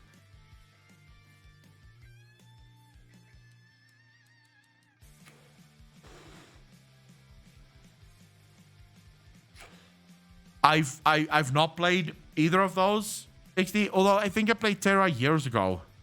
But yeah, I've not played it anywhere near enough to have an opinion on it. And Eve, I tried for like 10 minutes and I just realized this is not my type of game. I know what Eve Online is, yeah, but not my type of game. I would say healers. If you're a main healer in World of Warcraft, you would love Final Fantasy. Because in Final Fantasy, there's actually no such thing as tank, healer, and DPS. Yes, they have tank, healer, and DPS. But tanks, healers, and DPS all deal damage. They're all actually DPS. The fundamental difference is that healers also have to heal whilst dealing DPS. And tanks also have to tank and stay alive whilst dealing DPS. So it's very busy. And basically in Final Fantasy, if you're playing wrong, if all you're doing is healing. And most people will call you out on that in hardcore guilds because they need your DPS as a healer in order to kill the boss. Like, if you as a healer just stand there and sort of top people up, you're literally going to cause a wipe because they need your DPS in order to actually get the fucking boss down. But leveling a second job is slow as hell. I'm leveling my second job and almost 80 on it. It's taken me quite a while of grinding roulette. Sir Onion Knight, if you're level 80, don't forget the New Game Plus. I don't know exactly how you activate it because obviously I'm not level 80. But there is a New Game Plus feature where you can basically go back and just redo the entire main storyline. Just quitting all of the cinematics and all of the voice lines, just doing the quests in order to level up. And I believe you actually gain a crap ton of XP when you level a second job. Does it not give XP? Then why does New Game Plus even exist? Because people told me if you want to level a second class, you do New Game Plus. So why does New Game Plus exist? Or is it that someone told me that New Game Plus will give XP in Endwalker? Or they think that it will give XP in Endwalker?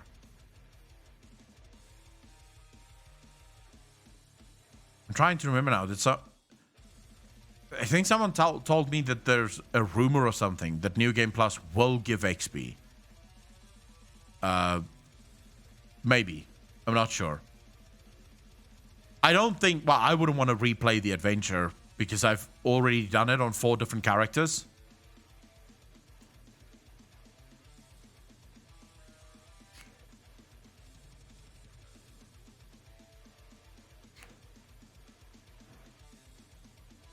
To reshoot stuff.